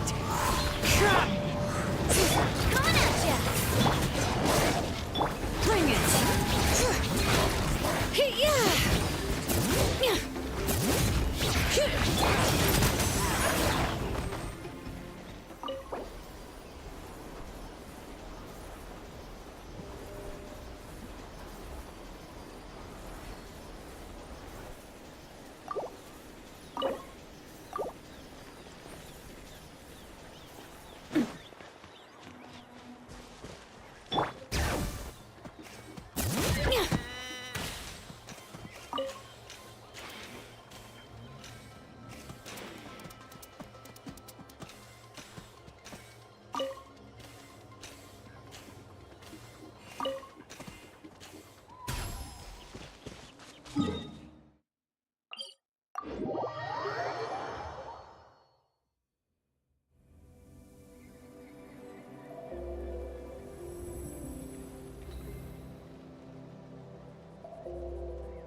How many forging commissions do I still have to finish? Let's see. 1, 2... not so many as I thought. I'll get to them tomorrow.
This realm is...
Next on the agenda,